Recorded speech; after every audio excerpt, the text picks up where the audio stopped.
All right, another podcast from the Michigan Institute of Athletics in Brighton, Michigan. It's going to be an awesome podcast today. I have a family member joining me, which is a super rare occurrence. I think this is the only, maybe the second family member I've ever had on my podcast. Right before I get into it, I want to shout out VetLife. VetLife is a 501c3 nonprofit company. It's a company of veterans for veterans.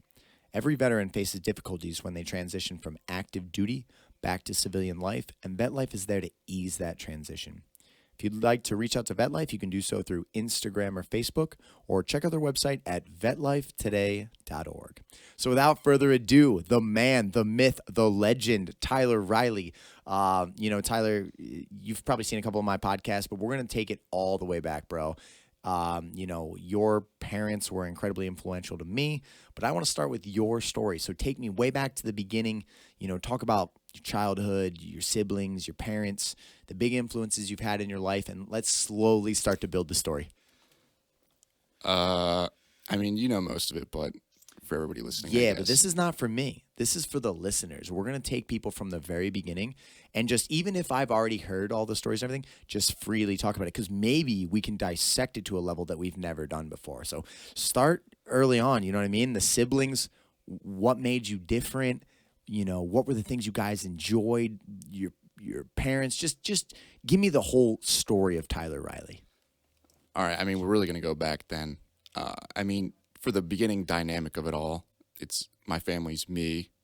I'm the second oldest. I have an older brother, Alex. He's 1 year older than me. And then younger brother and sister, they're twins, Jake and Jamie. They're 2 years younger than me. And then the youngest is Emily.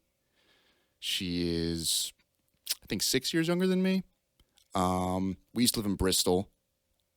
Me, my parents, Alex, Jake, and Jamie. And then as soon as Emily was born, we moved to Langhorne, PA.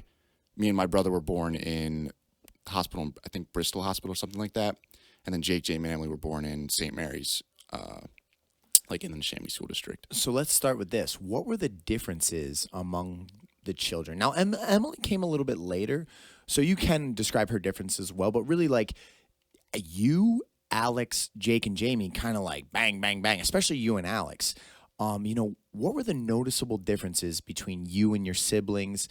And then, what were the big things that you guys were drawn to as children? Big differences. I'd say me and Alex are very similar. We're very kind of laid back. We kind of just go with the flow. When we were young, the dynamic was just us four mainly because we were really close in age. So especially when we were really young, GameCube was the original game system, and it only had 4 controllers, so it would always be Alex's first, and then me, and then Jake and Jamie. Emily and Jamie, they're the only girls. They're both also the youngest.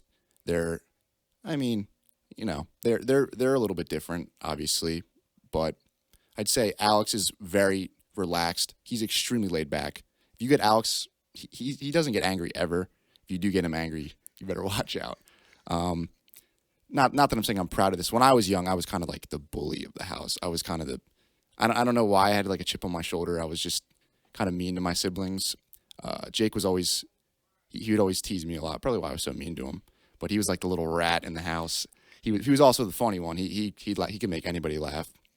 And then Jamie, I don't know. I would say when I was very young, even to around middle school, beginning of high school, I was never really close to my sisters. I don't know if it was because they were girls and I was a guy, but not saying we weren't,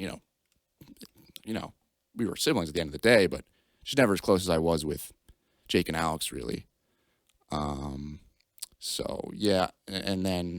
So you're the fiery one, and I can attest to that because I don't want to tell any parts of your story, but listen, for the people tuning in, Tyler was the fireball. Alex was soft, very mellow. He was the eldest sibling. He was kind of the leader of the kids. He always wanted to, Alex was just such a good kid. He always wanted to do the right thing. He was a little bit sensitive. He cared very deeply about his siblings, and you were the fireball that was coming up underneath him. Didn't matter if we were playing competitive sports, if we were playing video games, no matter what it was, Tyler was the fireball, and Alex was kind of the cool and collected older brother. And then the twins had their own dynamic, right? And it was a shock to me and Megan, the slightly older cousins of the family, because Aunt Di went from having no children to like the four of you in a very short period. It was like Alex is here, Tyler's here, and then all of a sudden, bam, we're having twins. We got Jake and Jamie are here. And I remember it like kind of came together super quick, but that was really cool because you had that family dynamic right off the bat. Like I didn't really grow up that close to like multiple siblings. Like I was closer to you guys than I was my own brother and sister. My brother is substantially younger than me. My stepsister, her and I did not see eye to eye, and we were really disconnected. We're stepkids. We're kids from two different people's relationships. So there wasn't really a bond there. And then my little sister, Allison, didn't come until like years later. But you guys got to grow up in a household where you had your brothers and your sisters, and it created like a really tight-knit family unit. So what were the things that were like really influential to you as children besides gaming? Obviously, gaming was a big part of it. We should probably go into soccer. Like, where did the love for soccer come from in your family? Originally, actually, me and my brother Alex, my parents signed us up for t-ball. I played t-ball before I ever played soccer. There's actually in my room actually there's a picture of me as I think it's 2003, so I think I was 6 years old, and it's me in like a t-ball outfit with my long shaggy blonde hair, and I'm a little chubby. And I wasn't chubby as a kid, but like my cheeks are a little chubby. So me and Alex actually played t-ball for one season, but when we played t-ball, we weren't very good, and actually at that time, the coaches for the teams were like, they would only let the kids that were better bat. I never even got to bat when I played t-ball. I was never allowed to go up to the plate. I was never allowed to take my chances at swing. I remember playing, I think it was either left field or right field, and just never even interacting with the ball ever. And just sitting out in the field, like the kid in the field that's like picking the daisies and isn't really playing. That was me when I played t-ball. So after 1 year, my parents were like, this isn't it. And my dad, he's from England. He was born in England. He came over here when he was 17, I think. He was like, soccer, we should get them into it. And my dad was like, I'll coach them. So my first year of soccer, I think it was first grade. So I think I was 6 years old. And your father played soccer growing up and in England, did he not? I mean, it's not like he just came here and said, hey, let's play soccer. He had already had a love for soccer. Like the World Cup was a huge thing in your home. Like I used to always go to your parents' house for the World Cup, and Martin was like losing his shit when it was World Cup time. So it's like he had already had that love, and it's kind of interesting that he didn't enforce it upon his children. I didn't know you ever played t-ball. You know what's funny? When you said that, I remember I went to one of your games, and I remember sitting on the bleachers with Aunt Di, and you were literally the little blonde kid out in the outfield, just kind of like picking daisies, like the ball might come here at some point, but you could tell there was no real intrigue there. It's like you needed more engaging sport, not just like standing in the field waiting for, is this ball going to come to me? So your father had played soccer, had he not? And did Aunt Di, your mother, did she also play soccer growing up? Let's go into that, and then we'll go into your getting into soccer. So I think my dad, in England, I mean, obviously I didn't grow up in England, but I'm pretty sure borderline every kid plays soccer at some point in their life. And I think it's either like they pick it up and they're like, oh, I really enjoy this, or maybe they get into something else. Because I know there's cricket and there's rugby and there's a lot of other sports, especially in England. But I think my dad was one of those people that's like, this is for me. I really liked it. Funnily enough, me and my dad talk about it sometimes. He'll say, if I was 23, I would destroy you. And I'm like, God, I wish you could come back in time and I would obliterate you. Like, you'd stand no chance against me. And he legitimately gets angry, like, you don't even know. I would. I'm like, nah, Dad, I would destroy you. My mom, she played, I'm pretty sure she did play soccer at some point, but she was actually athletic as a kid. She played like softball. Actually, my second grade teacher, Mrs. Williams was her name, played volleyball with my mom in high school. I remember my mom coming in and her having a picture of like their high school volleyball team, and it's like her and my mom in the same picture. So I think my mom played a bunch of sports. She did play soccer, I believe, but I remember her playing more like softball and volleyball and stuff like that. But she was athletic, so I think it was more like... You definitely come from an athletic family. You come from people that understood athletics. They wanted to get out on the field. They were willing to be out there. They knew that team sports probably shape people to some degree, because anybody that plays team sports, you get a lot from it, right? So when you first go into soccer, was it an immediate connection, or like okay, even as a child, like, I like this, or did it grow over time? To be honest, I first started playing when I was 6, and it was an under-8 team, and it was me and Alex were on the same team. My dad was the coach, and being honest with you, when I first started playing soccer, I was a goalie. Because I don't remember why, I don't know what reason it was, but I remember being to my dad because he was the coach, and I was like, Dad, I want to play goalie. And he was like, okay. And I vividly remember this, one of our first practices. And, when you're 6 years old, those 7 and 8 year olds, you look at them and you're like, wow, they're so old. They're so big. I remember my dad being like, all right, guys, bring it in for like a warm up or whatever, or talk or whatever. I remember sitting in the net being like, I'm the goalie. I don't get to participate. I'm going to sit back here. And my dad brought everybody into the meeting, and I was just sitting in the net like, And I remember another one of my old memories is I remember the first goal I ever got scored on me. And obviously I'm 6 years old. So I'm thinking like in my mind, I'm like thinking I'm my size now. And I'm like, no one would ever score on me. I remember literally the ball rolling past me and like going like 2 miles per hour. The ball just rolls past me. And then I remember slamming my fist on the ground being like, oh no, I let it go in. But I don't have much memories of playing goalie. That's a few of them. But when I first started playing, it was goalie. And I wasn't really like, oh, I love soccer. Maybe because I was goalie. Maybe because I didn't know yet. And to be honest, I never really was that good at soccer in my first 2 to 3 years. Like I said, I can't remember the specific records. My memory's good, but I don't remember that much. But I don't remember like anything big. But when I turned, I think it was my last year of under 10, I was 9 years old. That's when I like started really enjoying it and really feeling like I'm actually pretty good at this. And I remember going to the championship game. It was at night. And I remember we lost 1-0 or something like that. It's so weird, the perception of when you're a kid, you're like, look at this is epic, high-level soccer. But in reality, it's like the goal we got scored on rolled through our goalie's legs. Like, and you think back and you're like, how does it even happen? But it's like we're a bunch of 8 and 9 year olds, So it's like very different perception. But I think, and then that year, for us, we played at Humboldt Soccer Club. That's where we played, which where we grew up. Every season there would be a tournament team, they would take the best players from specific age groups. So it would be under 8, under 10, under 12, under 14, under 16, under 18.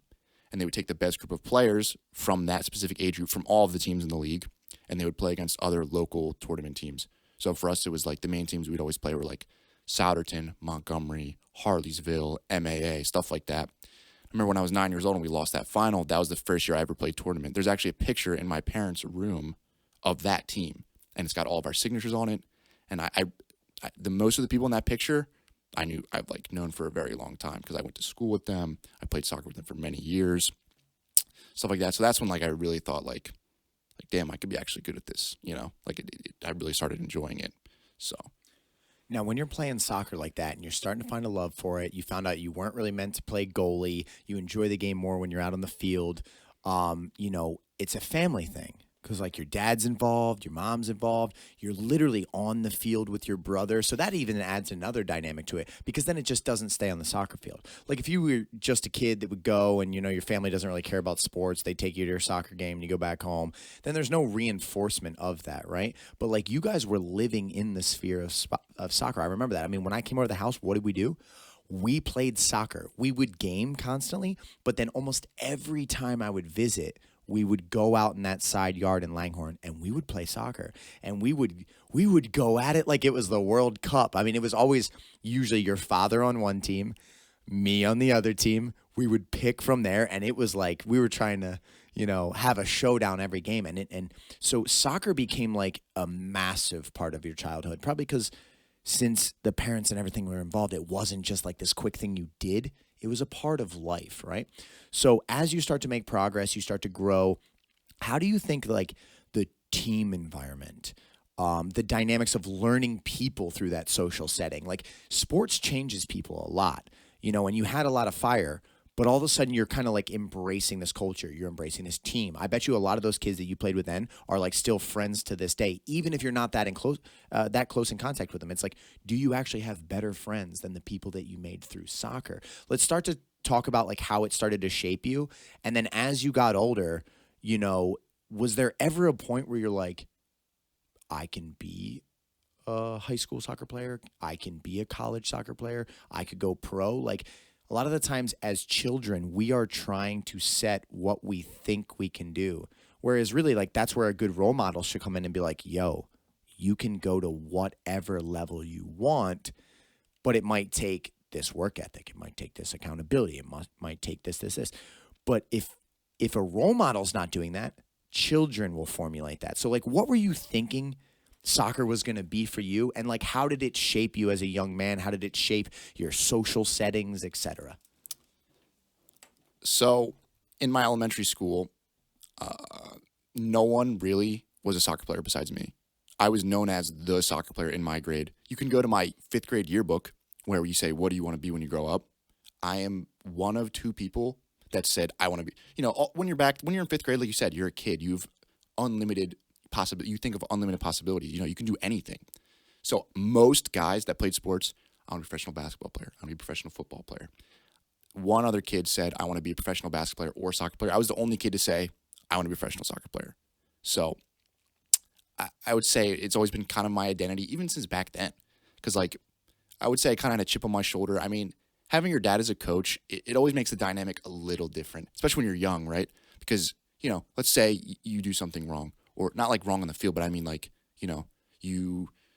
don't know, you're too aggressive, or like you hurt another kid, or like you don't listen, In a normal scenario, coach would be like, yo, don't do that. And then you go, yes, coach. But it's my dad, and I'm a kid. So I'm going, you're my dad, I remember many times I would not listen to my dad, and he would go, okay, Tyler, run laps. And I would just run around the field because it's like I didn't listen to him, and he's not going to let me play in the practice if I don't run laps.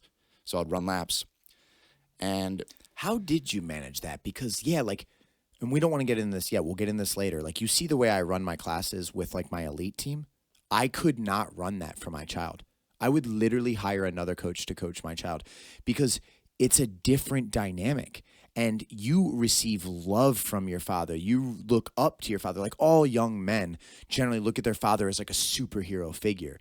So it is so hard to balance, whoa, he's treating me like just a coach would. But wait a second, he's my father. Like, you're supposed to do that. You have these perceptions of what he should or should not do, when really, him holding you accountable is a phenomenal thing. But a lot of times children cannot categorize that the right way. And it can honestly turn itself into resentment. It can turn into all kind of weird things. So how did you juggle that dynamic? And would you say that you had a pretty good dynamic between father and son, coach and student, or was it kind of rocky during the period? I wouldn't say it was rocky ever, but the dynamic was always interesting, right? Because when I was a kid, a lot of my best friends, even some of my friends to this day, played on those teams when I was a kid, And it was always interesting seeing how they talk to my dad and how I talk to my dad on the field, Like my buddy Mike Miller, I've known him for 2nd, 3rd grade. He was always on my teams growing up, basically. And it'd always be interesting to me, seeing my dad take him aside and being not yelling at him, but being all right, Mike, you need to do this, you need to do this. And Mike could always be like, okay, coach, okay, cool. And then versus me, and I'm my dad pulls me aside and I'm like, come on, Dad, let me do this, let me do that. And I was young at the time, but I was, acting like he's my dad at the end of the day. So it was always interesting. And then whenever I would actually have a coach that was a different coach, I would always treat them with respect. I was never like, oh, my dad's my coach, I'm going to treat this guy with no respect. I was always this is not my dad. I have to treat him differently than other people. But it always was an interesting dynamic. And as I got older, the dynamic got better and better. But when I was young, it was definitely there were every once in a while, sometimes it'd be me and my dad are arguing at home before practice even starts about something not even about soccer. And then I'd be like, I don't want to go to practice. And my dad would always be like, fine, you're going to miss out. You enjoy soccer. I know you do. All your buddies are going to be at practice and you're not going to come. I'm a little stubborn kid. No, I'm not going to go. What happens when my dad leaves? 5 minutes after he leaves, I'm like, dude, I wish I was at practice with my friends. So it was always an interesting dynamic. And like I said, as I got older, I definitely balanced it out. But even when I was older, it's when I was older in my last couple seasons, my time is running out to play in an organized league that's very easy to sign up for. Because one of the reasons I enjoyed the league so much was because it was very convenient. My parents would sign me up. They would coach, stuff like that. I never had to really make any effort to go out of my way to be like, I want to play soccer. I want to be in a league. They would just sign me up every season, and it was just like that. So as I got older, I've said that 5 times, when my dad would sub me out, I'd be like, come on, Dad, let me play, man. Just put me in goalie. I don't care. Don't sub me out. So I would have little hissy fits on the field, even when I was, becoming more mature. But the dynamic was always interesting, but it was hard to balance for me as a kid because it's very hard to differentiate the two. That makes sense. And as you got older, the fact that it got so much, or that it got better, or I can tell you can look at it so differently now. It's because you just weren't emotionally mature yet. You weren't able to juggle the relationship of like, right now he is being my coach. And you know what my coach has to do? Demand the best out of me and has to push me to be the best and has to hold me accountable just like every other student.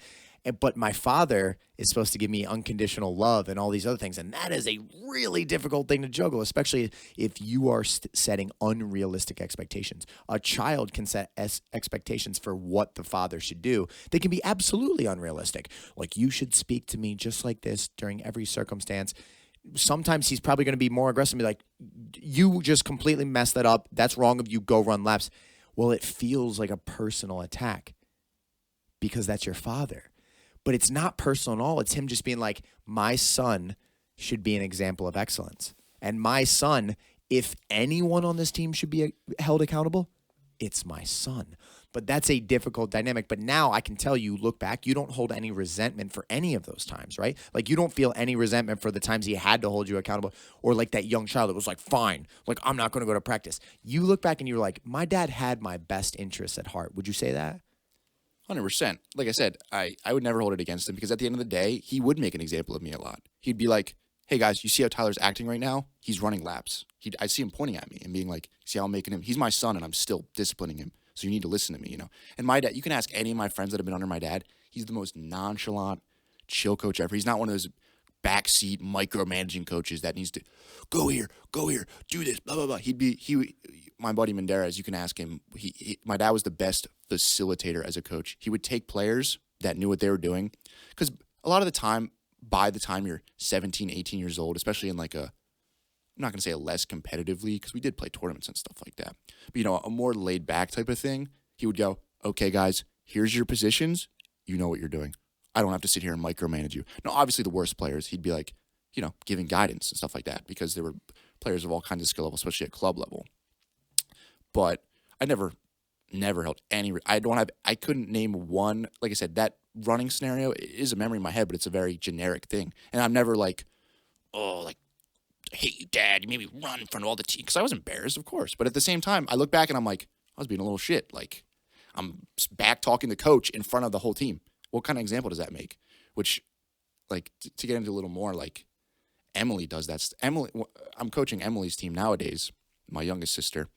And I think it was 2 seasons ago, you know, my mom, she likes to control a lot of scenarios, especially when coaching, because my mom is also a coach with the team. Basically, my mom was coaching, and I was like, oh, I kind of want to like get into coaching and stuff like that. So she kind of said, okay, like, I'll still coach with you, but she's not really the coach. She kind of just, you know, does a lot of the backroom staff and does a lot of the like communication with the parents and stuff like that. So I'm the hands-on guy. And at one point she was like, oh, Emily already scored 3 goals, like sub her out. So we had a free kick, and I'm like, okay, like, Emily, come out. You know, Emily's like, I want to take the free kick. So I sub her out, and as she's coming out, she's yelling at me. She's going, I can't believe you, Tyler. You just took me out. I want to take the free. And she, like, stormed off. And you know what I did? I said, all right, I'm done coaching. Like, I literally, like, because it at the end of the day, like, you're embarrassing me in front of the whole team. And like I said, when my dad coached me as a kid, he wouldn't tolerate that at all. He'd be like, all right, go run laps. You know what he'd do? If I made a hiss on the field, you know what he'd do? He'd take me off and he'd sit me down and he'd go, all right, you're not playing the rest of the game. But for me, it's like, I was still young at the time, you know? So it's like, I didn't really know how to react to the situation, so. It's also extremely hard to rule with an iron fist the way that you know it should be done. When I say rule with an iron fist, I don't mean being tyrannical. I don't mean being abusive to anyone. I don't mean but rule with an iron fist is something that every great coach should do. Your word should be absolute. If people undermine the confidence in your coaching, whether it's your loved ones or not, if Emily can challenge you in front of all of the other soccer players and then you back down, the entire system crumbles. Because at the end of the day, you were assigned to be a coach and to be a guide and to help them and be a mentor. And if they cut that role down, you feel the extreme underappreciation. You feel like, what, these people aren't thankful for me. They're not grateful for what I'm doing. They don't see how much I'm investing. They don't see the love that I have for soccer and for winning. Well, then I guess I'm not even going to do this. That is the immature response. The mature response is you actually dial back in harder. Don't speak to me like that. Right now, I am the coach of this team, and I am here for us to be successful. Go sit out for the rest of the game. Blah, blah, blah, blah, blah. Whatever that leads to, it's actually better It is better to challenge that attitude than to cave to it. Not just better for you, not just better for your team, but even better for Emily. Because your father did the exact same thing in your dynamic. He just didn't cave. He made an example out of you. You could have been a victim after that. My father did this to me. I can't believe it. It was terrible that no, you said, listen, I was being a little shit, and my father held me accountable the same way he would hold other people accountable. And you know what? This is a truth about life. A lot of the times we hold the people that we love or that we see greatness in to a much higher standard than we hold regular people accountable to. I'm not going to get into the phone call that I had, but just the other day at lunch, I was having a phone call with someone, and I kind of laid into this person. I said, listen, you don't owe me anything. You're not obligated to do anything by me. You can freely make any decision you want as an adult, but I viewed you in a different light. So that led me to holding you to a higher standard than other people I would hold. And I was disappointed in that. And that person took that criticism and said, man, like, you're absolutely right. I was not representing myself nearly the way that I would want you to. If the situation was reversed, if Emily was the coach and she was given the position that she was supposed to make that team successful, and you were out there, you'd scored a couple goals, and she made the decision, Tyler, I'm going to sub you out, I'm going to put in blah, blah, blah, and you threw a fit, and she would go off the deep end, right? People have to be able to take a step back with a little bit of maturity and look at a situation, and a lot of times you just can't do that till later. Like, the man you are right now is not the man you are at 18, which is not the man you are at 14, so it's like we extend them some grace, but as leaders, as coaches, I either believe you're going to end up coaching at an extremely high level or you're going to play it at a high level and then coach. You have to be an iron fist on the right side. Otherwise, you're a tyrant, right? Like, there's an old saying, and it's going to sound brutal, but I don't mean it this way. It's that men beat the dogs they love the most. And it's like, how does that make sense? A lot of the times, the dog that is a tyrant that kills someone or does mess up things, it's because it had zero discipline at any point. The dog was biting from the time it was a puppy. It was biting and biting and biting. And the person just, oh, come here, little baby, da, da, da, da. Because you're like, I don't want to harm this animal. I don't want to upset this animal. So what happens? You do not enforce what is right from wrong very sternly. Now, all of a sudden, it's a little older and it bites a little bit. And you're, oh, no, don't do that, da, da, da. At that point, this dog has been conditioned its entire life that it can bite and bite and bite and bite and bite. And now maybe that thing's a Rottweiler. And by the time that you're like, I'm going to confront this thing, you have this super powerful force that has been convinced its whole life that it can do what it wants. Versus when you really love an animal, you have to do, there's a time that I might have to smack my dog and enforce that, like, you cannot show this type of behavior at all. I have a pit bull mix. If that dog attacked me, if I got into a fight with that dog, I would have to fight as hard as I can, not for it to not harm me. And I'm a professional fighter. So I have to bring an iron fist around her now. And I didn't realize that when I was younger. And it kind of ties back into what you're saying. Your love of your sister made you fold instead of doubling down in your position saying, don't speak to me that way. You will not play next game if you act like that. I will not let you take a single penalty kick. From a more mature point, that is the right approach. But it's like when we have love in our heart for someone, sometimes we fold. So one of the things I kind of want to get into is with the coaching from your father, you're struggling to balance the right thing. You know, like you're a kid, you're trying to figure out perspective. You know, if let's say you never had your father in your life and you were just being coached by other people, they would just demand excellence and you were fiery. You would have shown excellence. Your temper might have had to be managed a little bit, but you would have been like, yes, coach, no, coach. That is who you would have been because you were probably that way with other coaches, right? So now all of a sudden you get into the point where, like, you're starting to get to middle school, you're starting to get near high school where things really start to be competitive. How does that relationship change? And then at what point do we run into the event that took place at Neshaminy? Like, I know about it, the viewers don't, but we got to build up to that point because that's a pivotal moment in your life, but it's also such a powerful moment to pull lessons from. And, you know, when we can take the right lessons, it might be the single most important lesson of your life. going back a little farther to when I was a little younger, I mean, like I said, the dynamic between my dad, it's always, I respected him, and like I said, but it's hard to differentiate as a young kid between the two. And You know what it is? You don't have clear reality. You think, since you love me, you should never speak to me like this. Since you love me, you shouldn't make me run laps in front of the team and embarrass me. Why would you embarrass me? You're my father. But you just haven't arranged it right. You know what I mean? Like, I don't want to talk about my class. Yeah, we'll get into it later. But like, dude, I am super tough on those elite team members and kids. Super tough. They love me for it. They are appreciative for it, but they have a different mindset. A little child trying to figure out, how should my daddy talk to me when he tells me I'm doing the wrong thing? They don't have a proper perspective yet, unless it is enforced by the father, and then like long conversations about like, the reason I'm harder on you is because I love you. It's because I want excellence from you. I want better for you than I ever had for me. You understand that when you're an adult.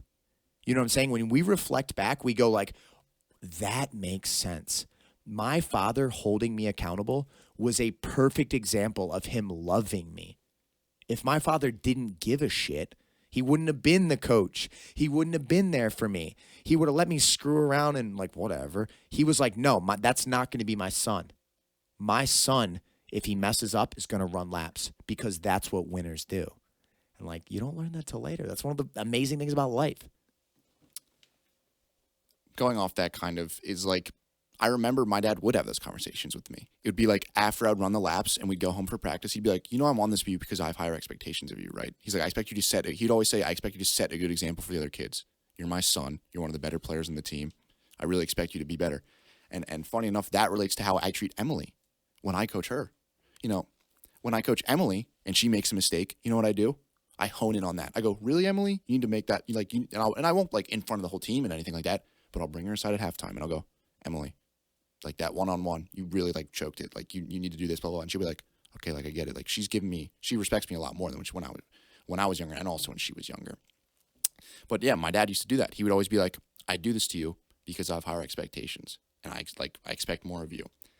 And funnily enough, something I've heard a lot from my dad when I was younger is he's like, my dad played soccer his whole life basically, and he'd always go, you are 50 times better than I ever was as a kid.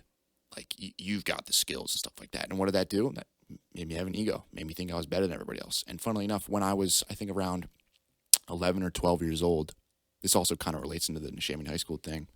There was a team called the Firebirds. They were my age of travel team when I was a kid.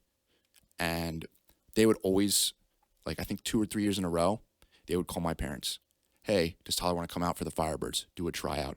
And all the kids that played at high school level, they were all in the Firebirds when they were that age. And my parents were going, no, we both coach. Because my dad coached me. He coached, if me and Alex were on the same team, he would coach together. But then Jake was usually like younger. So for a while, for like in under 13, it was like me and Alex were together for 2 years. So when I was 10 and he was 11, when I was 11, he was 12, we're in the same team. And then Alex moved up to U19. My dad went to coach with Alex, and then Jake moved up with me. But during that time when me and Alex were on U13, my dad would coach Jake in U10. So, and then my mom, same thing. She would coach Jamie in U14 or whatever. She would coach Emily in U8. So they had a lot on their plate, But at the same time, they would be like, no, that's too much traveling. And maybe this has to do with my mom and her thing with money, Travel soccer isn't cheap. Not at all. Like, it's probably hundreds of dollars a season just to play. And so my parents were like, nope, you're not allowed to play. Like, you can't, we can't. Whether it was you can't. But their main excuse they told me was like, it's too much traveling, too much moving around, we're too busy. And then the worst part of this story is Emily gets to that age. You know what my mom does? Emily, you should play travel soccer. Emily didn't even really want to play travel soccer. But my mom did? She said, Emily, you're good. Because Emily is good enough to play travel soccer. She's good enough to play college ball, in my opinion. And my mom went, okay, Emily, you're going out for travel soccer. You're going to play travel soccer. And she ended up playing travel soccer for, I think, 4 or 5 years. And when I was young, I never got that opportunity. But when Emily's that age, she doesn't even want to play travel soccer, and yet they let her have it, which could get me on a whole other tangent about, expectations of the older kids, as in me and Alex mainly, versus expectations on Emily as the youngest. And with age comes wisdom. So maybe during that first point, because Anti struggled a lot financially initially, and her and Martin, the little home in Bristol, and I'm not downplaying this all. They had an amazing family.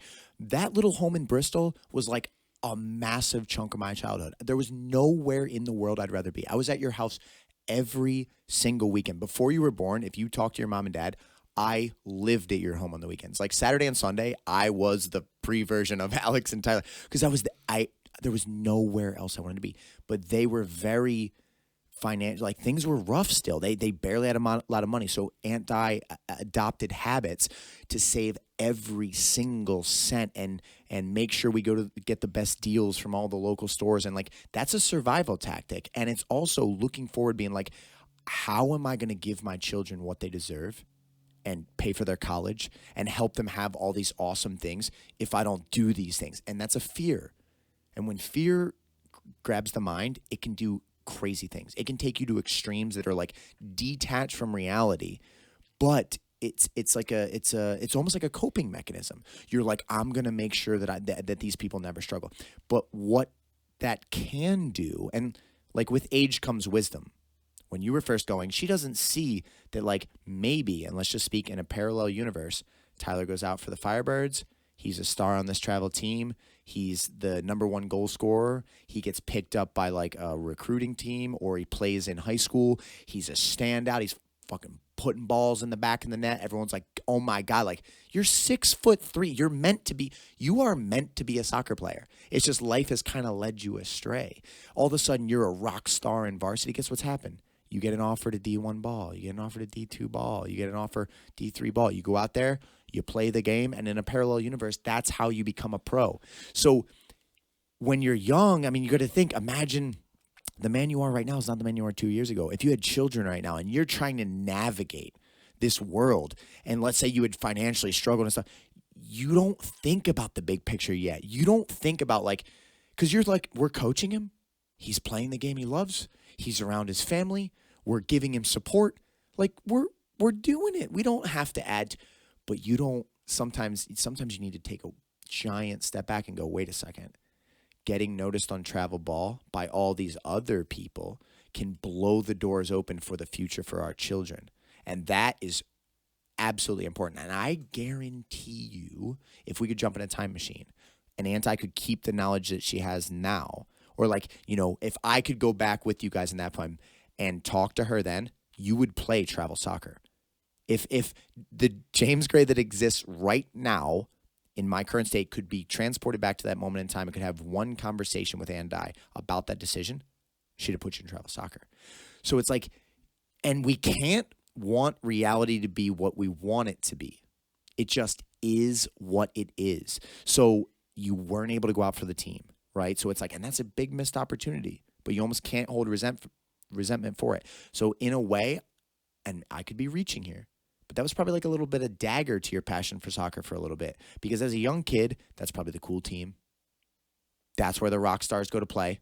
That's where Tyler belongs, right? Like, if I'm hitting this nail on the head, I bet you're like, I want to be on the Firebirds. I want to be this guy. And when that doesn't happen, it's not like you hate your parents or you're angry, but there probably is something there. Let's talk a little bit about that before we go to the Chamonix. You know, when I was young, Firebirds was like the local team. So, like I said, in elementary school, it was mainly elementary school and a little bit of middle school.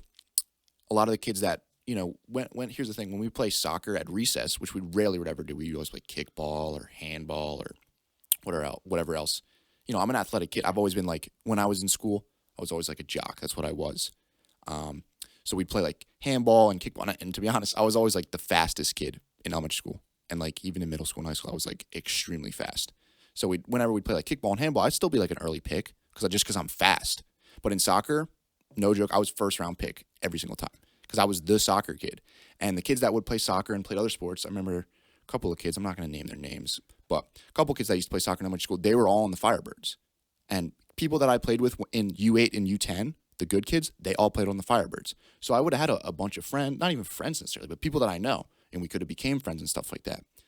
But and in a child's story, we platform things. We put things on a pedestal.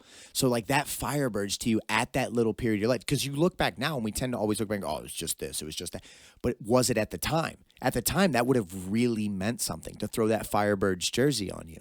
So all of a sudden you get told, no, you're not going out for travel soccer. What is your little? Can you even remember back to like what your little kid brain is like when you're told no, you can't play on that team? Did you just turn away from it immediately and said, well, my family won't let me? Was there resentment there for a little bit? Did that in all change the way that you looked at the game of soccer? Let's dig into that a little bit further. And then like I said, we have to talk about the high school event. I'd say initially, because it was multiple times, it'd be around the same time at the beginning of the fall season every season. It'd be like, hey, and I don't even know why they would tell me this, but they would tell me, they would go, hey, like just got another call from the Firebirds coach, like they want to try you out. And I'd always be like, I'm not going to say I was because when I was younger, I was a little timid, and I was intimidated by like stuff like that, but I was never like, no, I don't want to do it. I was just like, okay, like, can I go out? Just generally asking. And they'd be like, no, we're too busy. And when in the beginning, I'm not going to lie and be like, I was so mad. I knew it. But I was just like, whatever. Like, I'm playing with my friends. My dad is my coach. Like, I'm enjoying soccer. And you haven't hit puberty yet either. You're still a child because things change when you get a little bit older. 100%. I'm like 11, 12 at this point. But then around the time where like middle school and high school came around, I like thought back to that. And I was like, a lot of these people played on the Firebirds. Most of the high school team, not most of it, but like a large percentage of the high school team played on that Firebirds team. Like, and are they like the best players ever? No. But like, would I be in with that crowd? Would I have completely different friends to this day if I was on the Firebirds? Possibly. Would I be a completely different person? Possibly, because the crowd is completely different than the crowd I hang out with today. But and it's never really been resentment. I've never been like, hey, mom and dad never let me go out. But I've always been like that. Wait, why? Because that is so unbelievably crucial, especially in the next generation of kids that are coming up, not to be pointing fingers. So many kids do not figure, you have a great grip on psychology. I don't know why or how, but the way that you can just sit there and say like, man, I don't really hold a lot of resentment for them. You are not the norm. You are an outlier. If we bell curved people on that and they had that exact same story, the vast majority would hold all this resentment and I would have been this if not for that. I would blah, blah. You don't have that at all. Why? I'd say the main reason is it was actually a few years ago. It was when I was younger. I was kind of, my mind runs a lot. I think a lot. I'm thinking about a lot of different things at a lot of different times, which is maybe one of the reasons why I don't sleep that well usually, because my mind is always running. But I had the thought of like, my parents sacrificed everything for me. They will do anything for me that I really need them to do. And it's like, the least I can do for them is like you can ask my mom, like every day I'll go in and be like, morning, mom. And like, I always, whenever my dad comes from work, I'll always be like, sup, dad, what's going on? Blah, blah, blah. But like, the least I can do is just like show my appreciation through love and being like, I appreciate everything you've done for me, everything you've sacrificed for me. Have they made mistakes? Of course. But I'm not going to hold that against them. At the end of the day, everybody's people, people make mistakes. Does that define your character? I mean, it can.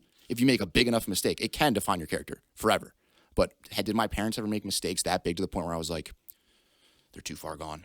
They're gone in my life. I can never respect them. Like, no, never. And at the end of the day, I always had that thought, like, especially my mom. Like, obviously my dad, like, same thing. But, like, my mom really, like, she would do anything for any of us kids. And I go, at the end of the day, like, I just got to appreciate that. So you unwound that in your own mind just through thought processing and emotional and like taking out emotions and figuring out the truth of the situation, because that's what people do through therapy. That's what people do through positive role models or becoming parents themselves and realizing like, oh my God, my parents were giving to me the absolute best that they thought they could give. In their perception, they were doing the right thing.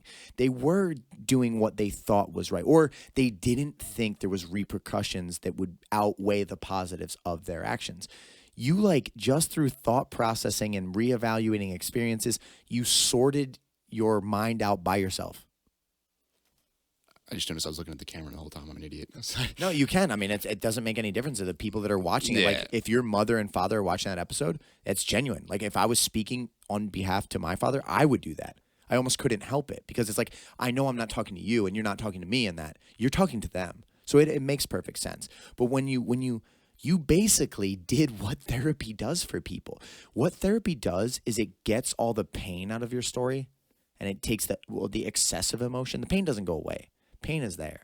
but it takes the things that are unrealistic or that your brain added this unfair judgment or resentment to someone that shouldn't really carry that burden. And it pulls those things out of the stories. And you start to see, did I have parents that didn't give a shit about me, that abused me, that made me this, and this, that took away all my opportunities? Or did I have loving fucking parents that did the absolute best that they could for me? And knowing what they know now, maybe they would have made different decisions, but they didn't know that then. So you extend them grace. You know what I'm saying? You did this all on your own, or did something help lead you on that path to like fixing your stories? Because that's what you've done. You've fixed your stories. Tyler Riley that would be sitting here, that would have like an incredibly emotional, like, I should have been given this, I was that, I was this, would be a completely different person. And we probably wouldn't click at all. You and I click because we think so similar. And I don't know a lot of people like me. There are not a lot of people that can take emotions out of events, look at things objectively, focus on truth, focus on reality. That is very, very rare. And you know what? It's getting more rare with the younger generations. I feel like the older generations, it was a little more straightforward. Like even your T-ball story, you're like, listen, if you sucked, you didn't play. And like nowadays, that's like, that is not inclusive. How dare you not let those children play? Well, they're not as good. It's a competitive sport. Not all people are baseball players. Not all people are soccer players. Not all people are fighters. You don't cater to the people that are not as good to like, well, you guys, I know you're all winners, but we need to bring you all down a notch to make sure we cater. That doesn't make sense. So how did you get this thing right? Because that is a jump that most people do not make until, if ever, until much later in life. Where did that come from? If you ask my brothers mostly, even my sisters, even my parents, I was one of those kids that like, I could never be wrong. And of course, sometimes I was wrong. And I would argue like an idiot, like, no, I'm not wrong. I'm never wrong. Blah, blah, blah. I remember Jake specifically, my younger brother, would always be like, you think you're never wrong, blah, blah, blah. So I always kind of had like this ego of like never being wrong. And I really like thought about like, why can't I ever be wrong? And it's because at the end of the day, I'm always looking for kind of like the truth of a situation. Like, what is actually the situation? Like, why does this happen? What like, obviously, at the end of the day, emotion is involved in most things, right? People make emotional decisions. People do stupid things because of emotions. But for me, it's like I always search for like the truth in scenarios. And that idea of like never being wrong and searching for the truth always kind of made me like analyze situations very differently. My brain is extremely analytical.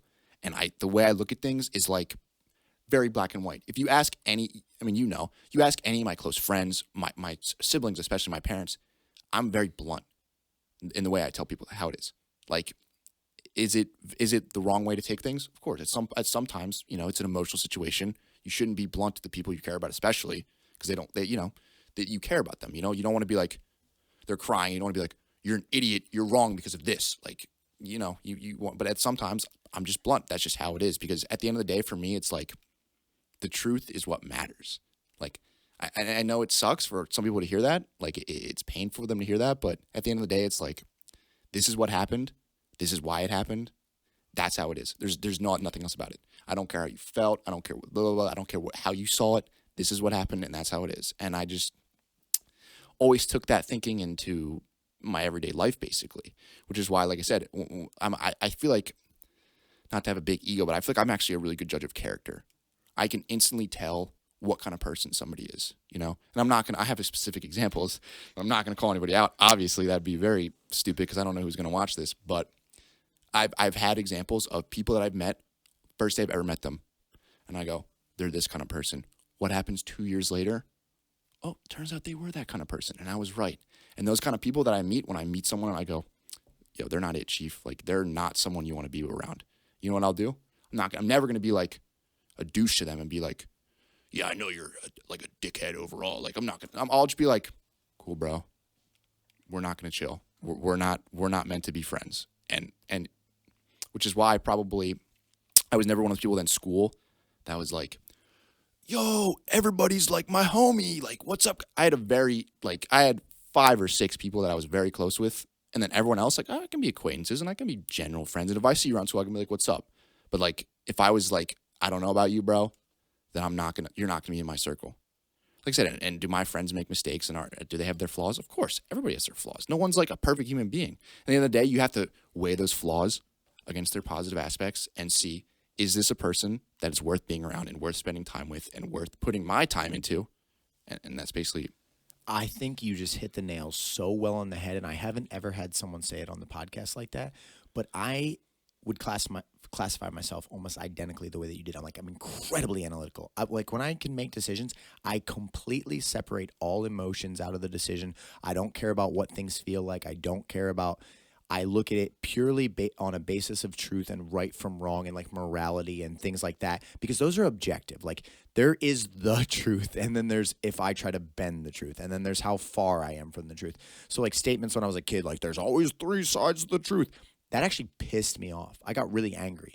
Like that. No, that is not true. That's what delusional people say. That's what liars say. That's what bad people say. Well, no, there's my story. No, there's the truth. And then if I'm telling a version that's either the truth or incredibly close to it, and someone else is telling this outlandish tale, and then, and some authority figure being like, well, there's three sides of the truth. No, you are undercutting the fact that this person is a liar and not doing the right thing. You know what I mean? So because I have such a clear relationship with always seeking just like what is verifiable, like that's how you would classify it too, right? Like what can be proven, what is quantitative, what we can absolutely demonstrate to be real, right? Like we want a relationship with real. It's who we are. So the way you said it, when you think like that, I feel like it's incredibly easy. It is so easy for me to look at another human being and I don't even know what it is. In a matter of minutes, I see the human being. Now, that doesn't mean that I don't think you can get better. That doesn't mean that I won't try to be kind to you. That doesn't mean that I don't give you grace because maybe you've been through some really damaging things. But I see you. And a lot of those people, they're not even comfortable around me because it's like I see them. So it's like imagine if you're wearing a mask and all these people are treating you based on the way this mask is. And I'm looking at you. And if you don't know if you're a good person or you don't have a healthy relationship with the truth or things like that, you're going to be uncomfortable around me. And it's going to be very obvious. And I can tell you have that exact same quality. But you know what I've struggled to figure out? What is the common denominator that makes us like that? Is that from birth? Is that intuitive? Is that from a learned experience? Is that a way that we justify our existence? Like I have validation because I'm closer to the truth. I literally don't know where that comes from, but I know that the truth to me is like, I will die on principle. I will literally dig my feet in the ground, which there's been some national examples of lately that we won't go into, but I will stand in defiance, in resistance to any opposition in the name of the truth, in the name of right from wrong, in the name of principle. I will literally, that honestly, you would almost characterize that as a character flaw. I would probably let my life be taken in defiance of something that I know is absolutely wrong instead of bowing down. They're like, hey, we're making every single person pledge allegiance by putting on this blue circle, and if you don't, then we're going to kill you. And let's say I thought that thing stood for something incredibly inhumane. I would refuse. That might be like dumb in a way of survivability. Like maybe people are like, no, just wear it. Just do it. Just put it on so that they don't kill you. I'd be like, no, I'm not doing it. It's probably unhealthy. But where does that come from in you if you have any way to put your finger on it? And if not, I don't know. I've been searching for a long time, like why the hell am I wired the way that I'm wired? Because I know I'm substantially different than most people. But you and I are so shockingly similar that gives me like, I mean, not only are you my family member, but it gives me like a deeper connection to you because I'm like, yo, that version of consciousness experiencing itself is very similar to me. So we can learn from each other. We can exchange. We speak on the same frequency. We understand each other a lot of times just through basic communication where other people have to try to I have to walk them through things step by step and pull out emotion and detach from bullshit and da da. You and I are just like, yeah, makes sense. Yeah, makes sense. Boom. Where does that come from? It's hard. It's hard to think about. I mean, not that it comes from this, but something when I was young. I mean, honestly forever. I've always been super good at math. And when you're young, math is like the most logical thing in the world. 1 + 1, it equals 2. Math, and then you have subjects like, social studies and English and even not Opinion comes in, gray areas come in, feelings can kind of go, how did you feel about this war that took place? How did you feel about this that took place? Whereas like right as you said that, I was shaking my head on this side of the table. Math was like my love because I could prove it. I could literally show you that this algorithm or formula yields this result. And it was objectively true. And there was something so satisfying about being able to say, this can be proven to be valid. This is real. In a world that you have to question, dude, how much do we have to question? Intentions, emotions, whether someone loves you or not, right from, like, you have to decipher so much. This is objectively true. There's like peace in that for me. You know what I mean? And like when you just said that, I'm like, I just had a revelation sitting here. I'm like, I can remember as a child, mathematics, like it just meant something to me because it was proven to be true. You could take a stance on mathematics and feel strong about it. You could firmly plant your feet and say, I can prove to you that this formula yields this result. And then like maybe that's just our ego being like, yo, you're right. At least on this one thing, you are right, provably. And if anyone disputes you, you can walk them step by step through every single there's no dispute that someone could give us if we have a proven math formula. There's no dispute that, well, I don't feel like 1 + 1 should be. There's no dispute that they could present where we couldn't say, let's go step by step. We'll explain what an integer is. We'll explain what this is. We'll explain what addition is, subtraction. And then at the very end, we will be in agreement. There's like, maybe it's as simple as that. We objectively know we are right. I've never heard it phrased that way, but I think you're onto something there. Like I said, math has always just been that. It's like you can be, when you know you're right in math, you just have so much confidence. You're like, bro, I'm right, and there's just nothing you can ever do to prove me wrong. And in other subjects, I just, like, there is, in human nature, there is bias. We've had this conversation a lot of times. There is bias no matter what. Even the way a teacher delivers messages about war you're learning in textbooks, whatever, in English class, obviously, if you write an essay and it's terrible, they're going to be like, this sucks. But like, let's say you write an essay and the teacher's like, I don't like that perspective you took it from. I'm going to write you bad. And then you're like, well, I guess I'm dumb because I got a bad grade on it. Maybe that's just bias. Like, who knows what that is? Like, and one of the things we actually talked about a couple of days ago was the idea of Christopher Columbus. When we're kids, I remember learning about this in elementary school. They're like, Christopher Columbus, he founded America. Like, he went over there and they had like Thanksgiving dinner. That's how it was created. And we're, as little kids, we're like, the Indians are just chilling. They're having a great time. They're so thankful to see these white Europeans. Exactly. And you're like, as a kid, you're like, oh, that's awesome. Like, we have Thanksgiving dinner. We have turkey. Like, so. And then when you get older, you eventually, I remember it's like a big revelation, or when I was young, it was like a big revelation for a lot of kids to be like, oh, wait, he went over there and he like slaughtered everybody and like was like, this is our land. We're taking it over. And, when you're a kid, you don't do independent research a lot of the time. Your brain is still developing. When an adult tells you something. Yeah, and it's your teacher. You think they're infallible. You genuinely just believe every single word that comes out of their mouth. Like, a teacher could probably convince a child of almost anything. Literally, if they dedicated to it, they could convince them of almost anything.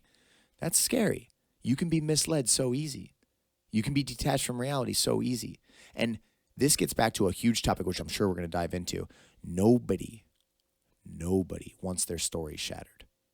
Everybody creates a foundation of life, of what this thing is, what their story is. And if someone messes with that story, they shatter that story, the whole world can come down for people because we attach to our stories. We draw meaning from our stories. We draw purpose and passion from our stories. So when someone comes in and goes and shatters your story, it's like, what? Am I wrong on everything else? You know what it is? It's a crumbling effect. Like a base started to give out on something, and all of a sudden you're going like, well, if I was wrong there and I thought that this was real, is this real? Did my parents love me? Is this? You almost go into like a paranoid state because what you thought was provably true is not true. Whereas you can't do that with mathematics. Like, no matter what nuance they teach it with, or whether a teacher likes you or hates you, if they teach you math, the math formula is still the same. If I was super anti whatever, rich white people, and I taught you, you would feel completely different about many topics than if I was like super pro-capitalist and free society and freedom, and I taught you under that perspective. You would feel completely different. But that gets back to our argument of like feelings don't matter. Facts don't care about your feelings. I hate to recite someone that's so polarizing, but that is true. And you and I think like that. Like that statement, we laugh because like that is objectively how we feel. Like I literally do not give a shit in the tiniest bit how you feel about something that is true if it's true. That's your responsibility. The truth has no responsibility to bend to you. And a lot of people in our world now especially, which I'm sure we're going to get into, they don't like that reality. They don't like the fact that the truth is inconvenient. They don't like the fact that the truth doesn't bend to their stories. They don't like the fact that the truth can hold you accountable when you're the one being wrong.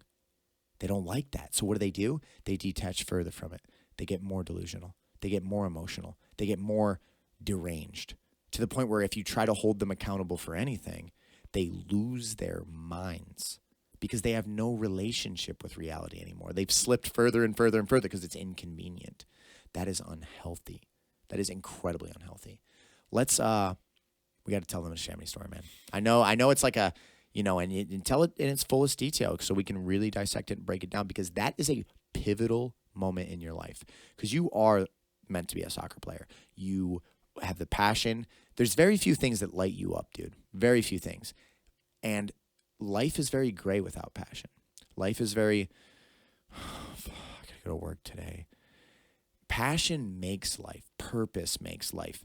Commitment and enthusiasm make life. And love makes life. Like your mother, for all the funny things we tease her about, she always said, like, it's all about the love. And she is so right with that.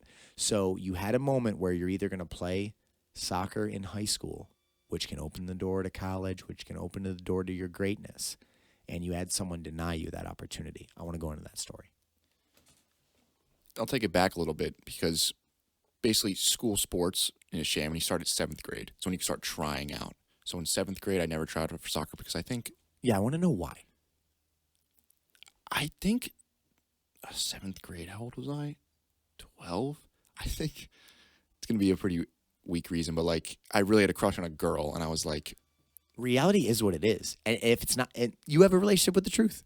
It's funny to be like, that's embarrassing, but maybe the reason I tried is I liked some chick at the time. Looking back, it's ridiculous. But if you deny the reality of what it was, you're lying to yourself, and then you're getting further from the truth. You know what I mean?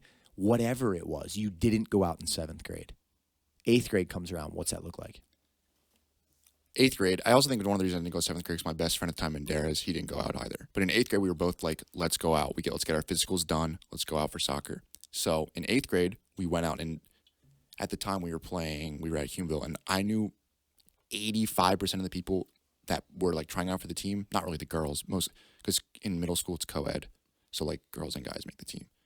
And most of the guys I knew from Chamonix, knew them from elementary school, whatever. And in 8th grade we went out, and a lot of me, even on the first day of the tryout, I remember I didn't get my physical until like the second day of tryouts. I remember sitting in the gym, and they separated the people by who had their physicals done and who didn't have their physicals done. Which to me, I was like, I guess, like, we don't have our physicals done. Like, I guess if we get hurt or, like, whatever the reason. So, like, I already felt like an outcast on the first day of tryouts. It's probably liability. I mean, at the end of the day, if you haven't checked the kid for thing and you collapse from a heart issue that they didn't check, the school is liable. But a kid can't figure that out. A kid's going like, why are you pushing me to the side? You know what I mean? You're creating a story. You're literally victim mentality. That's how it gets you. You sit on the side and you think like, why did they put me over here? When really it might just be like liability. School's like, yo, we can't have like a kid like have some heart issue and like get sued for millions of dollars. Why wasn't your physical done? I mean, you know my parents. They're late at everything. And I'm not going to put all the blame on my parents. But again, I was like 12, dude. So like I don't call the doctor up and get a physical, you know? And I told my parents I wanted to try out. But whatever the reason, it was a day late. So they separated us. And I remember my buddy Avery, who I play indoor soccer with now, actually, he was also like in the not done physical. And I was like, okay, I'm not alone over here, you know? And in my head, I was like, we were already at a disadvantage. We don't have our physical for a day. And maybe that was the case. Maybe that wasn't the case. But I was a kid. I was like 12 years old. So it's like, You're creating stories. of course. So I don't know what the objective truth was because it's like, you know, I was 12, you know? Anyway, so the trials start going, stuff like that. Days go on, blah, blah, blah, blah, blah. And the funny part is I ran track in 8th grade. Like I said, I was one of the fastest kids. I'll get into the track after the soccer. But one of the track coaches was the soccer coach for 8th grade. Anyway, so like tryouts are going, and like I actually felt like looking back on it, I actually like did pretty well. Like I'm pretty sure I had like a couple like head goals and like bicycle kicks and stuff like weird stuff like that that's like out of the ordinary. And the coach will always be like, "Nice job," and I'm always like, "Okay." But I remember on like the 3rd or 4th day of tryouts, my buddy Menderes, who's always been really good at soccer as well, the coach pulled him aside on his own. And, you know, had this conversation with him, and we were best friends at the time. So, you know, day ends, I remember taking like the late bus, and I'm like, yo, bro, like, what did the coach say to you? And he's like, well, he just like basically was being like, you're so good at soccer. Why didn't you try out last year? Where were you? Like, blah, blah, blah. Like, basically just I don't know, like, I don't know, man. Like, why are you, we're in 8th grade, you know, like, why are you randomly pulling this kid aside just to like boost his ego? And it just didn't really make sense to me, you know? Because, like, I get it. He was a good player. We were very similar players. He was more of a midfielder. I play up top more like. But, like, I don't know. And that made me feel, like, kind of bad. I was like, bro, like, I'm doing well at these tryouts. Like, You got pulled aside. Why didn't I get pulled to the side? But really, now that you look back and we're searching for truth, it's probably because they've already made relationships with the other players. And now how emotional people probably, you know, they don't have the fortitude in themselves to say, like, hey, guys, I know you were all on the team last year, but at the end of the day, Menderes and Tyler, they're just better than you. So we're going to put them on the team. That's strong people. Strong people do that, right? They say, listen, I'm sorry. You are not good enough to make the team this year, so we're going to put these 2 guys on. Weak people don't do that. But here's the thing, is he pulled him aside and did that, right? And then borderline the exact same players that made the team in 7th grade made the team in 8th grade, except for Menderes. So when you say, like, maybe he had a bias, he did have a bias, 100%. If you played on the team in 7th grade, you were on the team in 8th grade. I'd say, like, 3 or 4 new girls made it, and then Menderes was one of the only new guys that made the team. And at the time, like, I could name off a bunch of my buddies back then who were good enough to make the team. I don't want to name names, but I can name at least 4 or 5 people that didn't make the team that were good enough, including me. I didn't make the team. And I had it, like, in my gut. I knew, like, the way he was, like, treating Menderes is, like, because I was also a new player at the tryouts. And, like, so were a couple of my buddies. And guess what? They didn't get pulled aside. But Menderes got pulled aside. So look at this. Looking back with some objective truth, were you good enough to make the team? You got to be able to say that. It's hard because I wasn't big back then, right? But at the end of the day, I do think I was good enough to make the team. So you got to think this coach probably has relationships with the parents. He's probably, you know, they played with him for a full season. They sat on his sidelines. They were right there with their kids. He's established all of these things. So for him to put these new people on the team, he would literally have to take on that conflict with those people, right? And there's strong people do that, and they just eat that as a responsibility of being strong. If I'm a coach and I'm running a soccer team, like, dude, I don't know the first thing about soccer other than, like, we play soccer together. But, like, I'm telling you what, if you assigned me, if you were like, listen, Jimmy, you have to coach for this team, and it would work to my schedule. Let's say we lived right in the same town. You're going to be my assistant coach, but I need you to be the hammer. Bro, I'd be the first one to go to parents and be like, I'm sorry, your kid was on the team last year, but guess what? These kids weren't at tryouts. They are better, period. Objectively, they're better soccer players. My job is to make this team win, is to push kids to greatness, is to give kids a chance to play in college, maybe even on the USA team one day. That is my job. And if your son or daughter loves soccer and they want to play on this team again, then have them grind. Get them in strength and conditioning. Make sure they're eating right. Make sure they're studying the sport. Maybe they can play elsewhere. But I am not going to not bring these new people on simply because you were here first. You were here first never should trump skill. Should never trump talent. That's relationship with the truth, right? In a hierarchy, the best things should always win. Period. That's what free market is. That's why your sister is in love with Taylor Swift.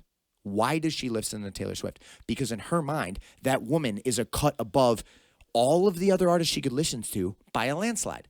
So she wants the best. Just like I want the best people to coach here. You want the best players on your team. That person was a weak leader. I mean, I don't care if you listen to this podcast or not. You have weak leadership because at the very minimum, you have to objectively. What is a tryout for if you're not going to select the best players? You are lying to yourself, you're lying to the parents of the people, and you're lying to the club and other kids. A tryout is to put the best people on the team. In high school wrestling, do you know how high school wrestling works? No idea. It is savage.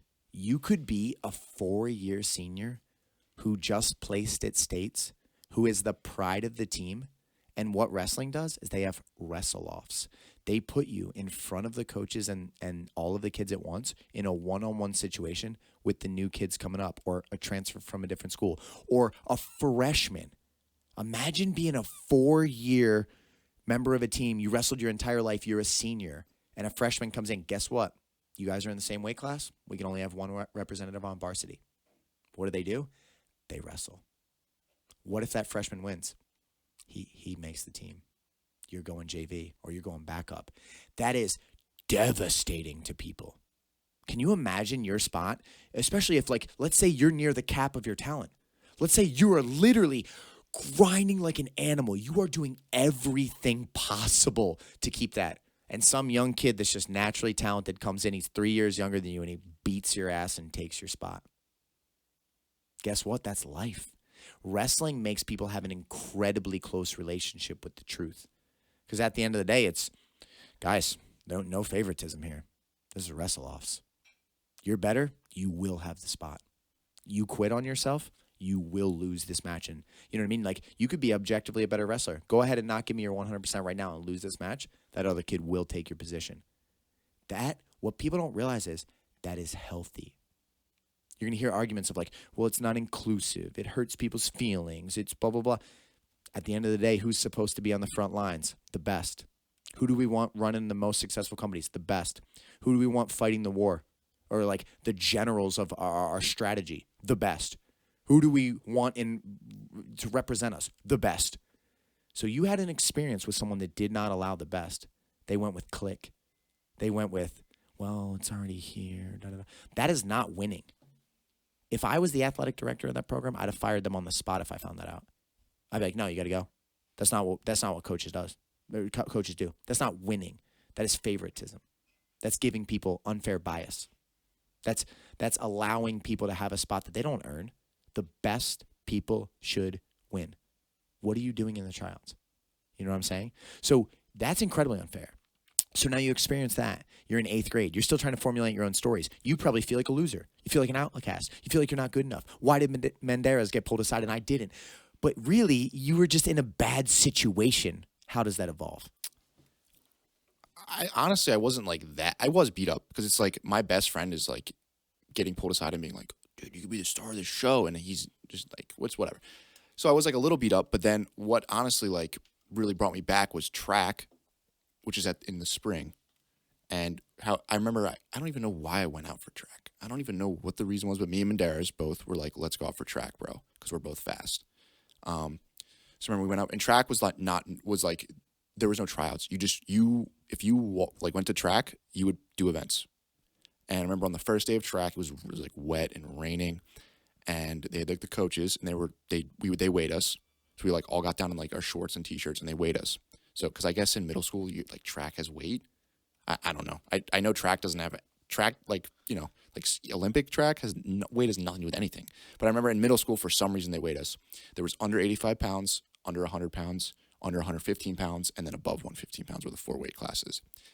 And I got weighed, and I was like 5'1", like 92 pounds. So I was a little kid. But anyway, it was like a rainy, wet day. And they were like, all right, like, we're going to time you, like, on, like, they basically asked us, like, are you distance or are you, like a sprinter? You know, at the time I was like, I'm a sprinter. So they, like, timed us and, you know, whatever. I didn't even know they were timing us, really. I remember I was in, like, a hoodie and, like, sweatpants. So I wasn't even, like, max speed, whatever. So then the next day at track, and how middle school track worked was basically the people that actually wanted to do it and would be good at it would go to every practice. But then like, I remember the first day of middle school track, there were like 150 kids or something like that. Like, because 7th and 8th graders would do it. So there were so many kids, and then every day, 20 would drop off, 20 more would drop off. 20. And then at the end of the day, the track team ended up being like, I don't know, around like 60. Survival of the fittest, baby.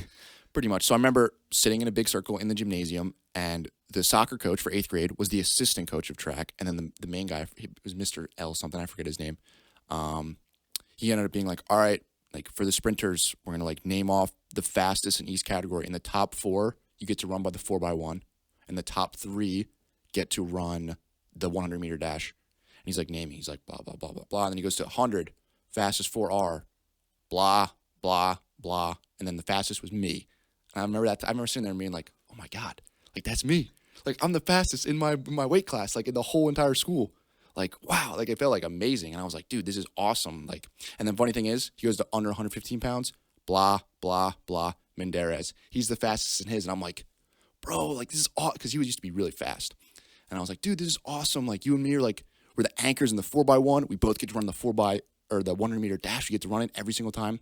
And I love track meets, dude. There's nothing, like, especially the 100-meter dash, there's nothing like lining up on a track, waiting for that gun to go off, boom, just sprinting. And to be honest, the 100-meter dash, my acceleration, it has never been, like, my insane point. But, like, when I hit max speed, bro, especially with a soccer ball in front of me, like, barely anyone's going to beat me in a race, dude. But anyway, like, I remember my highest peak, I think, was, like, 3rd in the 100-meter dash, because you would do, like, 3 from our school, 3 from the other school. And my acceleration was just never, like, insane. But I remember doing the 4x1, and we never lost a 4x1. We won it every single time. And I was the anchor, so I was always in the back, like, let's go, waiting for it. And then, boom, I would sprint. And I remember running, and especially when it was at home games in the Chamonix, they had the bleachers right there by the finish line. And I remember running, everyone's like, go, Tyler, go. And I'm like, it's me, baby. Like, I'm so fast. Like, let's go. So, yeah, track was honestly, like, you know, it was a huge thing for me because, like, I've always been fast, but, like, it's actually somewhere where you can use that speed, and it was great. I remember a little revival of your spirit too, because you had kind of got bumped around a little bit, and now all of a sudden you're like, you're the anchor, you're the guy, it's me, baby. You know, that's a really good revival of that spirit. 100%. I remember, I think his name was Mr. Lumia was the coach's name. It might have been someone else. But I remember he would find my parents after the track meets and always be like, Tyler's such a great kid. He's so fast. He, like, works hard. Like, he's really great to work with and stuff like that. And it was like, you know, and that was like, that made me feel really good. Like, you know, I've never really been in, like, school sports, but that was, like, my first ever time. And I was like, this is awesome. Like, all these people are watching me run. I have all my teammates that are relying on me. Like, it feels great. So that honestly, like, revived my spirit. And then, you know, but soccer's always been my passion. You know, I'm just fast, you know. And I never had, like, the insane, especially in 8th grade, they're not really, like, teaching you perfect form. They're kind of like, we'll help you with your form, but, like, at the end of the day, you know, we're young and it's like, whatever. Just run. Pretty much, yeah, especially for sprinters, they were like, just run, bro. So 9th grade comes around, and my motivation for, like, school sports is still, you know, strong, especially soccer. I'm like, dude, I know there's a freshman team, so, like, I don't have to, like, not that I wasn't confident, but I didn't have to worry about, like, I didn't need to go out to JV and do the varsity trial, whatever. I remember in the summer before freshman year, there's, like, Chamonix does, like, a 2-week, I don't know if they still do it, obviously, but they do a 2-week program, or maybe it's 1 week, where they basically, all the kids that want to try for soccer, freshmen included, and the girls and the guys, they all just go out, they just practice together, and the coaches watch, and whatever. And I'm assuming they're, like, making their judgments then, or, like, you know, forming first opinions about new players and stuff like that. So I remember going to that in the summer and being like, you know, like, this is not bad. Like, I met a lot of the kids that I, like, you know, would try out with. So freshman year comes around, and the tryouts are in the beginning of the season, obviously, or beginning of the year, because it's, you know, soccer's in the fall. So we go out, and I remember there was 28 kids, and I knew pretty much every single kid on the team, whether it was from Humenville or from, like, Maple Point, my middle school, or even, like, someone from elementary school. And I was like, bro, like, and I was still at this time, like, no excuses, but I was still, like, 5'1", like, 90 pounds, like, really gross, long Bieber haircut, because that was a style back then. Like, me and all my friends had that gross Bieber haircut. But whatever. And Medeiros had that too, honestly. But I was like, I'm good enough to make this team easily. I'm like, I'm easily, like, there were kids that were already going through puberty I wasn't really going through yet. But I was still like, dude, I'm easily, like, top 15, 10 players on the team at least. So I was not worried about trying out at all. But that year, there was a new coach, this girl, I don't even remember her name. I don't want to remember her name. Come on, you don't remember her name? I do not. I legitimately do not remember her name. All I know is she was, like, fat and short. And, like, so clearly she wasn't athletic. But the first day of tryouts, she comes up to us, and she's like, all right, guys, I'm going to let you all know that I played college ball, D1, blah, blah, blah. I know what I'm doing. She, like, egoed on us on the first day. And maybe because she was a girl and she, like, didn't feel confident or whatever the reason was. Like, I don't know. Like, why are you egoing on us on the first day where it's like, are you little maggots? Like, I'm the best of all time. Like, Instead of coming in with respect and being like, hey, 100%. I love the sport. I'm going to try to guide us to greatness. I'm going to try to help you guys. She came in being like, you better respect me or else, which is a failure of leadership right off the bat. 100%. But anyway, so the tryouts are coming out, and, like, I know I have a lot of friends on the team and stuff like that, so we're trying out, blah, blah, blah. And then, like, a couple days into the tryout, she's like, do I know your dad? And I was like, do you? And she was like, and I was like, Martin. And she's like, is he from Britain? And I was like, yeah. She's like, oh, I played against him in the outdoor leagues because my dad used to play over 30 league, over 40 league. And at the time I was like, oh, like, that's cool. Like, you know him. Maybe it'll help me out or something, you know? When she didn't end up, I don't think she ever, like, said, like, an opinion on, like, whether he liked him or not. But I went to my dad and I was like, do you know who this is? And obviously I knew her name at the time. And he was like, I don't recognize the last name. And he's like, what does she look like? And I was like, she's, like, short, kind of, like, round. And he's like, oh, yeah, she plays on one of the other teams. Like, she gets into it and she's not good, blah, blah, blah. And I was like, oh. So, like, he's not on good terms with her. But anyway, tryouts are going, you know, and I'm not going to be like, I was insane at tryouts, but, like, I was good enough to make the team easily, by far, to make the team. And this is not the tryout that you went late to, right? I'm thinking. No, that's the next one. So you're literally there the entire tryout. It's a 2-week process. You definitely belong in the top of the hierarchy, right? Like, you're like, I'm not number one, but, like, I clearly belong with the top. 100%. And a lot of the people I played with there, I played against. And this is not co-ed. No, this is all boys. And I'm like, I belong here. This is easily. I played against most of these people, and I've easily kept up with, or I'm better than them. And I remember, like, whenever we would do sprints, they would categorize us. People would be like, I don't know why she did this, but she would be like, okay, guys, who thinks they're the fastest? And then people would raise their hand, and she'd go, okay, you're group one. Who thinks there's, like, medium speed? And then, I was like, I'm not an ego, or in those kind of situations, I don't like maybe looking back on it, maybe I should be a little more ego back then. But I was just like, I'm medium speed. Because it was like stamina. It wasn't like, who thinks they're like sprinting fast? It was like, who has a lot of stamina? And like, who has a little bit of stamina? So I was in the middle group. So I was never like not trying or like, you know, whatever. And then the day of cuts come out. And what she did was this, which is the stupidest thing I've ever heard in my life. So our first game comes around, and I guess she's like not complete on the roster. So she picks like 15 kids, and they get jerseys. But there's still like 7 or 8 of us that like haven't made the team yet. So I didn't make like the first 15 or whatever. She brings us all to the first game, and all of us that aren't on the team are sitting on the bench, like, you know, watching the game. We don't have jerseys, so we don't even get to play. And our team is playing, blah, blah, blah. And she like has a clipboard, which like nothing against people that use clipboards for coaching in soccer. Like nothing against that. Sometimes it like, you know, it helps to have all that information in front of you. But for me, it's like, dude, in my opinion, you should have all that information in your head. Like you should know exactly where your strengths of your players are. You don't see Pep Guardiola and Jose Mourinho out here. Let's see here. Like, do they have their coaches on the sideline that have like video review and like other things they write down? 100%. But are they with the clipboard? No. And she has a clipboard, and it has the list of players that are on the team already. And she gives it to me, and she goes, hey, so I need you to do check marks when they do stuff good, and I need you to put X's when they do stuff bad. So she gives me the clipboard and tells me to start judging players on the field. And it like also wasn't even like clear direction. It was like so weird.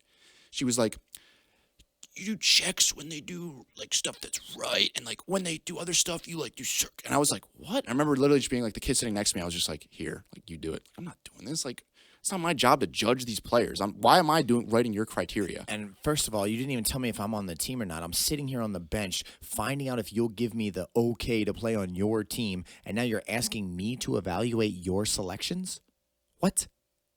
Yeah, and I was like, you know, I've always been like I said, I've always been like a headstrong kid, and I was like, fuck you. I'm not doing this. It's not my job to you pick these kids. You know, some of them are shit.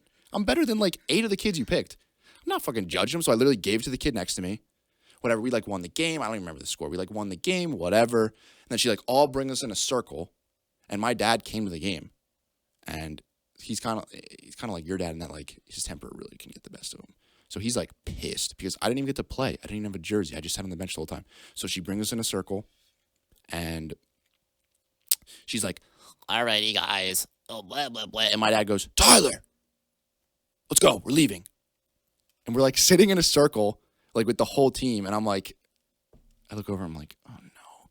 My dad's like, let's go. We're leaving. And he like pulls me out early from like the meeting.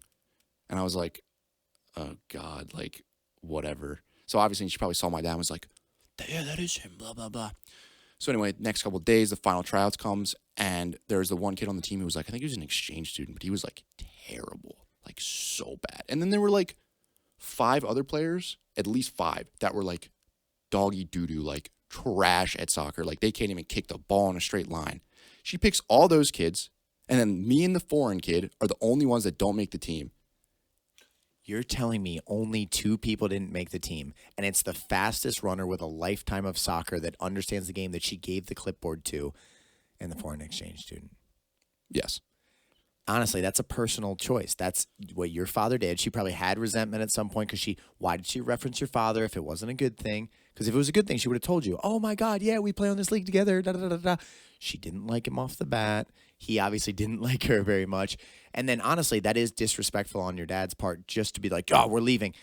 Because even if you don't respect a coach, you are a coach. And imagine if you had had a team meeting and some parent was like, let's go, get out of here. It would rub you the wrong way. Now, bigger people or people of character would not take that out on the child. They would flat out go like, if he's good enough to play, he's on the team. And if his dad says, you know what, he's not playing on your team, well, then that's a different issue. But you're like, the kid is objectively good enough. There's no doubt. My personal feelings don't go into this.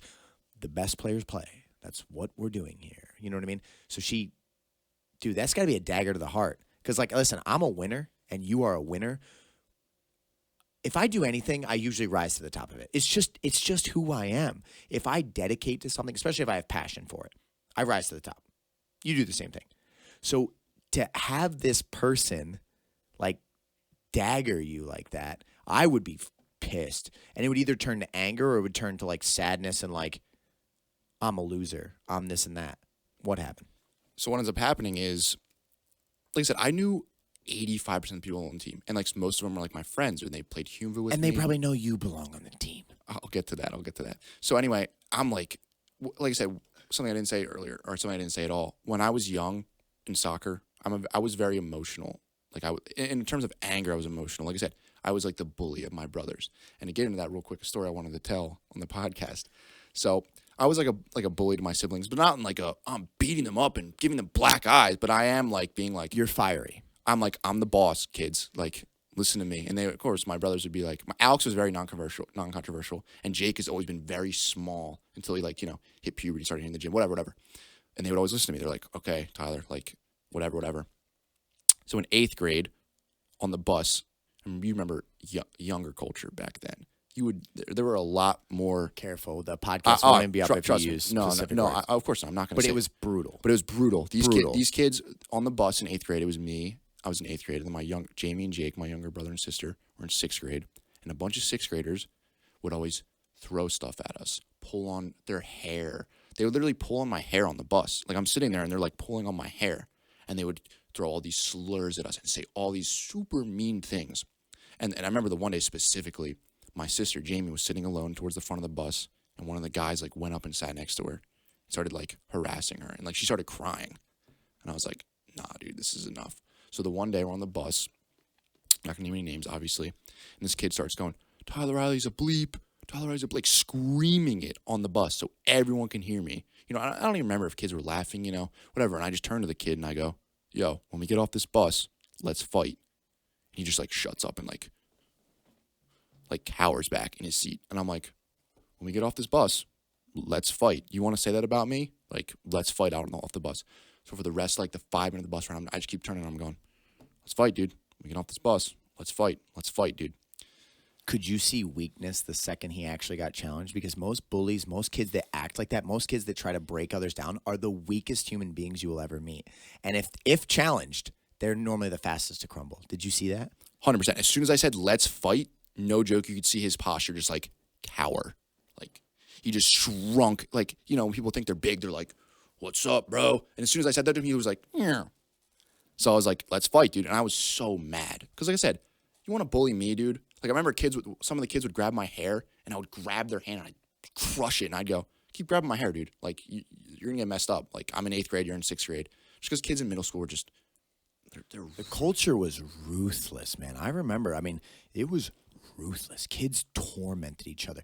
If you came up in our generation, I'm a little bit older than you, you have thick skin. There's not a question of, dude, there's no like nowadays, like words are violence. No, listen, like the things that kids said and did to one another was brutal. They wanted you to break down completely as a human being in some way. And it was always the broken kids, but you don't understand that when you're young. You're just like, what the hell is wrong with these kids? It's just how they were. So he crumbles, right? So you get off the bus. So I'm like, he crumbles, right? And I could see he's in fear, but I'm like, I'm fuming at this point. Like I said, I'm a kid that I would get mad. Like, would I like punch walls and like beat up my siblings? No. But like, I was mad. And he's like, and it was your sister. It wasn't even you. You were able to take it for you. Of course. But it's your sister. Yeah, they would do that to me all the time. And I was just like I said, they would grab my hair and I would like show him what's up. And so we're getting off the bus and he's walking away from me and he's in front of me. And he's like, I'm like, fight me. I remember going, fight me. And he's just ignoring me, walking away. So and you should never do this, ever. And my dad immediately told me after I told him this, he was like, why did you ever do that? But anyway, he's walking away. I've never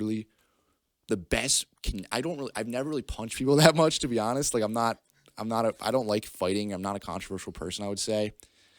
But I had the best contact with this. I sucker punched him. Boom. Right in his cheek. Like, you hear that contact. This kid stumbles. He like stumbles for a sec, collects himself, sprints home as fast as maybe thought I was going to like keep beating him up or something. Whatever. So he sprints home. So I go inside. I remember having like my French textbook and being like, hey, Dad. And he's like, oh, hey, so. And I was like, I just punched so-and-so in the face. And he's like, what?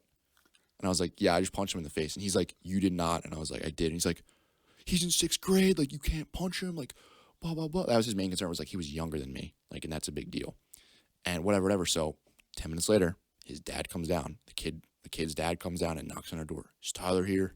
I'm at the front door. And like I said, I was an emotional kid. So I like break down crying and I'm like, oh, blah, blah, blah. But when I compose myself, I'm like, I tell his dad, I'm like, your son has been harassing me and my siblings for like months now. Like, and I'm telling him specific examples of like what they did. And he's like, really? And of course, the dad is oblivious to how horrible a son he has. Sure, parents never want to take responsibility if their kid is doing something. 100%. So anyway, me and my dad and him walk down to his house. We open the front door. What is the kid doing? Crying his eyes out. Oh, crying. And then his dad, shockingly enough, goes, blah, I can't believe you are and we've known this kid, because he lives down the street from us. We've known this kid. He was friends with Jake in like kindergarten, in like 1st grade. He would walk down to our house and like they would like play like Pokemon cards and like Crazy Bones like in front of our house. So we know this kid and his family clearly knows us. And his dad just starts going like, I cannot believe you're saying that to Tyler and Jake and Jamie and all of them. Like, we just bought you because it's like when iPod touches, I think, were like a big thing. He's like, we just bought you a brand new iPod Touch, blah, blah, blah. And he's like crying like, I'm sorry. And of course, his mom in the background, all you hear in the background is, we should sue you for assault. We're like 13 and like 11. Wow, right as I was about to say, that is such an amazing example of good parenting. Because like a lot of people are going to listen to this episode and be like, that's not good parenting.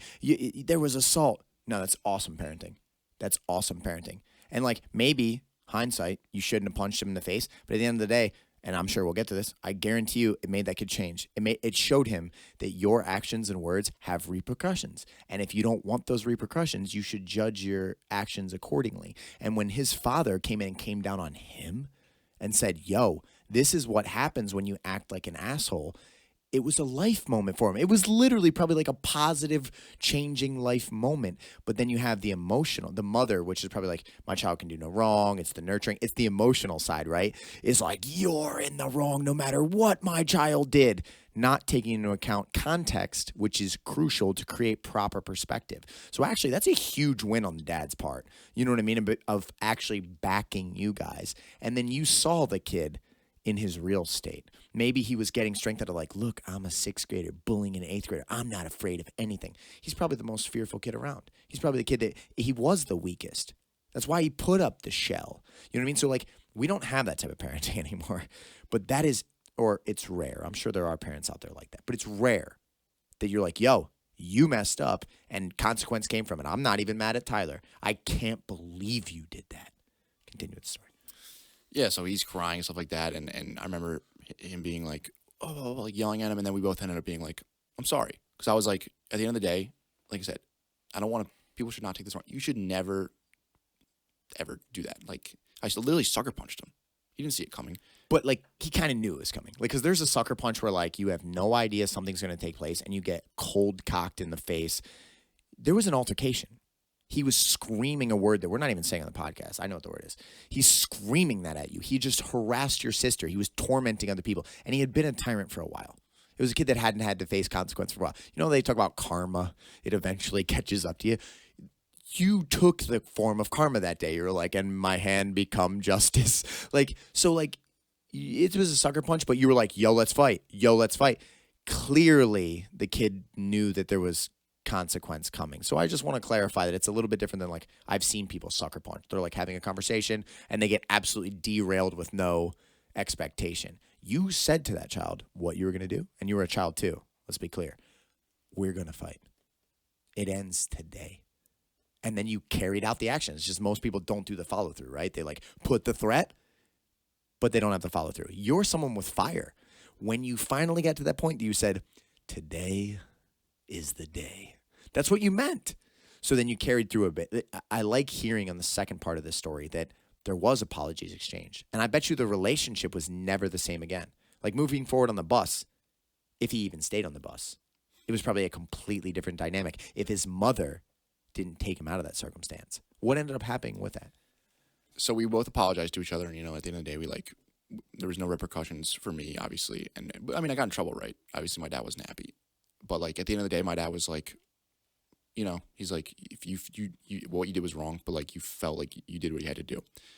Anyway, continuing forward, he was like the most little weaselly, like cower in the corner.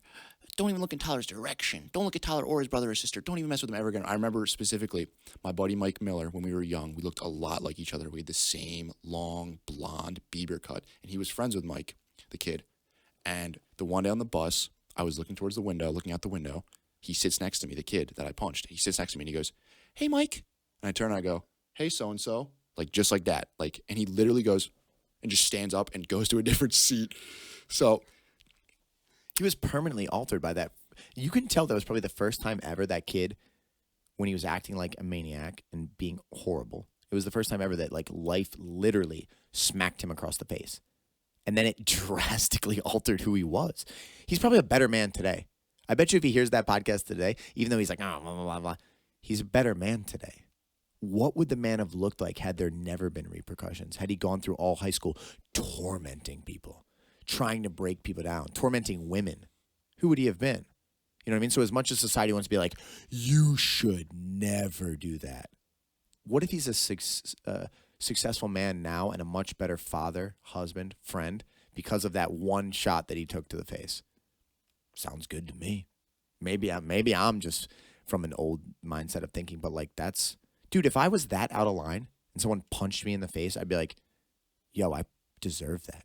But we have a relationship with the truth. You would analyze it the same way. If we were doing what he was doing to you, like if you were doing that to someone else and his little sister and you got punched over it, you'd be like, yo, had repercussions for being an asshole. Emotional people would be like, I was a victim of assault and that person is the most terrible person. No, that's just not the truth. You're just lying. You're getting more delusional, and life's going to be harder the more delusional you are. So I don't know how we got to the bus story, but so you've had a bad experience now with that soccer coach. I was finishing the part of 9th grade, like at the end, which is why I came into it. Like I said I was emotional, and then I wanted to get in that story. But anyway, I was emotional. So what did I do when I didn't make the team? Like I started crying. Like I was still like I said, I hadn't gone through puberty. I was short, and one of the kids on the team who I wasn't like good friends with him, but I played like tournament soccer with him. He played Humeville. He knew my dad and stuff like that. He like came over and was like, bro, like, are you all right? Like, and I was like, oh no, I need to go home, blah, blah, blah. And I remember he was like, all right, and I didn't have a cell phone. I didn't get a cell phone until my senior year of high school, which is a whole other thing. So I didn't have a cell phone. So what am I? I'm stuck. And the worst part of it all is she goes, all right, guys, you two are not on the team. By the way, you guys can still come out to every practice and practice with us. And she cut us in the first 10 minutes of the practice. So she's expecting me to sit there for an hour and a half or however long the practices were and practice with the team that I just got cut from. So I'm crying my eyes out, like being like, this sucks.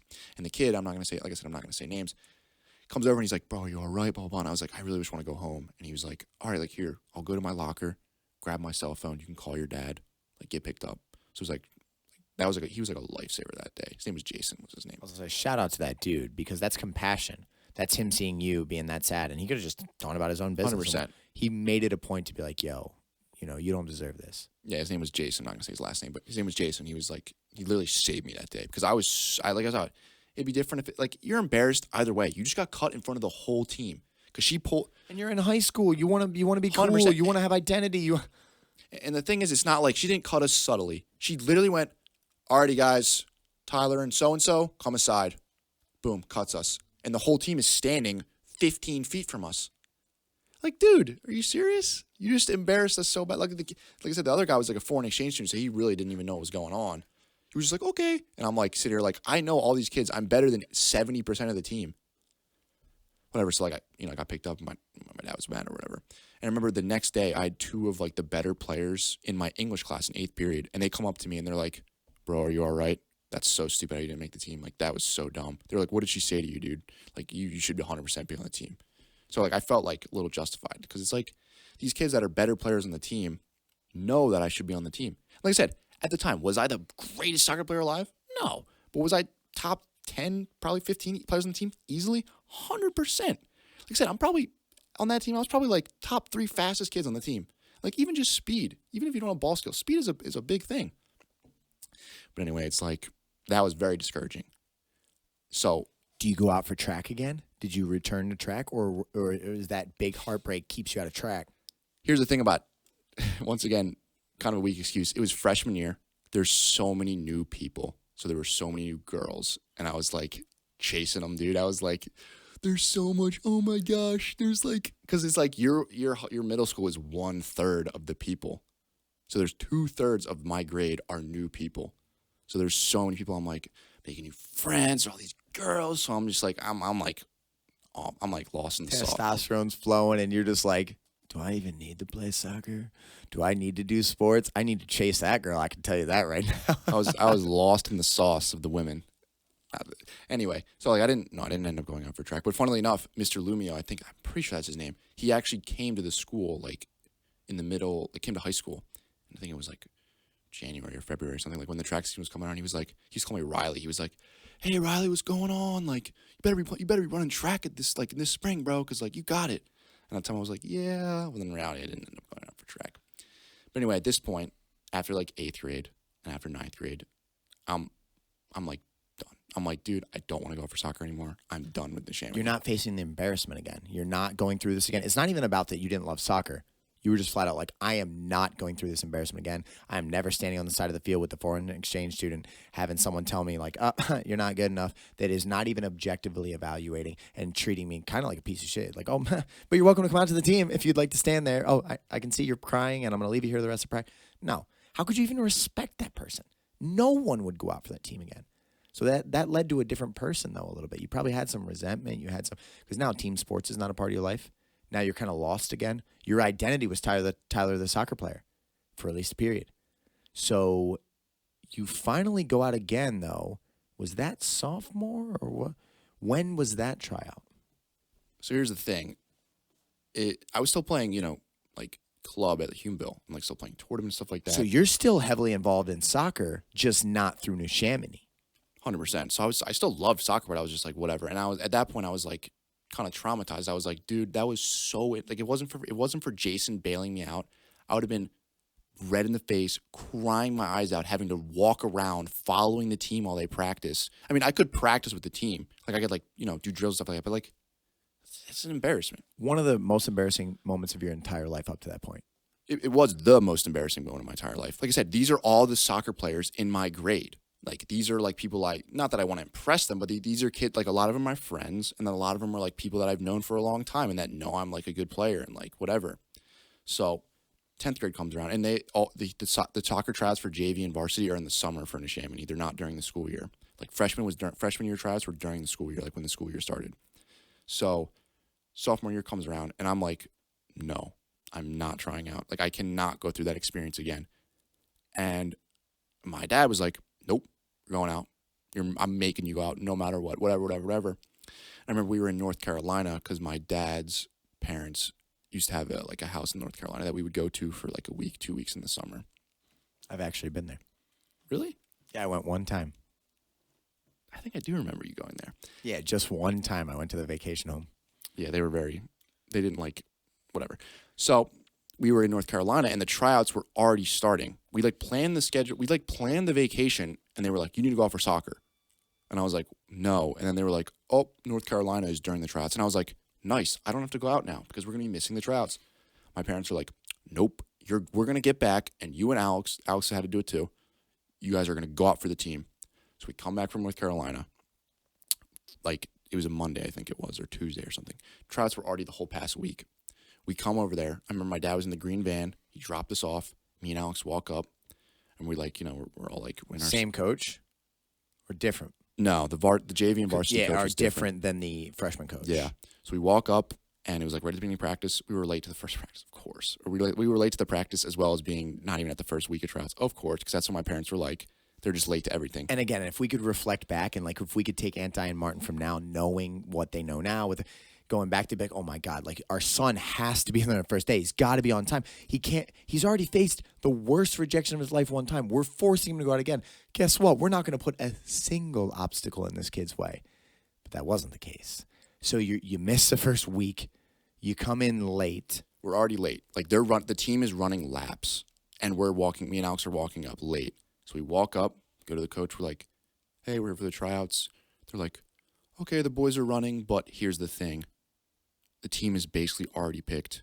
I mean, you can come around and run around with the guys if you want, but the team is basically already picked. So you might be wasting your time. You most likely won't make the team. Right now, this Tyler that sits here today, you should have gone out and ran as hard as you could that day and put every skill on display that day, but you had just gone through that insane embarrassment. You're like, bro, you're telling me those words that's triggering me back to that previous event? No, thank you. But really, the correct answer would have been, imagine if you show that coach passion, effort, energy, 1,000%. You say, listen, I missed the first week and I might have done this, but if you're a good coach, you will see the value that I have. I'm going to be the hardest worker on that field. I belong on this team. That is the correct response. And we always try to separate logic from emotion, but at that time, those emotions probably get the better of you. And it's like, I'm not going through that again. I'm not doing that. They just flat out whispered in my ear, you're probably not making it, bro. You know what I mean? So do you try out or do you leave? So we walk, like I said, and while we're talking to them, they stop running and they all come up and no joke, everybody's just laughing at us. Me and Alex are standing there and they're just laughing at us. And it's it was just. Well, it's ruthless culture too. At the end of the day, it's ruthless kids. And they see these two kids come up late. Their parents just dropped them off in a van. You weren't at the first week of tryouts. In their mind, you're a joke. Why are you here? Go home. And it would take extreme character and resiliency to be not only am I not going home, but I'm going to be on this team. And you will respect my skills. That we don't have that as children. You learn that over time. So what takes place? Yeah, I'm 15 at the time. I'm just starting to go through puberty and stuff like that. And are you still smaller? Because you're 6'3" now. I'm still small. Like I said, I was probably 5'4". I didn't really hit my growth spurt till from junior year to senior year. I grew 7 inches. It's like puberty. Could you have sped things up a tiny bit? If you're gonna make me 6'3", I couldn't have been 6'3" in 10th grade. Really? Yeah. So what ends up happening is we're okay, thanks anyway, and we go back to walk to the car, and luckily my dad was still there, and I remember this is one of the most relieving moments of my life when I heard my dad say this. We walk back in the car and we're like, hey dad, and he's like, what's up? What are you guys doing back here? We're like, well, he said the team is mostly already picked and we're probably not going to make it. And he was like, wow, that's bullshit. He's like, you know what? Fuck this. Get in. We're going home. He took us in the car and we just left. And it was when we left, I was like, thank God, bro. It was the best moment of your life because you couldn't face failure again. Failure was right at your doorstep again. And I'm amazed you even walked out on that field, bro. That shows unbelievable character on your part. Most kids would have thrown a fit and said, I will not walk out on that field. The fact that you did is unbelievable. But then the doorway got open towards here's the easy way out. If your father had walked out on that field and said, listen, it is 100% my fault that the kids are out of town. We had a family trip. But this young man and his brother have played soccer their entire lives. They were not given a chance in varsity because of a shit coach. And, like, if you put them on that soccer field, you will see they belong. Don't take my word for it. Put them on the soccer field. That's the correct response. But emotion clouds things. Your dad probably felt a little anger. He's like, this is bull. Because I would feel it. But it's what you do with that. So you guys get in the car. You drive home. You're feeling on top of the world, bro. I can't be disappointed, baby. You know what I mean? Like, I can't be told I'm not good enough. You don't even care that you could have made it. It's like, I can't fail. What? It wasn't even that. It's just like when an adult, when you're young and you're going through puberty, and like when an adult tells you, don't bother, dude. You know what you go?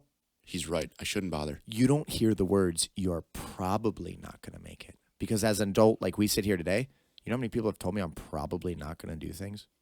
I'm like, yo, that's your opinion. And I literally don't care what your opinion is. Because when I make it, you're going to go, oh my God, I misjudged that person. A child doesn't hear those words. A child hears, you're probably not good enough. Go home, kid. That's what you heard. So you went like, bro, loud and clear, chief. Yes, sir. Back to the car we go.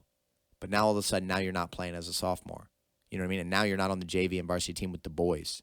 Now you're not in the club. You're not in the clique. You weren't on the Firebirds. You've just had these little opportunities that would yield a completely different Tyler Riley. The skill's there. The passion's there. The knowledge is there. The work ethic's there. All of those things are there. You've just had these little opportunities taken from you and doors closed over and over that it almost became easier to just accept it like, guess I'm not meant to, which is just, that's that reframing reality. That is not the truth. That is not the story. But we don't realize that till we're older. You know what I'm saying? So sophomore year goes on, you're in high school, your women are an interest, you know, I don't, we have so much to still talk about on the podcast. I don't even really want to dig that unless like maybe the life lessons you pulled out of some relationships, but we still have a lot to cover and we're at the 2-hour mark, by the way. Oh my. We're at 2 hours, bro. So you don't make it in sophomore year. At this point, I can't even think of a fragment of my imagination that you would go at again as a junior or senior because you don't even have any established roots at that point. What does the last 2 years of high school look like? And if you want to throw girls into that mix, that's fine. But we'll just kind of encapsulate the last 2 years of high school. I'll just give a quick synopsis. Like, honestly, high school overall, like freshman year was like a whole new experience. You know, I didn't really, like, even though like it sucked to make the freshman team, like I still had a good time. Sophomore year was like, that was like my worst year. That was like might have been my worst year of school. Because it was like, I still had like the long hair. I was going through puberty, so I had like acne and stuff like that. Like, I was just and I had braces too. I was just a gross kid, to be honest. And your identity's gone because you were Tyler the athlete, Tyler the soccer star. So now you have all these changes going on. You're in a new environment. You've faced rejection and humiliation. You are changing rapidly, and it's all just together at once. Dude, I can't believe you didn't have a nuclear meltdown, legitimately. I just, like, I don't know, man. I always just had, like, a strong character to know, like, you know, everyone has sad thoughts, right? But for me, it's like, I know what I have in life, so I'm always going to be appreciative. Like, 10th and, like, some of 11th grade was, like, horrible. Like, I remember the one time in English class, I was like always a quiet kid. I was never really like out there, like, you know, I was always just like kind of the quiet, smart kid in a lot of my classes. And the one time this like complete degenerate kid is like, I don't know why, like I wouldn't say anything, you know, I wouldn't talk to anybody. Like I had friends, I wouldn't really like, but like I would never really raise my hand or anything like that. I remember the one time I'm sitting there and it was like this, it was in English, and our teacher was very like I can't even say it, free flowing. So he was like kind of like go with the flow and like, because it was an English class, so he was like a lot about like poetry and just like chilling or whatever. And like a lot of time we would just have like discussions as a class. And this one complete degenerate just goes to me like, yo, you live next to elementary school? Like me? And like innocent me, I'm like, oh yeah, I do. Like, because I live near Oliver Heckman. And I'm like, yeah, I do. And he's like, yeah, you would seem like you're like a creeper that like lives near like little kids. And I was like, in the middle of a classroom, out loud, in high school. yes. Dude. And the teacher, I'm not going to name him, he's like one of those people, and he goes, so-and-so, like, not cool. Like, that's all he says. And I'm like, out here, like, dude, you just basically called me like, I'm like 15. And he's going like, yeah, you seem like a predator. And like, that stuck with me. Not like, because it has any truth behind it, but it's just like, imagine the audacity to say that. I know. Another experience that is so humiliating and no real repercussions for that guy. Just like that female soccer coach wasn't held accountable and these other people weren't. No real repercussions. That is absolute bullshit. And that's a sign of horrific character. And if allowed to flourish in a society, things like that slowly lead to the collapse of healthy society. Because if you can spit venom like that and have no real repercussions, it allows evil to flourish. It allows good people to be suppressed. It allows great character to be crushed to the floor because society asks you have great character? Well, then don't you dare think about harming someone. Don't you, hit that kid or blah, blah, blah. You just turn the other cheek. You just make sure to take it. Sticks and stones may break my bones, but words will never hurt me. What? You just face humiliation again. And you know what? That's where an authority figure in that class. Listen, if you're that teacher, you're a coward. Get upset with me all you want with that. In a situation like that, in a public thing where kids are searching for identity and trusting you to the leadership of the culture in that room, for you to just go, don't do that. You should have had an iron fist. You should have said, that is absolutely inexcusable, out of line, ridiculous. Get up and get out of my classroom right now. Go to the office. And then you give a speech to that class where you say, that type of behavior will not be tolerated. Did you see that? That is what a bad person does.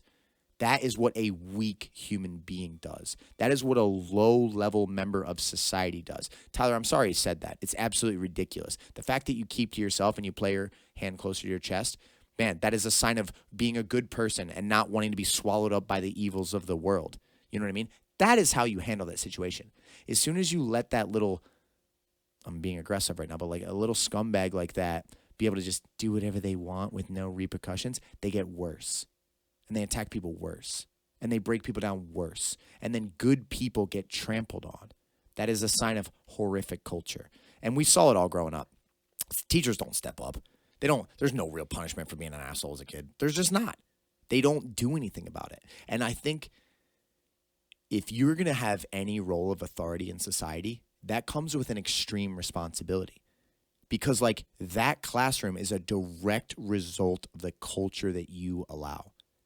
So what about when that's your child, Mr. whatever your name is? What about when that's your child that just got called a predator? Oh, I would think you would live next to an elementary school. So the other kids go, ha, ha, ha. And then you know what? All those little kids go, Tyler just sat there and took it. Look at that. He must be this type of person. The teacher allowed it. Ha, ha, ha, ha. And then they think it's funny. And they think it's funny to torment kids. And then stuff like that flourishes. You know what I mean? Like as much as positivity changes the world, like if you're around, just being here this week, you feel different? Like there's different energy in this building, right? Evil flourishes. And it spreads like an infection, like a cancer. Bad culture spreads just as fast, if not faster, than healthy culture. So that's another experience where like thank God you're so analytical. Kids have killed themselves over things like that. Kids, like in Neshaminy especially, we had multiple suicides. I remember the names of many kids, Marissa Gasperi, Becky Gillespie. They instantly pop up in my head, killed themselves over the culture that was there. Because that is where an entrusted authority figure was supposed to keep those children in a positive environment. And they were allowed to be tormented and brutalized with words. And only the people like yourself that can separate, he is a degenerate, not I am blah. Most kids don't really have the strength of character to do that, or their emotions get involved and they feel so broken and worthless and everything like that. They turn to suicide. They turn to drugs. They turn to all kind of horrific behavior. And who failed there? Wasn't even that kid. I bet you that kid comes from a broken home, probably treated terribly, no good role models, yada, yada, yada, all those things. And they're not excuses for that behavior, but I guarantee he's a broken kid. Who sets the culture? The administration. That administration failed you at that point. Yeah, I mean, to me, it was like when I was that age, I was like, I guess this is just a part of growing up. Like, you get bullied, like it's whatever at the end of the day. And like I said, I know, like deep down, it's like, well, and we knew bullying existed. I feel like we didn't try to run from the truth back then. Like, dude, you knew there were bullies, and you would just say, "That's a bully." You didn't like poor me, victim to the world. Like, I had it so rough. You were just like, I encountered a bully. Wasn't that your response? Like, 100%. I had bullies in middle school. I had bullies in like the middle of high school. Like I said, and to me, I'm not like, woe is me. Life is so hard. I was like, dude, I'm growing up. Kids are mean. It's just how life is. Like, you just got to ignore them, move past it, and whatever. So 10th grade was like a very terrible year of high school for me. And also at this time, it was like, like I said, I'm a smart kid, especially with school. I like know the system of school so well that I can easily not study, not take notes, not do all that stuff, and easily get good grades. But it was like I was being bullied, and there's a lot of girls, so I was like very distracted in like my freshman and sophomore year. So I was like really not trying. So I remember I was ranked like 100, like 40 something in the class. But like junior year came around, and a couple months into junior year was like. And for the people that are watching this, because there's super small classes out here, 140 out of 680 or 690 or something. Yeah, like out here there might only be 140 kids in the class. That's still top 25 percentile. Yeah. So and then the big changes for me basically came in junior year. Like I said, I still had the Bieber haircut. I had braces, all this stuff, and I finally started getting a growth spurt. And then in 11th grade, I cut my hair. I literally just buzzed my head. Like I buzzed it straight up. I got like a 3 all around. Because my buddy, they opened up like a new like barber shop like down the street. My buddy Mike had a free haircut. So he was like, bro, you should use it. And I was like, all right. And then I got my braces off. And like I started hitting the growth. But even 11th grade was like whatever. Like it wasn't bad, but it was just like whatever. And for a lot of like the beginning of high school, me and Mendez, like my best friend, we kind of drifted apart. Because he was exploring new people, I was exploring new people. Not anything like we didn't no falling out, nothing like that. And in 11th grade, we ended up having 8th grade honors math 2 together, 8th period. So like we kind of reconnected. We were like brothers again, and like it was all good. And then like I said, I like 11th grade. It's not very whatever. Nothing really happened. And then 12th grade came along, and I really came into myself. Like I found my hairstyle. I had no braces. I came out of that summer. I ended 11th grade probably like 5'8", 5'7". Senior year, I'm 6'1". Beginning of senior year, I'm 6'1". So I'm like way bigger. I'm like cleaned up. I look nice.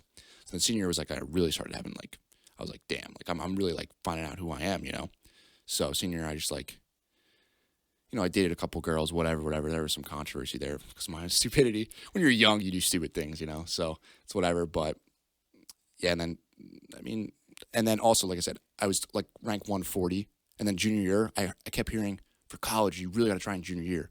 Like, you really need to, like, get your grades up because junior year is one of the most important years. They always told us that at Neshaminy because I went to Neshaminy for when I was young, and then when I was older, when I moved back, they always used to say, like, it's junior and senior year that makes all the difference, especially junior year because you're sending out all your stuff in senior year. Yeah, so junior year, I, like, took the SAT. It was on the 2,400 system rather than the, what is 1,600 now? I, like, didn't do that good on it. Whatever. I'm not even going to give you my score. But it wasn't that bad, but it wasn't that good in comparison to what I feel. Anyway, so I started trying in junior year, like really trying in school. And then in senior year, I started really trying. I ended up getting ranked like 82 or something like that. So I really like it. But like I said, if I tried in like freshman and sophomore year, I could have been top 20 easily. I'm one of those people that my life motto, if you ask me, is work smarter, not harder. So like, why would I try my ass off all throughout high school just to like, what, say I'm top 5%? Does that really make it? Like I ended up going to Temple, and I went to Bucks County Community College for 1 year. Like, would me being top 5% them at Bucks be like, damn, you're even better than you are? Like, no, it doesn't make, like, I'd rather like have some fun in high school, do what I want, chill out, try here and there, and like still be top 15% than like try my ass off all throughout. And I was the same way in college. I was like, I don't have to go to this class today, so I'm not going to go to this class today. I'm just going to skip. You're honestly, I don't know if you ever realize this, you are just flat out meant to be either the pro soccer player, the pro coach, or a business owner because you need that relationship to like when I give way more, when skill expression is able to be shown and I'm able to show 1,000% of my capabilities. I want to see the 1,000% result. If I'm going to get the 100% result that I could get with 10% of my effort, I'm only going to give 10% of my effort. You need to be challenged. Do you know anybody else that always says constantly, I need to be challenged? You. Exactly. And I didn't even want to make that connection. I have to see. I believe in that methodology to the fullest. I believe in efficiency. I believe in if I could spend 8 hours doing something that would yield the tiniest better work than what I spent in 1 hour or 30 minutes, I will never spend the 8 hours doing it. I won't do it because it is not enough of a, like, yeah, technically I should be able to just do that because, like, yeah, but this is a little bit better. It doesn't work for me because that other 7 hours, I could do something more efficient with my time and then get a better result out. You're an extremist. Those people need to be able to see the results of their work. They need to know that, like, when I grind, I get something out of that grind. It's just the way that we are hardwired. And maybe it's why we're so similar in many ways. But as a business owner, there's a direct relationship between the excellence that you embody and the excellence that comes out in your results, in your business. If you are a pro soccer player, your excellence takes you to completely new tiers, takes you to new marketability, takes you to new value from your teammates and your coaches, takes fans to adoring you because you're an extremist, because you're like, oh my God, like, I don't want to just score a goal. I want to score all the goals. You know what I mean? Like, that's like the sickness almost that Michael Jordan and Kobe Bryant and the greats had. I'm just citing basketball for an example. They were like extremists to a level where winning was life. I read a book called Winning by Tim Grover, and he used to interview all these, like, he was a sports psychologist and a strength, and I don't know if he was a sports psychologist officially, but he worked the mindset with the elite, and he was a strength conditioning coach, and he worked with, like, Kobe Bryant, Michael Jordan. Like, the guy is a legend, right? And he used to ask people the question. He would just sit down with an athlete before he worked with him. What is winning to you? And he would have them answer it. Kobe Bryant's response was the same as mine, because when I was listening to the audiobook, and he was like, what is winning to you? And the first thing intuitively that popped in my brain is everything. Listen, if I'm going to do something, I have like a sickness. If I cannot be the greatest, it almost infuriates me. Most people don't understand that. And then he profiles down that, like, listen, that is not the norm. That is so far detached from the norm that if you charted people on a bell curve, those are like you have a mental illness almost. But like, I could see in your eyes, you were thinking the same thing over there. It's a way of life. It is like, if I'm going to do something, I can't just win. I have to be the greatest ever of all time if I'm capable of that. And I think later on in life, when you mature, you go, okay, as long as I can reach my greatness, there's a healthier relationship there. Because otherwise you'll get discouraged of everything. You'll look at yourself and you will put yourself on right next to the greatest soccer player in the world right now. And you will only look at the shortcomings of yourself, which then only crushes you down. Versus when you go, what does my greatness look like? What is the greatest version of Tyler Riley? You don't know, but let's try to find that. Comparison kills, you know what I'm saying? But anyway, in that book with Tim Grover, he talks about, like, these people they're just wired different. They're like no one else. They can't even get satisfaction from good. You're like that. Good is infuriating to me. Mediocrity is infuriating to me.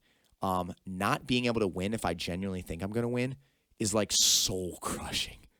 Do you feel that way? Describe winning to you. I mean, I was thinking everything as well. Like I said, when I see people, because it's usually team stuff, like sports stuff like that. When I see people on my team not trying, that's like, you just want to like smack them around and be like, bro, are you serious? Like, you see everyone, like, we're all trying to win here, and you're like not bothering. But most people, I forget all of his words. I'm going to send you this audiobook because most people's responses are like, winning is good. It's fun. It's, the result of hard work. It's consistency. Like they list, because he just says, like, what is winning? And they list all of these other things.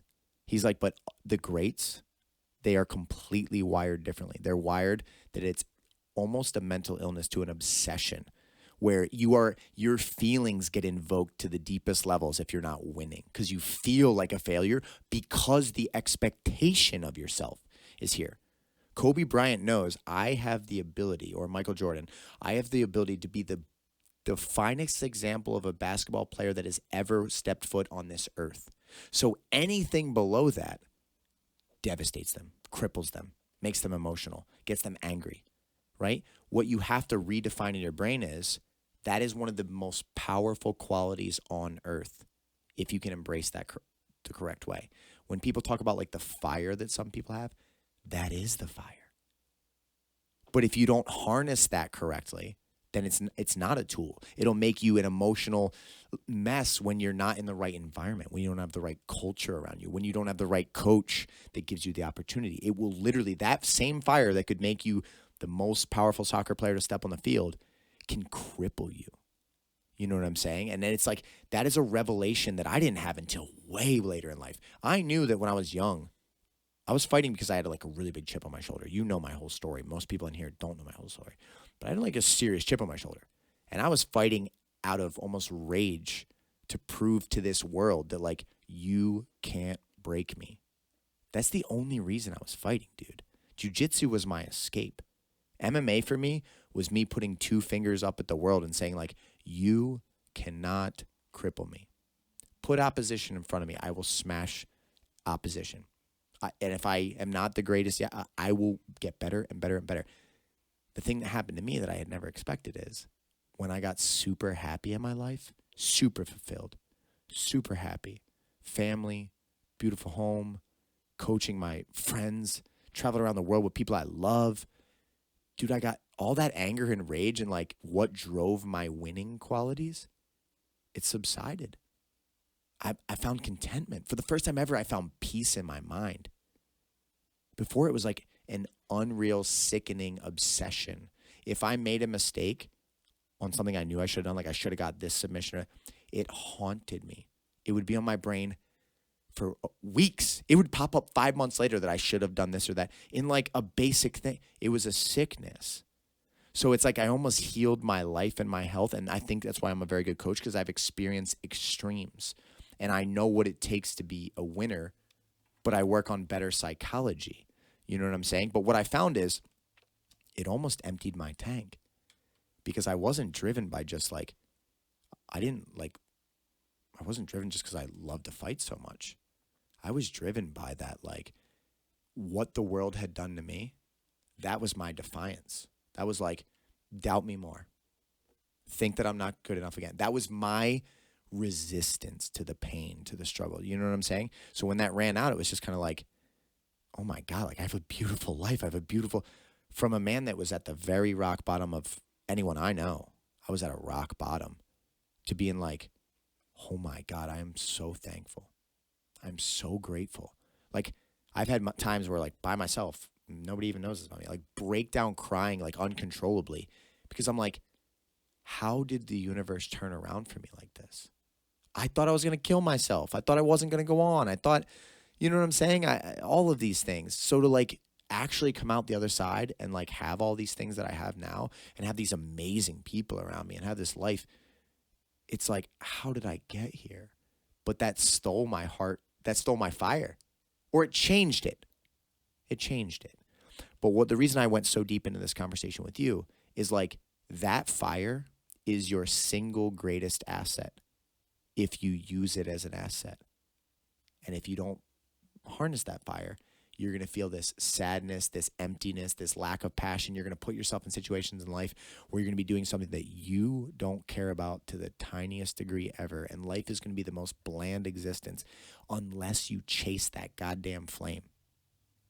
That same flame that was there since you were born as a fireball. I grew up around you when you were a little tyke. Little Tyler would throw hands if he had to. You would get red-faced. You had intensity about you that I had never seen in a child like that. You had intensity. And the funny thing is I know myself. So I'm like, yo, that's like me. You know, it's just you see a more matured version of me. You see a much older version of me. If we had grown up at the same time, we would have been so similar. So when I see you, I'm like, yo, that was me before I figured out how to get my flame to be a part of my life. You know what I mean? And like, I'm in a unique sport. Nobody can hold me back. In MMA, we fight. There's no like coach being like, yo, you don't make this team. That doesn't exist. So it was literally as simple as like, oh, you don't think I can do it? I signed the contract. I'll be there at that day and time. Oh, you think I'm not good because I'm self-taught? Cool. Let's fight. You had barriers. You had people that were able to alter your future. That would have infuriated me even more. And I bet you I probably would have taken the same road as you. I'd be like, I don't need these people. I don't need it. Whatever. I would have just gone the other way. But the right answer is actually making the flame stronger. You know what I'm saying? But that comes from like your environment. That comes from your surroundings. That comes from hearing these words and having these dialogues. You know, and like we can't go back in time, but we can exist in this time and we can affect this time. So before we go too far off, we are at an hour, 2 hours and a half right now. And we are just touching into it. Okay, so let's shift to another topic. One of the things, actually, no, we can't. Right out of high school, you've now gone through a major transformation. You probably rebuilt confidence a little bit. You actually had a little bit of success with girls once you came out the other side. So I'm just expediting this a little bit, but like you're finding your confidence again, and you had been a broken kid. So like that's got to feel extremely good. But now you're in high school. You're a kid with fire. You're a kid with emotion. You're a kid that's faced humiliation, disappointment, but you've also felt positive emotions in life. You do have a loving family. You have all these things. What is your direction? Who points you in a direction? Why do you decide to go to this college or that college? What is your major? Where does that come from? Because fire generally needs to have a target to burn through, or like a house to warm. Let's call it that way, right? Fire uncontrolled is terrible. It can be destructive. What does your guidance look like? What does your path look like at the end of high school? So during senior years, when you're like, or junior or whatever, that's when you're like applying to most schools and stuff like that.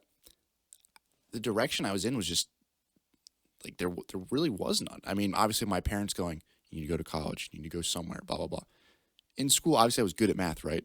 And I enjoyed it to a point, but there was never anything in school that like grabbed my attention that was like, damn, I really enjoy that. Like, or like, wow, I'm really good at this. I can like see myself doing this.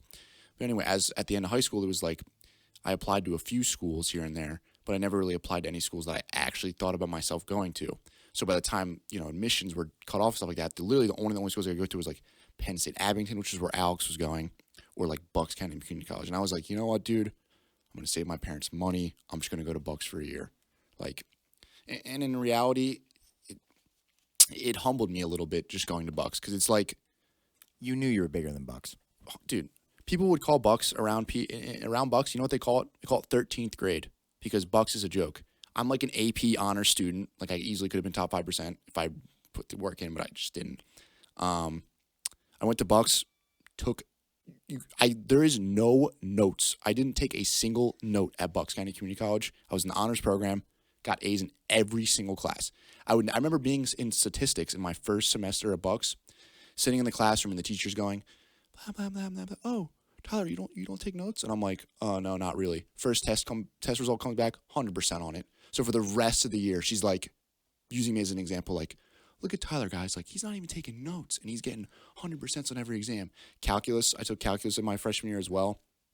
Never took any notes in this, because I took AP calculus in high school. So when I'm at Bucks taking, honors calculus or whatever it was, I'm like, bro, I just did this last year. This is a joke. All the classes are just a joke. I'm just like not even taking notes, whatever. But I knew like I need to go to a real school. Not that Bucks isn't a real school. Jake went there for a few years. I have friends that went to Bucks County College. Again, you know your level. It's like you're not saying that this is not this. For some people, maybe that is their level. Maybe they're literally trying their hardest, and Bucks is the level for them. But you're like, you belong up here. That's the difference. So usually you transfer out of Bucks after 2 years to get your associates. But it was after 1 year, I was like, bro, I can't do this anymore. Like, this is a joke. Like, I'm literally not taking notes in any class. I'm getting straight A's. Like, I need to be challenged. So I was like looking at schools and stuff like that. And my buddy Menderes, he went to Temple. He was like, bro, like, you should just come to Temple. And I was like, all right, dude. So I like transferred to Temple, and I got in. And my first year at Temple, I think, I was liberal arts. And I only picked liberal arts because I was completely undecided. I was literally in my sophomore year of college, and I had no idea what I wanted to do. None at all. Think about what a failure of the education system that actually is. You just finished going through the tutorial mode in life. You went through all of these grades to figure out how to be a functioning human being. First of all, you probably didn't learn the first thing about taxes, business, anything that actually is going to be really applicable right off the bat. We get through the education system, and you have zero direction. I'm literally at Temple in my sophomore year, just in a bunch of gen ed classes. That's all I'm taking, like the religion requirement, the history requirement, the math requirement. I'm just taking all these classes. Like I've done all this before. None of it is like reaching out to me like, oh, this is sick, dude. Like blah blah blah. So eventually I was like, you know what? Like maybe business is what I need to go into. Like I've business has to do with like math. I'm good with numbers. I can make money. You followed society's mold. I'll just do this because there's success to be found. 100%. So I was like, I'll just go into business. So I transferred, and you had to apply. Fox School of Business is like one of the top business schools in the country. I'll get into another part of it later. So I applied from the liberal arts school into the Fox School of Business. I got in, and I'm still undecided going in. So and how the business school works at Temple is you need to take intros of basically most majors. You have to take intro to marketing. You have to take financial accounting and some other kind of accounting, like 2 accounting classes.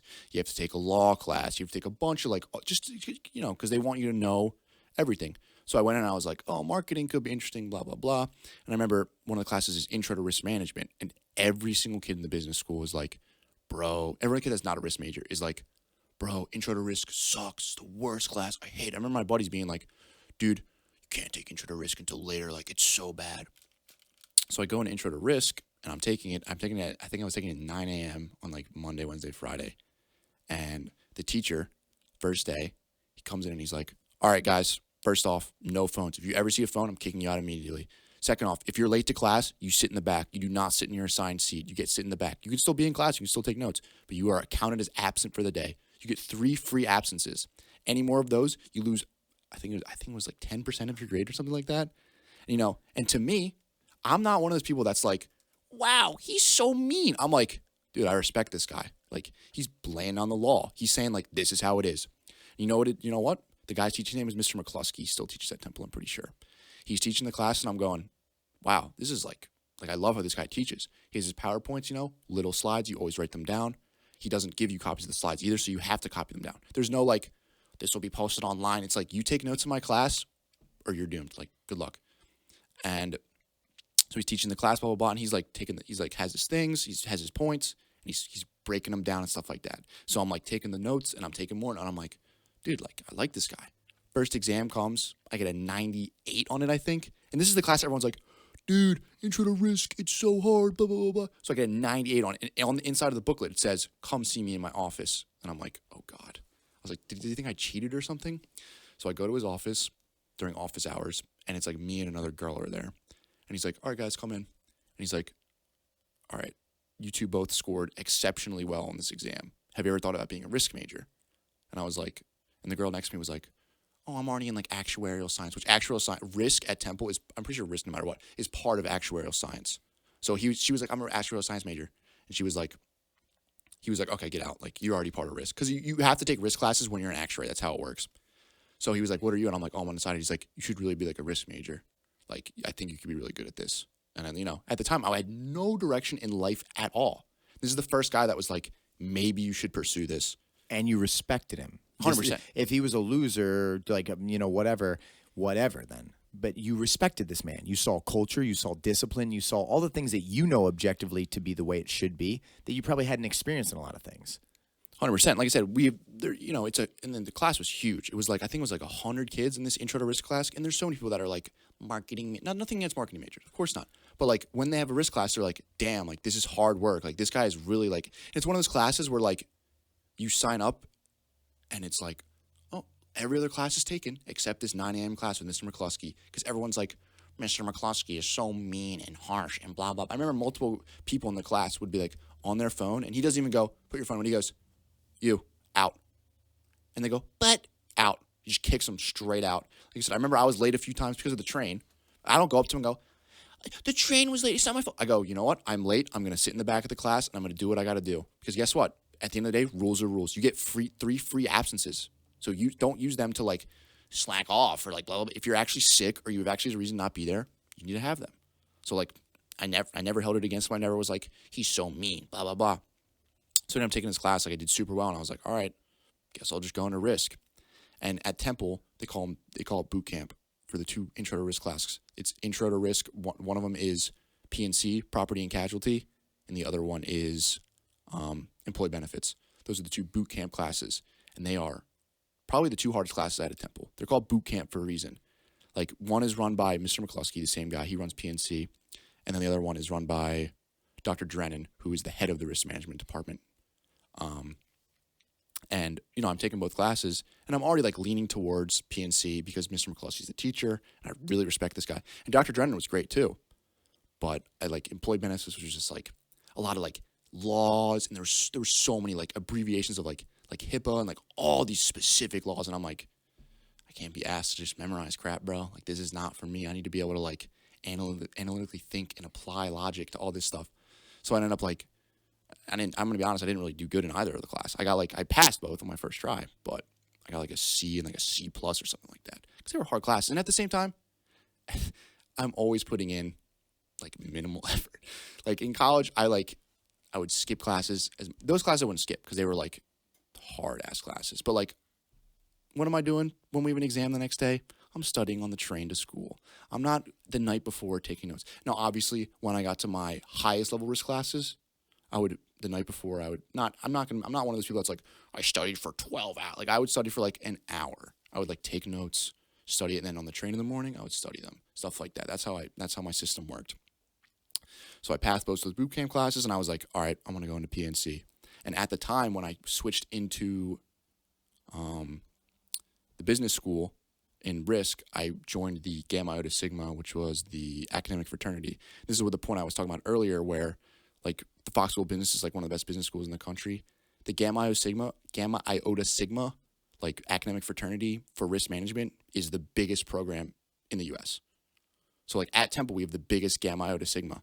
So we had so many resources. We would have Wednesday. They're called like the Wednesday lecture meetings. They bring in like a business professional from like, you name it, dude. We have people from like the NFL, people from like Campbell's Chicken Noodle Soup, like that work in like the risk departments of those, and they explain what they do, all this kind of stuff. So it was like really interesting, but like nothing ever really was like, wow, I want to do that. I was just like, I'm good at risk. This is like, I'm good at this. But am I out here like, wow, I really enjoy like breaking down the risk of a company? Like, no. And in my senior year, our capstone classes, those are what they're like the 4,000 classes in college. That's what they're called, at least at Temple. My capstone class, which was it was called Enterprise Risk. And our big, huge project, which is called the case competition, was you and a partner. And I didn't really have any friends in the risk major because I commuted. So another thing is like, it's hard to like really be super social when you commute because like you go to school. Because for me, it's like a 45-minute train ride. So I go to school in the morning, I sit around in the tech, do whatever, go to my classes, and then you know what I want to do? I'm tired. I want to go home. I want to do what I want. You're not really in the college culture which honestly, knowing life, networking is probably the most powerful tool in the world. And if you live on campus, you're networking with all these people. You're becoming really close friends with them. They know you for your skill set. They know you for your character. It opens a million more doors, right? But you're not doing that. You're having to just show a glimpse of yourself. Your professors see the talents that you have, but the actual people don't get to know Tyler Riley as well. No, not at all. So I ended up just having like a random partner. Like she was okay, whatever. And we ended up doing our project on Haribo, like the toy company. And we ended up like breaking down risk and like all this stuff. And I'm not going to name any names, obviously, but like she really was. So we had 3 drafts we had to do. So the project, let me break down the project first. The project is a 20-page paper with 20 sources, all like, cited and stuff like that. And then it is a 20-minute presentation to 3 business professionals in like the risk field, like from like random companies and stuff like that get invited. You present in front of them. And then 20 minutes of Q&A. So this is awesome, by the way. Like this is a real world test of knowledge and application and quick wits and, the ability to tap into information that you've previously learned and being articulate. And like that is awesome to hear. Yeah. And one of my skills that I feel like I've always had in my life is like, like I said, work smarter, not harder. I think my time management skills are like extremely impressive. Like I can know like, okay, I have this to do tonight. I can know the exact amount of time I need to put into that. It's because of the efficiency. You don't want to spend any extra time and you don't want to start early and blah, blah. You know what it's going to take. 100%. So there was 3 stages of, or 4 stages, I would say. There's a rough draft you turn into the professor. He does it. He like grades it for you. There's a second draft that you go to his office and he like goes over it with you. And then there's a third draft, which you doesn't even check. You just turn in. It's your final draft. And then, of course, there's the day of the competition. So the day of the first draft, where our project, to be honest, we have like a few points here and there. But basically what you had to do in the project is take the company and you break down all of their risks that they have. And, our textbook had 25. I remember the syllabus. I could still pull it up on my computer. It's like 16 pages or something like that. And it breaks down all the kind of risks you need to go through, all this kind of stuff. And so Thursday, the day before it's due, I don't have classes on Thursday. It's actually like Wednesday night, we like leave class. And she's like, okay, like we'll work on it, blah, blah, blah. And, Wednesday night comes and I look at our like Google Drive and we have like a page and a half of just like random excerpts of like borderline useless information. So I go, all right, tomorrow I'm waking up at like 7:30. Usually when I turn on my computer, I like put my headphones on and like I want to listen to music and like, I'm going through like soccer articles and like looking at the news. I'm like, I'm not even going to put my headset on. I'm not allowed to look at anything else. I'm honing in and I'm writing this entire 20-page essay. So I woke up at 7 a.m. I don't even think I showered. I didn't like eat or anything. Woke up at 7 a.m., turned on my computer, grinded all day until like 6 p.m. Then I was like, all right, I got to eat something. When I started to eat, by like 9:30 p.m., wrote the entire paper on my own. I wrote the entire 20-page paper on my own. I got all 20 sources. I broke down all of the risk. And like, it's a first draft. So I'm not like, this needs to be like extremely perfect. I'm like, I just need good general information that our professor will understand and be able to be like, okay, you need to expand on this. Okay. So I write the entire page. I end up, texting my partner and I'm like, hey, I finished the first draft. And she's like, oh, awesome. I'm like she was a nice person, but like, bro, I get it. whatever. So like I turn in the paper, blah, blah, blah. We get it back. There's like barely any red marks because like I actually kind of killed it on my first draft. Like obviously like throughout the page there's like errors that he points out, but like I'm looking at other people's papers and like there was like a front page that had like the I forget what it's called, but it's like how it gets graded basically on like each section. And I'm looking at people's papers, there's like covered in like red everywhere. And I'm looking at ours and it's like 3 lines of red. And I'm like, bro, I just killed it. I wrote that in one day and I killed it. And whatever, second draft comes, we write that. We like basically to be honest, I did like most of the work. Yeah, you're the outlier. Listening to this story, like everyone else is probably slaving over this. They're stressing about it. They're doing all these things. And you just sat down and said, I'm going to grind this session out and get it done because that's how much time I want to dedicate to it. That's an extremist again. So continue. So the second draft comes, I look at his notes. I change a lot of stuff, we go to his office together. He like breaks down a lot of things. I remember I wrote down like 15 questions in my thing on like, what about this? What about this? What about my partner sitting there like, bruh, I'm out here having all these questions that I need answered because I want to. I hate that there's even partners, not to interrupt you, but it should be a single thing. It should be reflective of your work because anytime you put 2 people and you don't have clearly defined roles, one person usually slacks, and that is unacceptable. And that happens in cultures of workplaces and all kind of things. If I have a team of 8 people working under me and you all have the exact same role to do the same, like to finish the same thing together, and I put you on the same assignment, one person is going to give way more than someone else. And how can I fairly assess your talent, your skill, if it's meshed with someone else? Whereas maybe someone else had a phenomenal partner and 2 phenomenal partners worked together to produce something similar to yours. You did it by yourself. That's the only thing, because I've been loving this story and it sounds like this is a great professor. The program sounds fantastic. The way you present it in the real world, that's all good. But tying people together on something is kind of weak. Yeah, and it was. Because either the strong pull the weak up or the weak pull the strong down. I got the rope over here and I'm like, please do something. Don't let go, girl, but I can't pull much harder. Yeah, so, we go and I remember we wasn't even in his office. He was like had a meeting with another person, but we like went in there and I sat in there and I asked him questions for like 45 minutes. And it's like 8 p.m. on like a weeknight because like that's when like we, when we could meet him. And I asked him all these questions. I'm writing down all this stuff like blah, blah, blah. So I sent in the final draft and you need to make a PowerPoint on it. So I remember I was like, all right, let's go to like the new, because they opened like right as I was about to, like that was my last semester. Right as I was about to grad, they opened like a new library. So I was like, all right, let's meet in the new library. Let's go over this PowerPoint.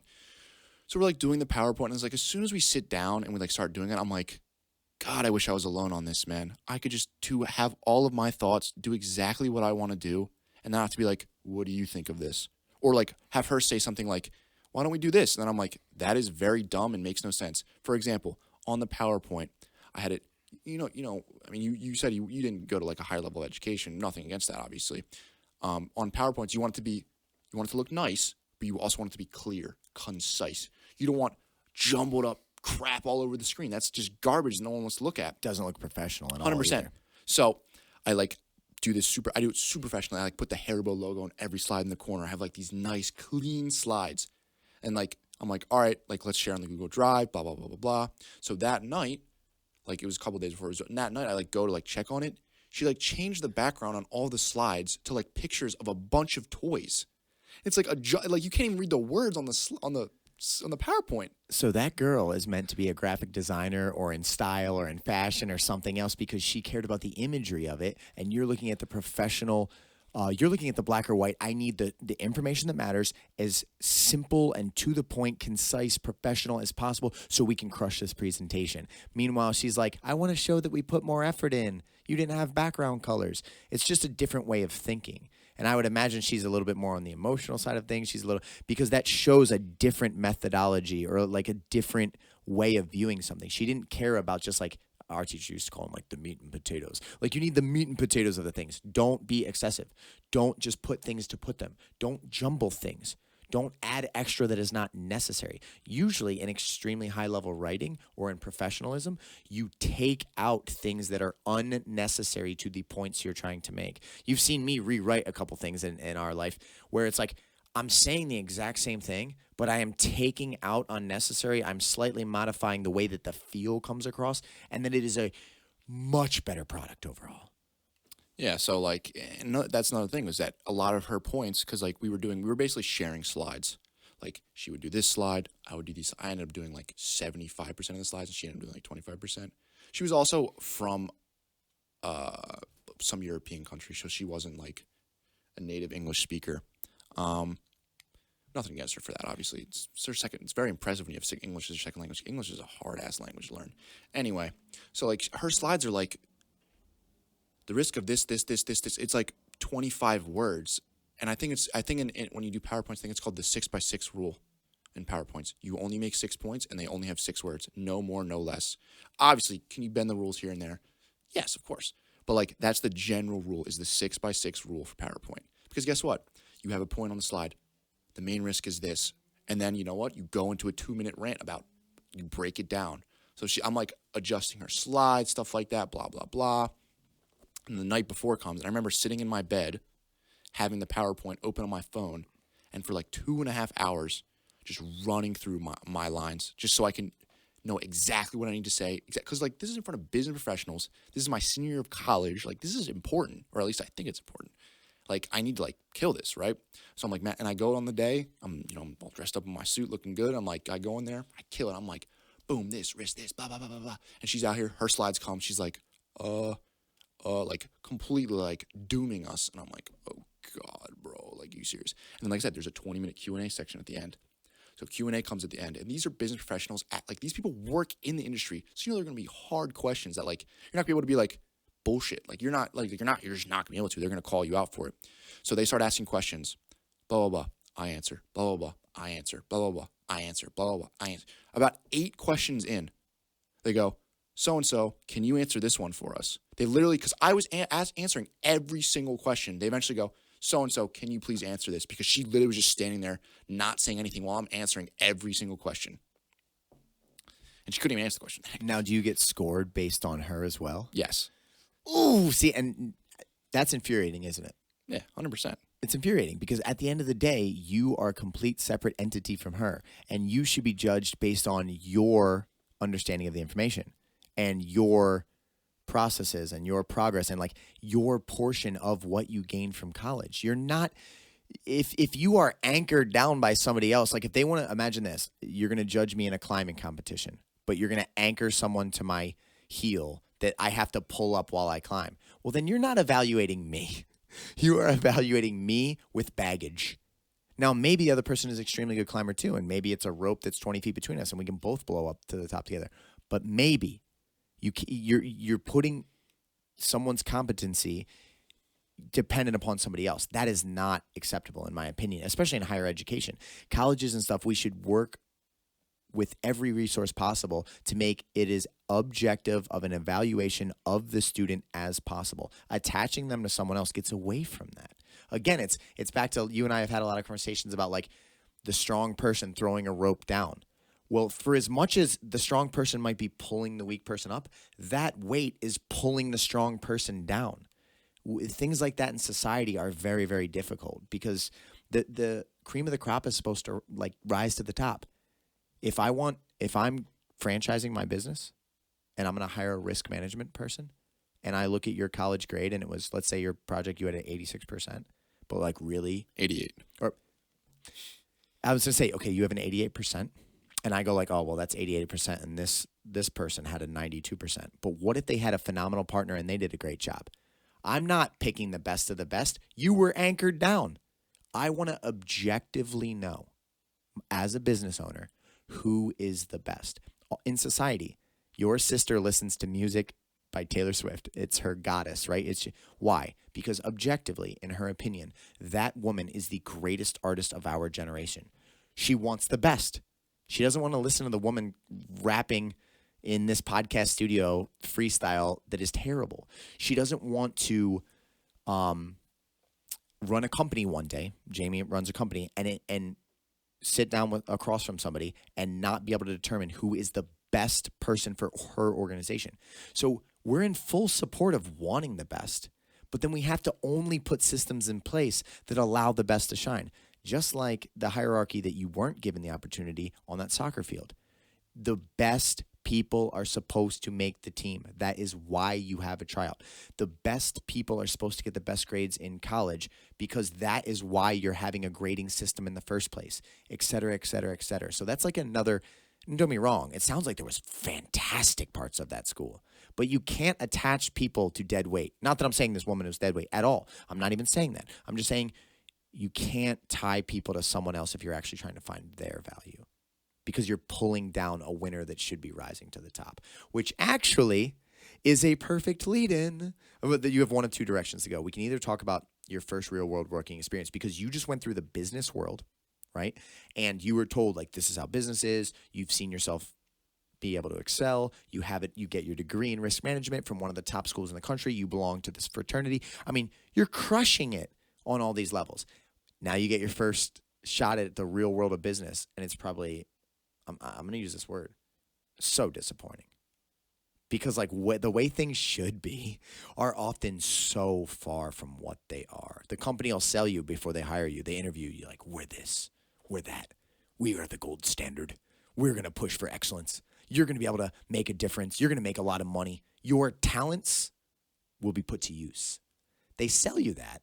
But then generally you show up and you're like, this is a shit show just like everything else. What kind of clown car is this?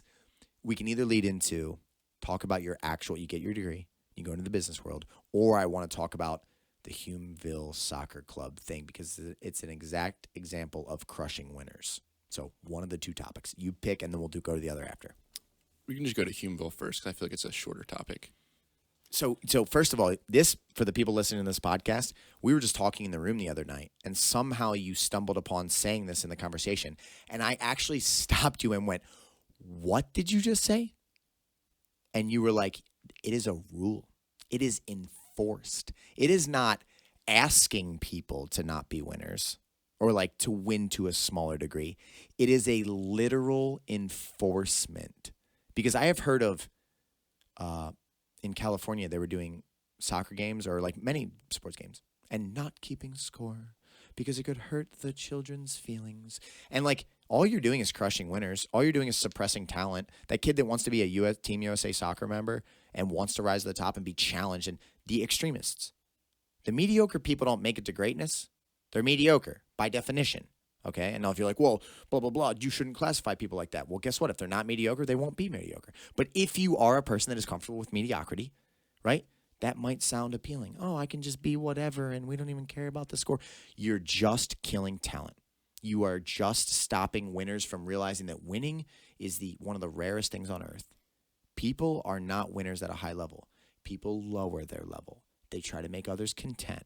They try to make others feel better. Like, listen, if we get on a soccer field, no matter how badly I try to win, with your experience and your frame, you're 6'3", I'm 5'9".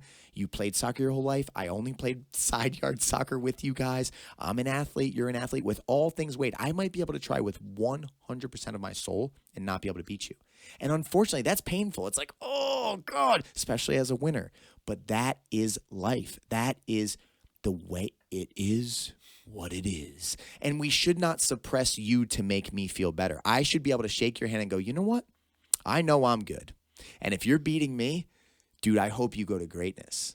I hope you're on Team USA. And that makes me feel even better if you do. It's like, you know what? I got beat, but I got beat by a bad motherfucker. I got beat by somebody that plays extremely well. So for the people listening, because I'm going on now, you know, participation awards and trophies and all those things, I think that is a literal toxic cultural thing that will destroy winning in society and make more losers. I think the best way to make losers is to stop winners. Talk about the Humanville Soccer Club rule. I mean, I'll go into it. And you coach there? Yes. So when I was young, as we talked about way earlier, when I played at Humanville and stuff like that, I was good enough to, you know, play on tournament. It's called tournaments, what we used to call it, because you would go to tournaments after the regular season and play against the other, you know, all-star teams. Back in the day, Humanville was always just the cream of the crop. We had the best players, stuff like that, and I was usually at the heart of it, like on my team at least. Like I was leading the way. We were like just obliterating. I remember being like 11 years old, winning like 12-0. I'm scoring like 5 goals, like just destroying teams. Never heard anything about it. Nothing, no problem. Even in-house. I remember when I think it was my first season of U13, when I was like 10 years old. We were losing every single game, like 8-7-0, 7-1, 8-0. And, you know, we thought, we were like, wow, we're bad. We need to get better. We're not like, dude, you guys are so mean. Whatever. Anyway, so when I was playing in Humanville, you know, as time went on, my dad was my coach. And if we ever like went to Council Rock, that's one of the teams we would play against, like at club level, not at like tournament. If we ever went to Council Rock and obliterated them 9-0, what happens when we come back to the club? Hey, Martin, my dad's name. Hey, Martin, can you come here for a sec? And this is from the administration, right, of the club? This is from the it's called the board. We call them board members at Humanville. They go, it's not cool, Martin. You can't be running up the score like that. It's not fair.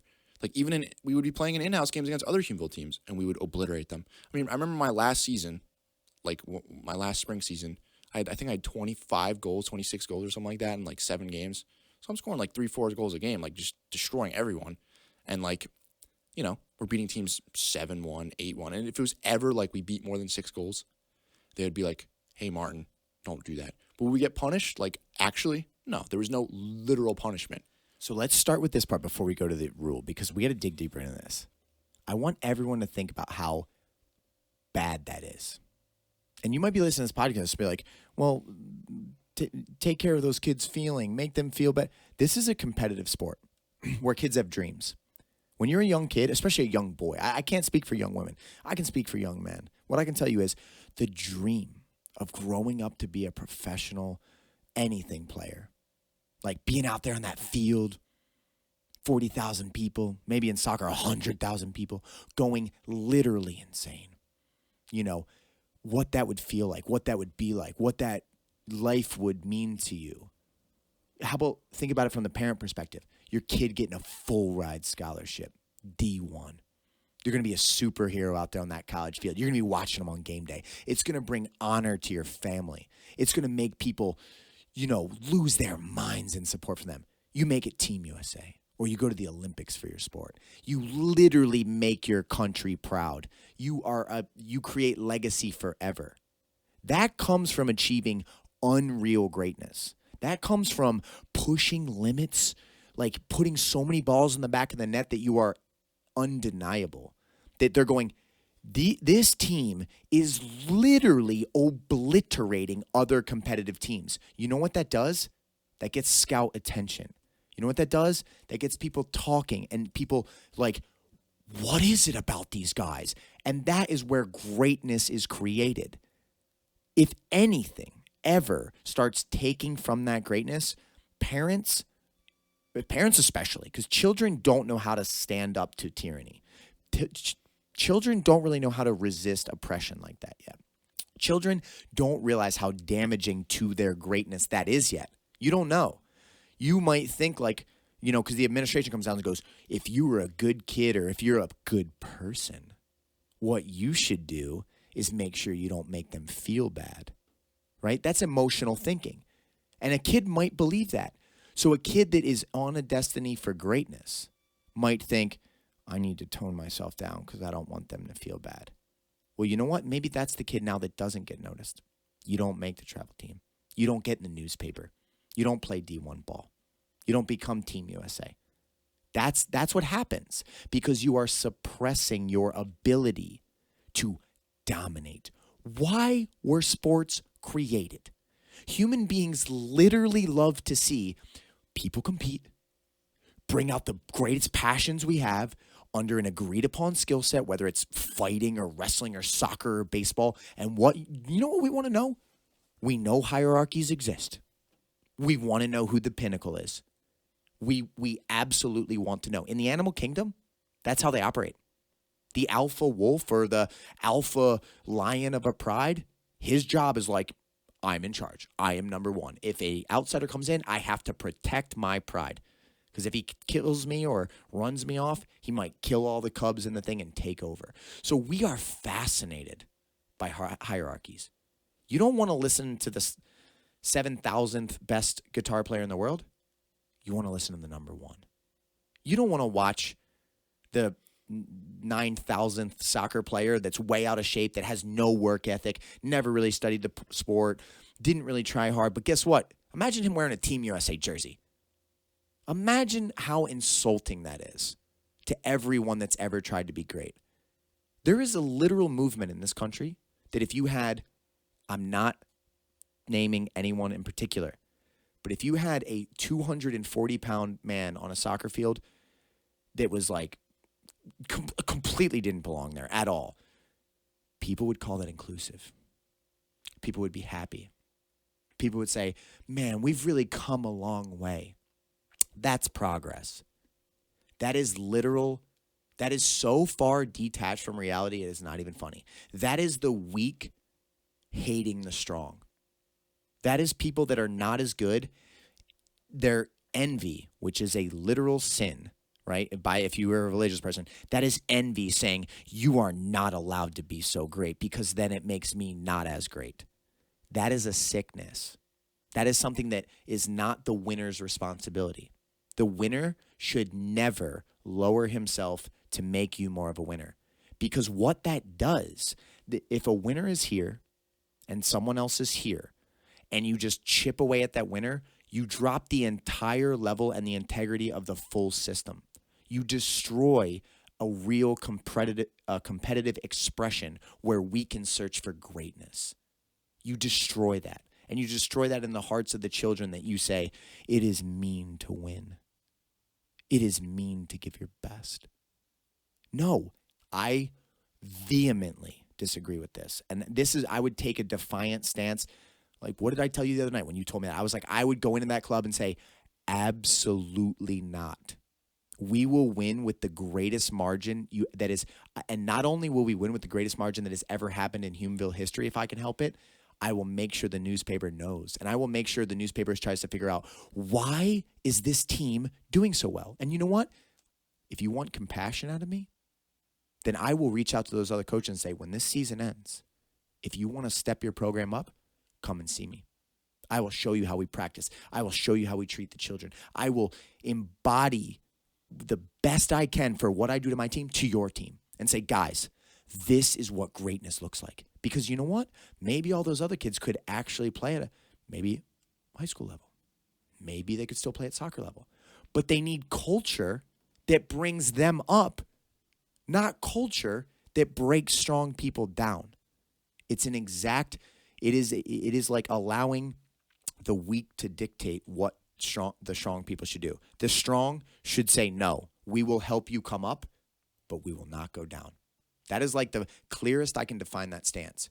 If you are strong or you have strong moral compass, let's say from pressures of cancel culture, right? If you have a strong moral compass, never yield to people that are trying to break you down. Never yield because someone else doesn't think you should have that opinion.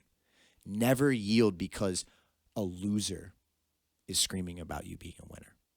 So that's like, we have to dissect that. So when they first started saying that as a kid, because you had the perspective and your dad comes out. First of all, how did your dad take it? Did he even bring it to you guys? Like, did he ever say, listen, guys, I need you to stop scoring. I need you to stop doing well. I need you to tell me like what that was like. And then we need to introduce the literal rule, because everyone that's listening right now, that you hear this podcast, it's like, why is he so emotional about this? Because it leads to worse and worse things. It leads to enforcing winners to be less of winners. It leads to everybody needs to be able to make the soccer team. It doesn't matter who the best is. If 50 people try out, they should all be able to have an equal time on the field. No, that's not why competition was created. And that doesn't, listen, losers, okay, and I don't mean the word loser. Let's say low tier people. They still know they're low tier. If you do not keep the game or you don't keep the score in a game, the losing team still knows they lost. The kid that is, or the adult or whatever, that's 200 pounds, that can't run for 1 minute, that is a terrible soccer player, doesn't feel better being on the field with winners. They feel embarrassed. They feel ridiculous. And while everyone else that's not in it is celebrating like, inclusion, we're making them feel better. No, they're like, dude, I'm nowhere near these people. Why am I on the field with them? We need to ask the strong to try to help people be strong. We need to never lower strong people to make things better for weak. Let's continue the story. We passed the 3-hour mark. Oh, boy. You asked what my dad's reaction was at the time. I mean, to be honest, I'm not going to I'm sure at the time when they said that to him, he was probably like, okay, I understand. But in the game scenarios, if we were up 6-0, 7-0, he did what I said earlier, or I don't know if it was on the podcast when I said this, but he would take the defenders, he would put them forward. He would take the worst players, put them on the field, let them try to score.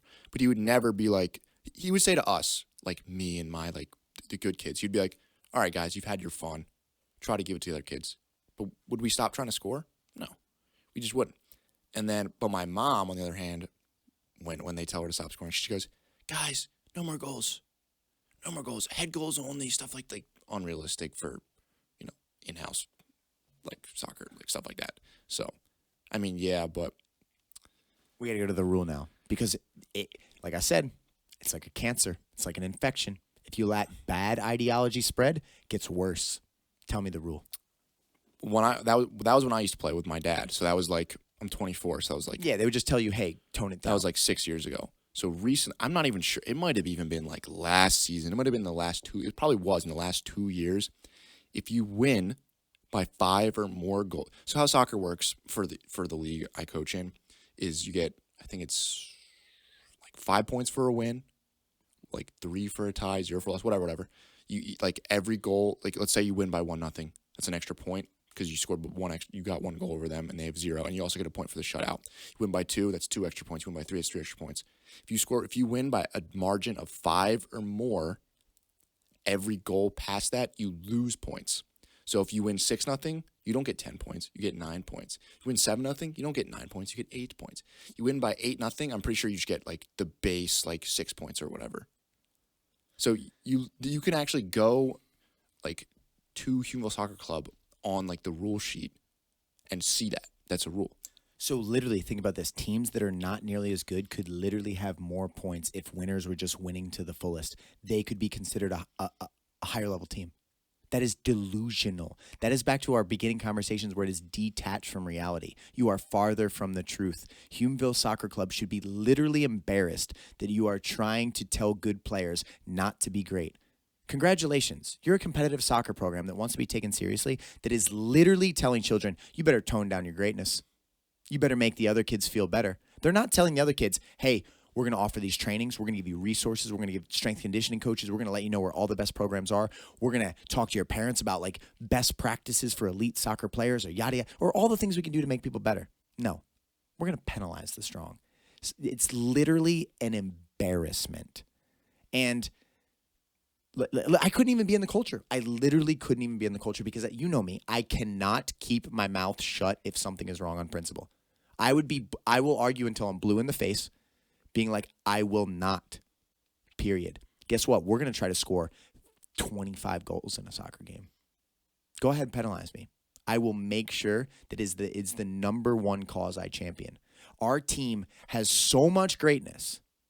We're doing so well that we are being crushed by the league and suppressed. Hey, everybody, you want your kids to be great, right? Why do you send me your coaches? Why do you put them on teams? Maybe you put them on teams because you want to see greatness in your kid. You want to see their best. You want to believe in them. You want to support that kid's dream of being in the MLS one day. At the same time, you have a league telling them, your children better tone it down. What are you doing? Come in my office.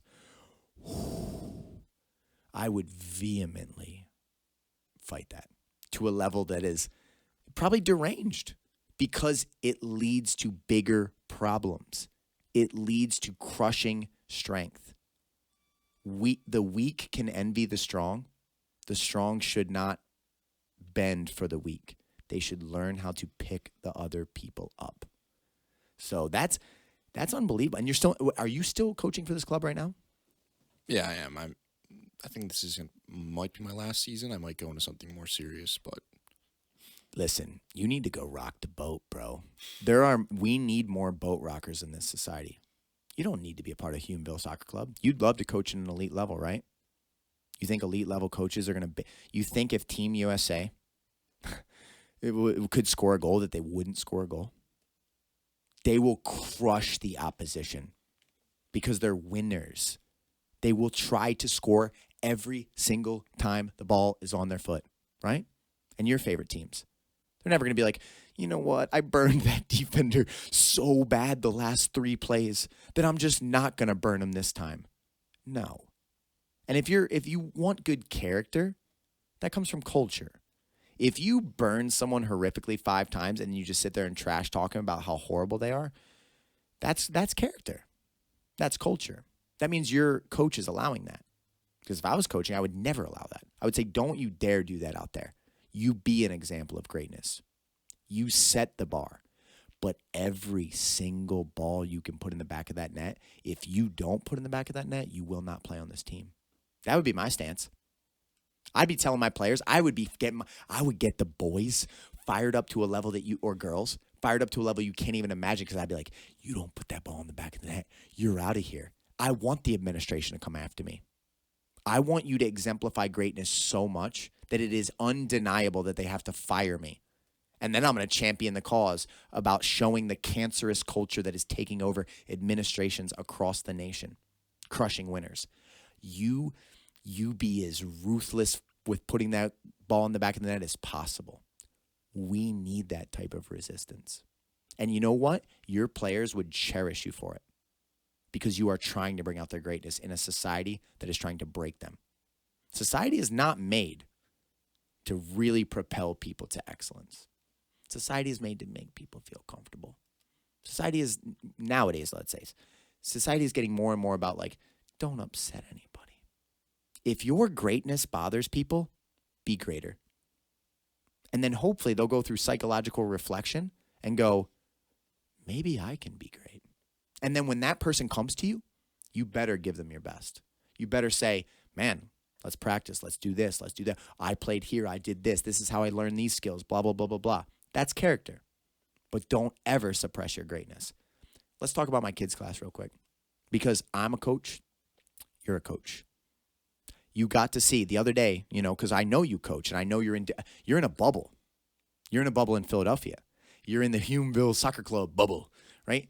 But I said, Tyler, I want you to come out and witness the way I run my elite team. Because if the Huonville Soccer Club watched the way I run this elite team for adults or kids here, their heads would explode. Because I'm like what they would classify as brutal. These kids love it. It's the only time in their life they're really being held accountable. That if you tell me you're going to do something, you better do exactly what you said. If you show bad character, if you train with the intent of harming someone, you're out of there.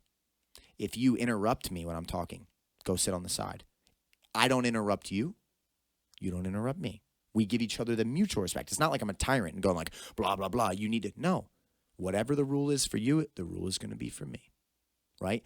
Talk about from your bubble, this little like, make everybody feel good. Who cares about who wins? We're in sports. You're a coach, I'm a coach. Describe for the podcast listeners, because your audience is going to watch this, not just mine, your friends, the people in your community. You know what I mean? I'm going to clip this and tag Humanville Soccer Club, and that's just who I am. I can't help it. Explain the differences, because I think if you could articulate well, not just the way I run the program, but the way that the kids respond. Because me just saying how I run the program, they probably think like, oh, those kids, it's a terrible culture. He's probably just saying they like it. Outside perspective, what did you witness on Wednesday night? The first thing that comes to mind is just like kind of a mutual respect. Even though these kids are like, what, 10? 10, 11, 12, and 13 is the kids' class that you witnessed. It's mutual respect and an authoritative, like you're an authoritative figure over them. Obviously, you're their coach, and, you know, they're like the student. But there's like no like abuse of power, like I said, no disrespect, nothing like that. Like you keep them accountable. When they, for example, when you literally preface every single drill with, if I see you not giving 100%, you're going to do 10 push-ups. And if that happens 3 times, then you are out of class for the night. And like, you know what that does to the kids? They go, okay, I should not put 100% effort in. You know, I shouldn't not try. Last thing I'm going to do is be embarrassed in front of all my peers and have to do 10 push-ups. And a couple kids had to end up doing it. One kid got to 2 strikes right in front of you. Yeah, because they're goofing off or not trying 100% and stuff like that. And at the end of the day, it's really hard for a kid because, you know, we were all kids that age. It's very hard to be like, you know, putting in 100% effort. You want to be like, oh, well, like he won't be watching the whole time, blah, blah, blah. But like they really they really showed that they were responding to your way of coaching, which was where I'm from. It's like my area. Like I don't want to generalize how everyone coaches. Obviously not. Like I said, there's probably great soccer coaches there, but the culture in the administration is clearly changing. 100%. For example, like if like I coach older girls, so the parents usually aren't even at practice watching. But for example, if I were to see a girl do something, and these girls, like, they always goof off and they're always having their own conversations, you know, and I snap at them and I go, yo, listen to me. But if I was like, yo, go take a lap, they would be like, and I'd be like, go take a lap right now. And I don't do that. And the reason I don't do that is because it's in-house. So it's like these girls are getting signed up by their parents sometimes, and some of them don't even want to be there. And it's like, if I'm at an elite level, if I'm at like a travel team or like when I do the tournament team, I am like that. I'm like, yo, listen to me, implement what I want to say. Like, listen, like, you know, like I said, it's a mutual respect thing. I'm not going to be a dictator and be like, do this, blah, blah, blah, blah, blah. But I am going to be like, I demand respect from you. And if I tell you to do something, you will do it, no complaints, you know? And in your class, that's kind of what it's like. Even though these kids are 10, 11, 12 years old, they're responding to what you say to them. And you know, even though they might be like, oh, I have to do these 10 push-ups. You know what they do? They do those 10 push-ups. You know, when that girl was on 2 strikes, you know what? She stepped it up for the rest of the class. She was trying harder than anyone else in the class when she had those 2 strikes. Because she's like, I do not want to get 3 strikes, get embarrassed, have to leave the classroom. And then most likely afterwards, you're going to come up and talk to her and be like, hey, that was unacceptable. You can't do that. This is the elite level class. I invited you to this. You know, I have high expectations. It's your choice, too. 100%. You can leave at any moment. 100%. So it's like, if you don't want to be here, bye-bye. Go ahead. You can leave. So it's just like like I said, I learned a lot just watching that 1-hour class, just seeing like I said, at the in-house level, it's hard to implement that, you know? But that's because of your perception. I'm gonna point one back at you really quick.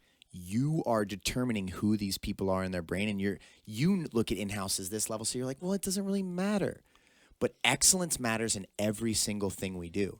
It might not seem like it yet, but if you established a culture of excellence, and then they were able to rise to a higher level, and they found better work ethic within themselves, and they found what winning really feels like, or not even just winning, being a winner, being someone that knows how to pull out greatness from themselves. What is the practice, an hour and a half?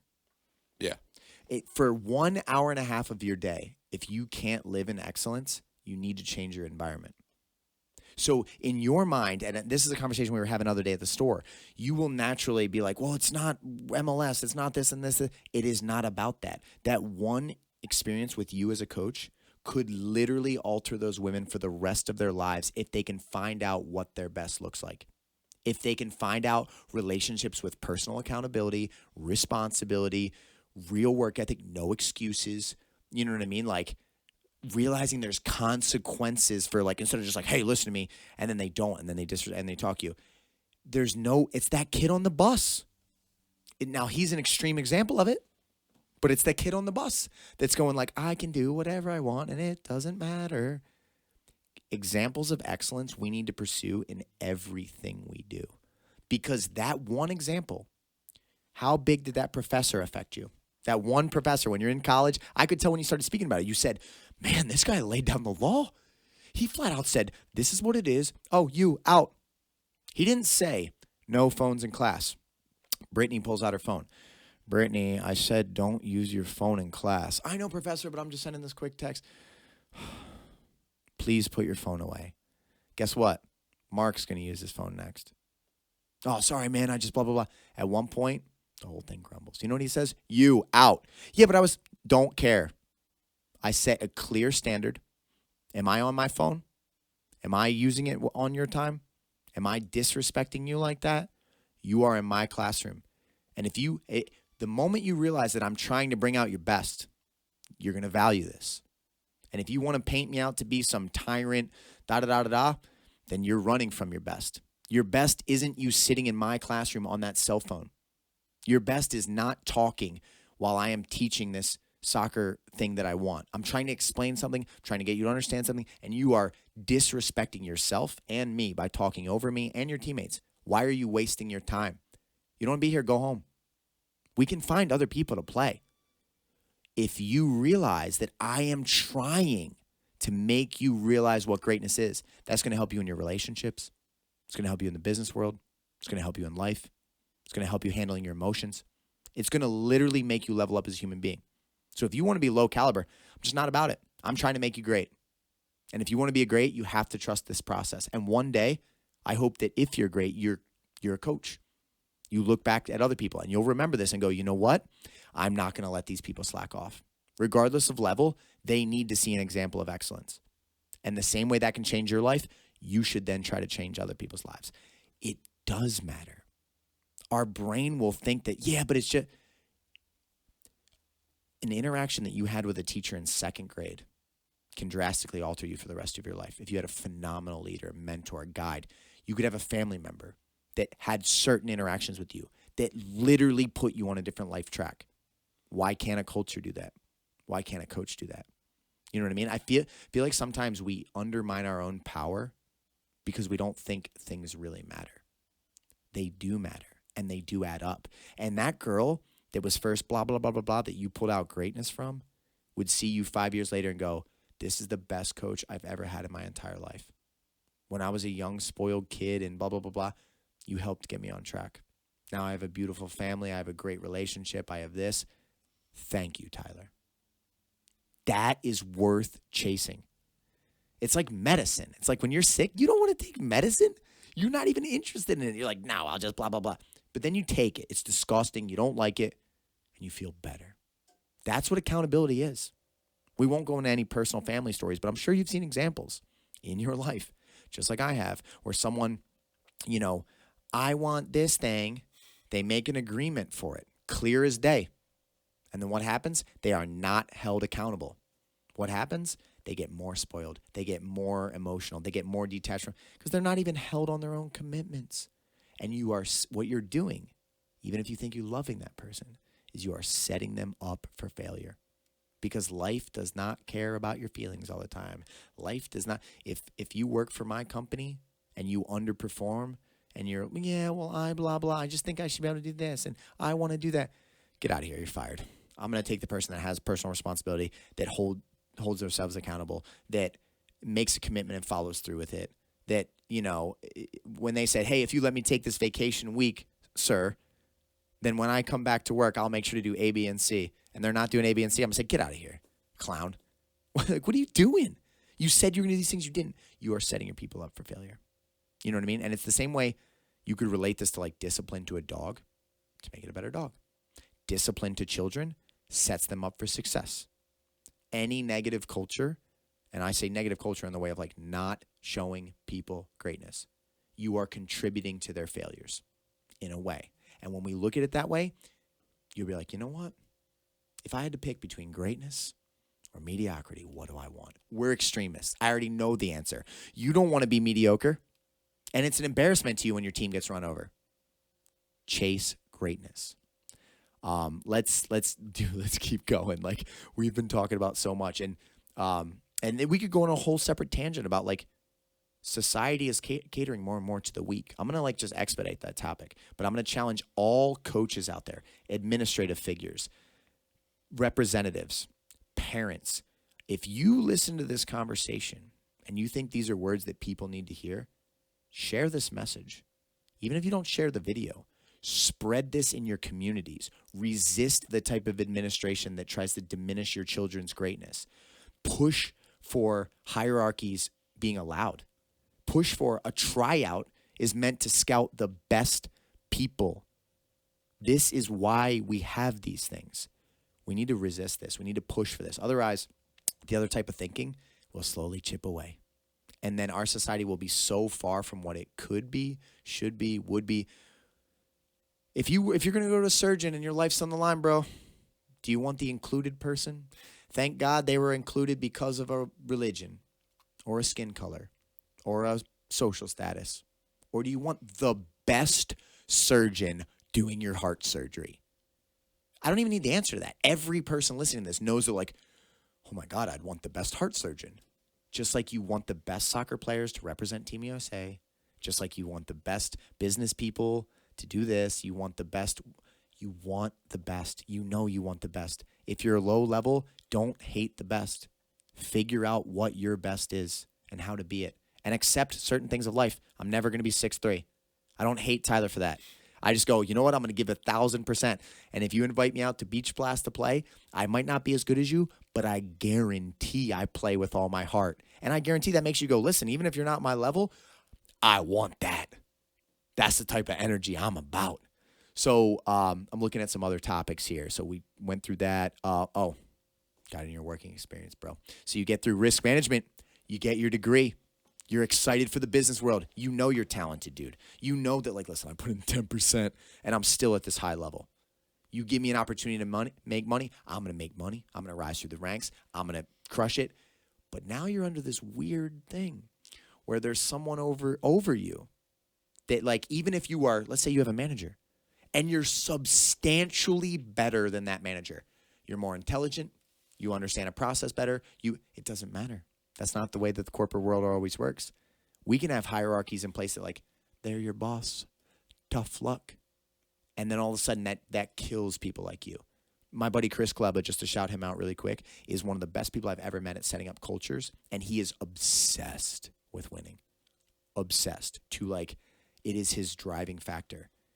He knows that a culture like that destroys winners. And if he has anyone that is a roadblock to someone trying to rise up the ranks, they're gone immediately. Because greatness builds greatness. It does not hold down winners, period. Tell me about the work experience. Yo, we're at the 3.5 hour mark. Oh, boy. So, out of school, I graduated in the fall semester of 2019 was my last semester. Then actually, that's when I came out here for the first time. Like, I was out here for 12 days, I think, and it was like right before my graduation ceremony, which was before the whole pandemic hit, where there was like whatever. So during the pandemic, it was kind of hard to find a job because, like, it was, I don't know. I was also just taking a few months off to just relax. I was in school for like 17 and a half years, you know. I want a little bit of time to just like chill, do what I want, whatever. But when it came down to it, I started looking for jobs, stuff like that, and I was applying to like 30 jobs a week, getting borderline no responses every single time. So I was like getting desperate and stuff like that. And, you know, my parents are like, especially my mom is like, you need to get a job. You need to be working. You need to start saving your retirement. You need to start saving your 401k, blah, blah, blah. So eventually ended up finding a job. I'm not going to name the company. You can say what the company is. Just They don't were go into like. they were a mortgage company. So I get a phone interview with them. I'm talking on the phone. They're going over my resume, which my resume has like, I've been reffing soccer since 2013. So that was like, at the time, it was like 7 years of refereeing. I've been coaching at that point for like 2 years. I had a few other jobs here and there. So they were like, oh, like your resume is really interesting, blah, blah, blah. Like, can you like, they were asking me just like general, like, can you handle a lot of tasks at once and blah, blah, blah. How's your time management skills? And I'm like, they're all good. Like I ref soccer, like I graduated, got a degree, blah, blah, whatever. And they're like, okay, great. Like, blah, blah, blah. Like maybe we'll send you the offer, whatever. In the next couple of days I get the offer. I'm not going to say the money or anything like that, but it like wasn't that good. But I was like, I need a job, I need to get out there and get experience. So, and on the phone interview, they're, like I said earlier, they're hyping it up.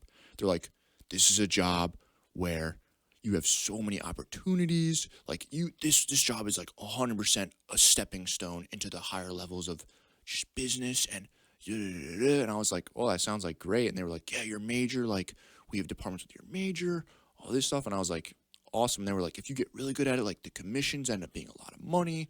They're hyping it up. And I'm like, and I know me as a person, when I want to be good at something, I will fucking be good at that within a matter of time. Doesn't matter what it is. You take, for example, I know it's like a weird example, but I worked at a grocery store called Redner's around where I live.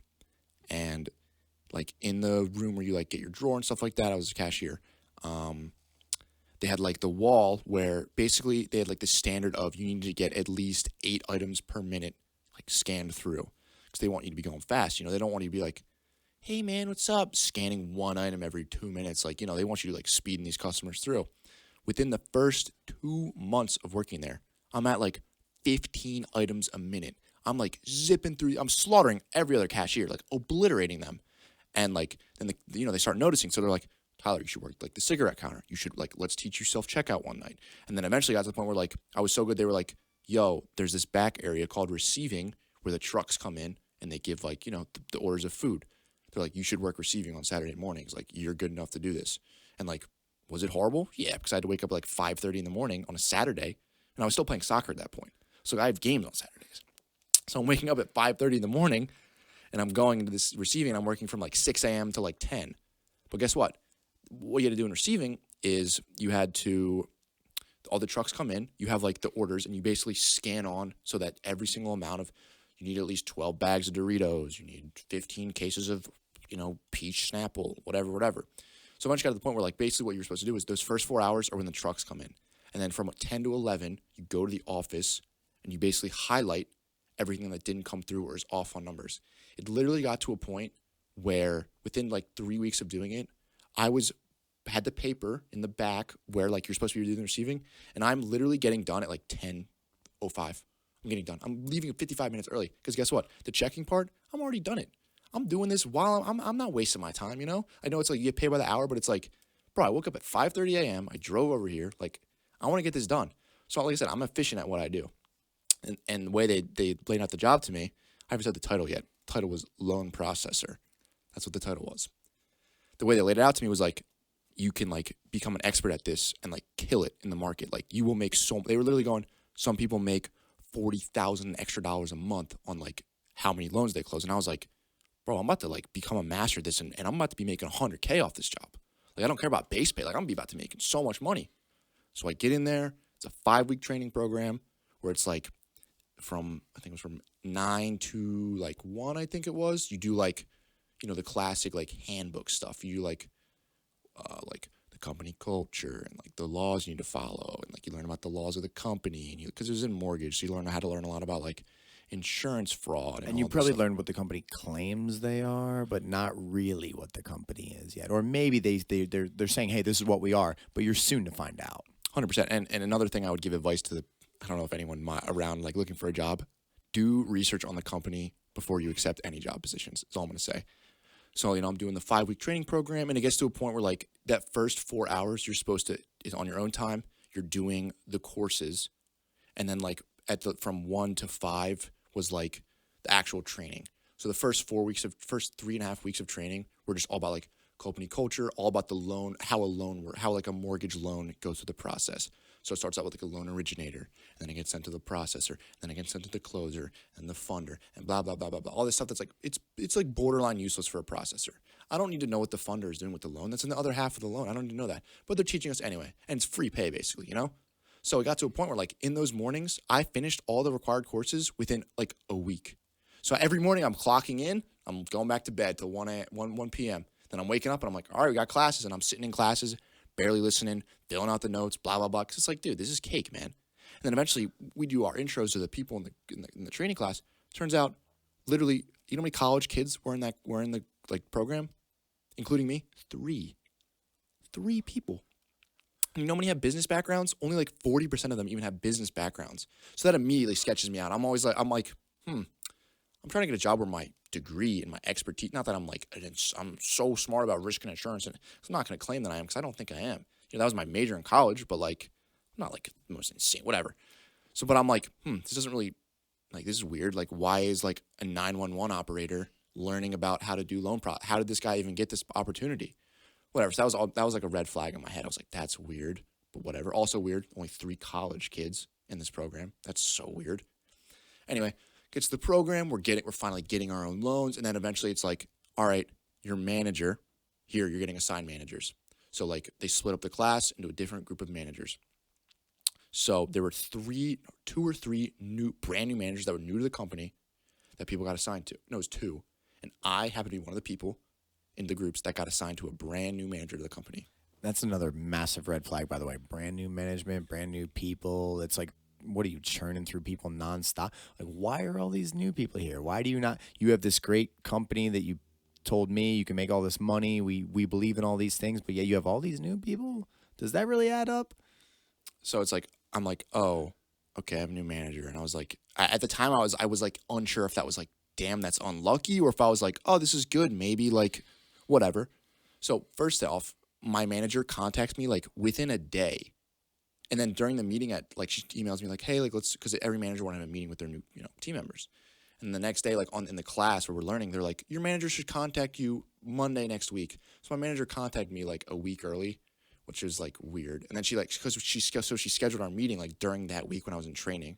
And she's like, oh, my bad. Like, I didn't know. And I was like, how do you not know? Whatever.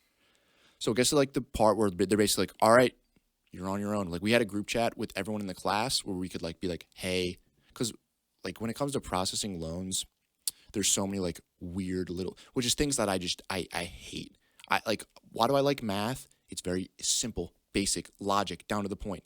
With loans, there can be so many little dinks, random things that can just completely derail the process, which at the time I didn't know. So like when I get these loans fast, I'm like, when I get these easy loans, I'm like, boom, I'm through them in 20 minutes. I'm through them. I'm calling the person. I'm going, blah, blah, blah, which is first off, another thing I didn't really want to do. I'm like, not saying I'm not a people person, but like, I'm not meant to be like, beep, beep, beep, beep. Hey, this is Tyler from blah, blah. Like, that's not me. I'm not about to be like a phone operator. That's like my worst nightmare, is like calling people all day. But that's like low key what the job was. Anyway, so our new manager, we're like getting in there and she's like, hey guys, blah, blah, blah. And like preface this, like I doubt she'll watch this, but like she's really nice. She was really great to me. Whatever. She's like, hey guys, I'm new to the company, blah, blah, blah. So like, you have any questions, like come to me. Obviously, I'm your manager. Like otherwise, we have a meeting every morning. We have a meeting in the afternoon. Otherwise, during the day, you're pretty much doing your own thing. Like you can ask me questions on Microsoft Teams, any issues like that. So, I'm doing my loans. I'm still like learning the process, learning the program and stuff like that. The program is called Encompass is what it was called. So I'm doing the stuff. I'm doing the program, whatever. I'm going through these loans. And, every once in a while, like my second ever loan had like this weird issue where they were all VA loans. So Veterans Affairs loans, all VA refinances is the loan per kinds we were doing. So it's all had to do with veterans. And the loan was with a woman who had her husband sadly pass away, like in the military. So like it was this weird thing where like her last name was like one thing at one point, but then when her husband passed away, she wanted to take her husband's last name. And like something as simple as that made that loan in my pipeline. That's what's called a pipeline. That's your thing of loans.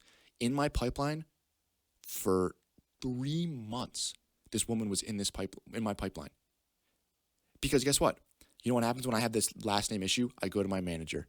Hey, so-and-so, I have this loan. The last name is wrong. What am I supposed to do? They want to change their last name. What am I supposed to do? Oh, I'm not sure. Let me get back to you on that. And I'm like, okay, like, what am I supposed to do now? Okay, obviously I'm going to work on my other loans, but then other issues come up on my other loans. So I come to them. I had one loan where, like, the guy prefaced he wanted his wife off the name of the loan. So I was like, okay, how do I get the name off the loan? Because, like, they didn't, in the training class, they didn't go into, like, weird, because it's hard, right? There's so many different little things that can mess with the loan. Because this is like, these are like, you're changing your mortgage percentage is what you're doing when you refinance a loan. You're going from 4% to 1.5%. These are big things for these people. Anyway, so I'm like, okay, but this issue, like, she wants to take his wife off the name of the loan. What do I do? Oh, like, let me get back to you. I don't know. So, and I'm a very organized person. So I have a notebook where I took all my notes. So I'm writing down one, blah, blah, blah, name. Like, I put the last name of the person. Obviously, I'm never going to say any names. But I put the person's name, blah, blah, blah, blah, blah, changing last name, blah, blah, blah, blah, blah, wants to take wife off loan, blah, blah, blah. So I'm, like, writing, and I should have brought my notebook so I could show it. I have, like, every single day, I would redo every single thing. So I'm extremely organized on my loans. And this is the way I'm keeping track of my loans at this point. Because I only have, like, 8 or 9 loans. So I'm keeping them on my notes. And eventually it gets to the point where, like, all the other teams are closing a lot of loans. Not a lot, but, like, they're closing a decent amount of loans. Our team, for the first 2 months, do you know how many loans we closed? 0. We closed 0 loans in the first 2 months. And, obviously, my manager's manager is coming to her like, what is up with this? You have 0 loans closed. And, like, also, this company, all they care about is numbers. All they care about number. You're pushing, you're pencil pushing. You're getting your numbers up or you're irrelevant. I don't care how smart you are. But anyway, I'm, like, having all these loans where I'm, like, having these issues that are one issue that is stopping me. And I'm going, yo, what do I do? And she's going, oh, I don't know. So eventually I got to a point where what she did was she took a manager from a different team and would have us meet with her, like, once a day so she could answer all of our questions. And, this solved some issues, and eventually we started getting some loans closed. But, like, there's so much stuff running through my head about so many issues at this company, bro. But so eventually it was a shit show on the inner working. The infrastructure was not there at all. So it's like, because you should have been able to come to them at one point in the day and say, hey, this is my problem. You should have resolution within an hour. Hey, I can do that. Bang, I'm moving on. How can you be efficient if you have to wait on things that are beyond your control? It's not possible. You literally are completely dependent upon a system that has clear failures within it. And then instead of them being like, yo, Tyler is super gifted, super organized on top of his stuff, let's move him to another team so that we can get maximum efficiency out of you. You're just stuck in this, like, you're probably so frustrated. I can't even imagine how frustrating that'd be because you're like, I'm doing all this work and I'm yielding 0 results from it because of little nuance, because of tiny things. And it's making me look like, well, this Tyler Riley kid's an idiot. He's not getting any loans closed. And it's like, bro, like, no joke, the Encompass program is massive. There were so many different pages that I learned, no joke, borderline, like, besides obviously a few details, I learned the entire program in, like, a month and a half of using it. Someone could go, hey, where do I find this information? I go, page this tab, number 15. And I could literally name it. I remember being in a call with my manager, and we were talking about, like, the last name change thing. And she was like, Tyler, you had an issue with this, right? And I go, yeah, the form number is VA-2637. And she's like, how do you know that? And I was like, I don't know. I just, like, it's one of my loans. So I'm going to do a quick testament to this kid, by the way, for anyone that's enjoying this podcast and watching it. Like, anything that he's really passionate about, anything, like whether it's soccer or it's League of Legends, his capacity to retain information is almost like no one I've ever met. Like, you recall facts and information like it is out of this world. You have a certain gift that, I mean, obviously you know, but it's like shocking. As a person that's like highly intelligent myself, like I've always been really good at breaking things down. Your ability to retain exact, not just information, because I retain a lot of if information has importance, I usually remember it. So, like, I'm really well read. I can cite things. Like, you've just through dialogue, I'm sure, gotten that. But your ability to cite exact information to an unreal level for a full sphere of a topic, that's what is most shocking. Like, let's League of Legends, like there's the amount of information, or in soccer, the amount of information is out of most people's grasp to even consider trying to memorize. And you just got it. You just know what you're doing. So that's like a massive thing that if it's not put to use, it's useless. But if it's put to use, that is one of the number one most valuable things for a company. Imagine if like you were a lawyer and you could just be like, yeah, the precedent set by this case, blah, blah, blah, blah, blah, blah versus blah says that da, da, da, da. People would be like, and you would win over and over and over. But you were in a culture where like it almost didn't matter at all. You were stuck. You had a useless infrastructure that couldn't take an invaluable asset like that, because most people are not like that. You are very bizarre on a bell curve in a lot of ways, but in strengths, those are good things. So continue with this company. So it would get to the point where like our team has 0 loans, and my manager would bring us into meetings and go, hey guys, you really need to step it up. We need to get some loans closed.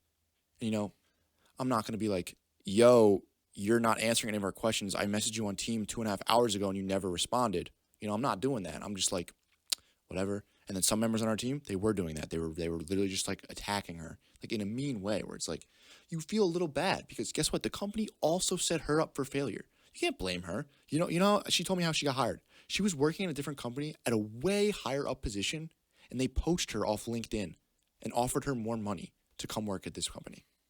So she was working a better job in a better place, and they literally were like, we'll offer you more money and you can work remotely if you come work here.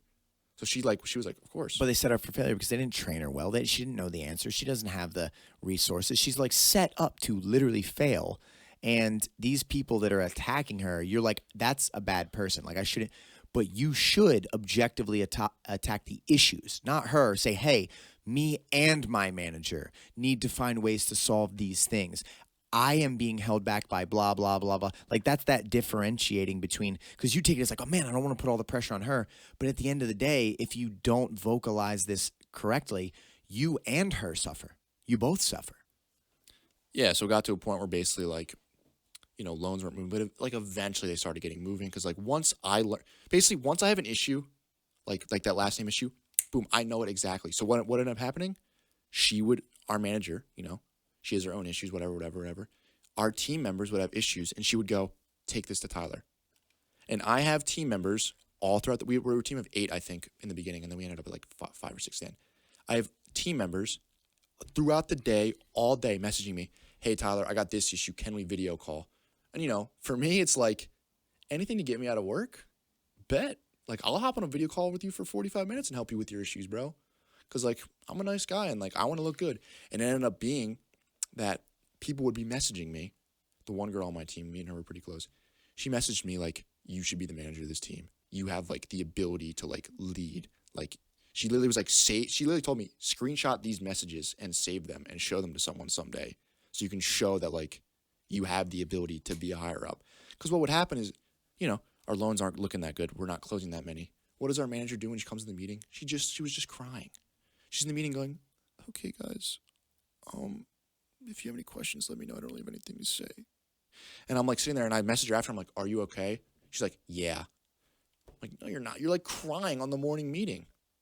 Like, so what ended up happening? But you were in a position where you were kind of powerless. If that company was like, oh my God, this guy can retain unbelievable information. You know what we need to do? We need to put him in a position of management where he's going to learn the processes so well that we send anyone to him with the issues that they have, and he can help resolve them. Or if he can't resolve it, he'll quickly research and try to find the answer for those people. And you should be paid very well for that. And now all of a sudden, your resources being put to use. All of a sudden now you being an expert at efficiency and knowing your information, which is a specialty of yours.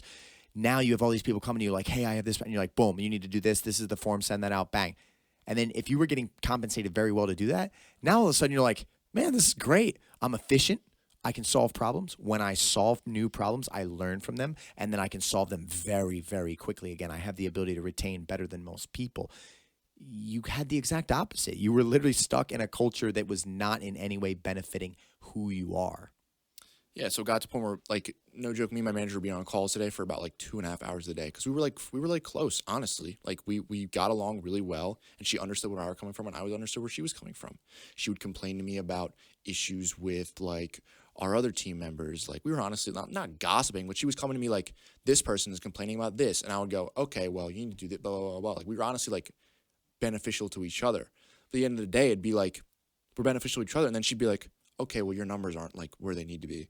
And I'm like, I broke down every single issue that I have. So eventually got to the point where our numbers were so bad that our manager brought us in a meeting one morning and went, okay, guys, we need, let me think about it. Actually, before even that, we were like having issues. I was having issues tracking my loans.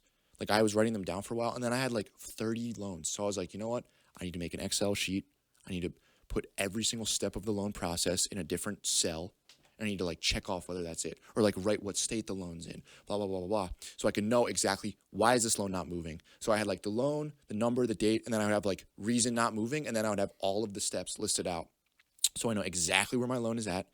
And if my manager's ever like, what's loan so-and-so at? And I would go, can't move because of this. And she would go, okay, or whatever. So I made this on my own. No one ever told me you need to do this. You need to blah, blah, blah. I made this on my own. You create systems for efficiency. That's what you do. So that's what I did. So it gets to a point where my manager's like, okay, where are loans? This, because eventually her manager was coming to her and going, these loans haven't moved in 3 weeks. And she would name 7 loans. And like there was a system every morning where like the loans would come out and it would be like on the list of loans that need to be moved today because they have issues with blah, blah, blah, blah, blah. So she would come to that list and she would come to every team member individually. And when she was coming to me and she's like, okay, where are these loans at? And I would literally just, can I share my screen? She'd go, yeah, share my screen. I have my Excel document like made on my own. There's no pre-format, nothing like that. I literally made this on my own. And I'm like, okay, loan 28. Oh, can't move because I'm waiting for the license from the whatever, the borrower. Loan this. Can't move because whatever the reason is, right? And she was like, okay, that makes sense. But she would still be like, but you need to get more loans closed. And I'm like, do you see I'm explaining to you every single reason? And she'd be like, so is there stuff you can't? So she's like, so is there nothing you can do? And I'm like, on those loans, yes, there are other things I can do. I'm moving other loans as I'm going. I'm checking through new loans that I get every day. But like these loans cannot move.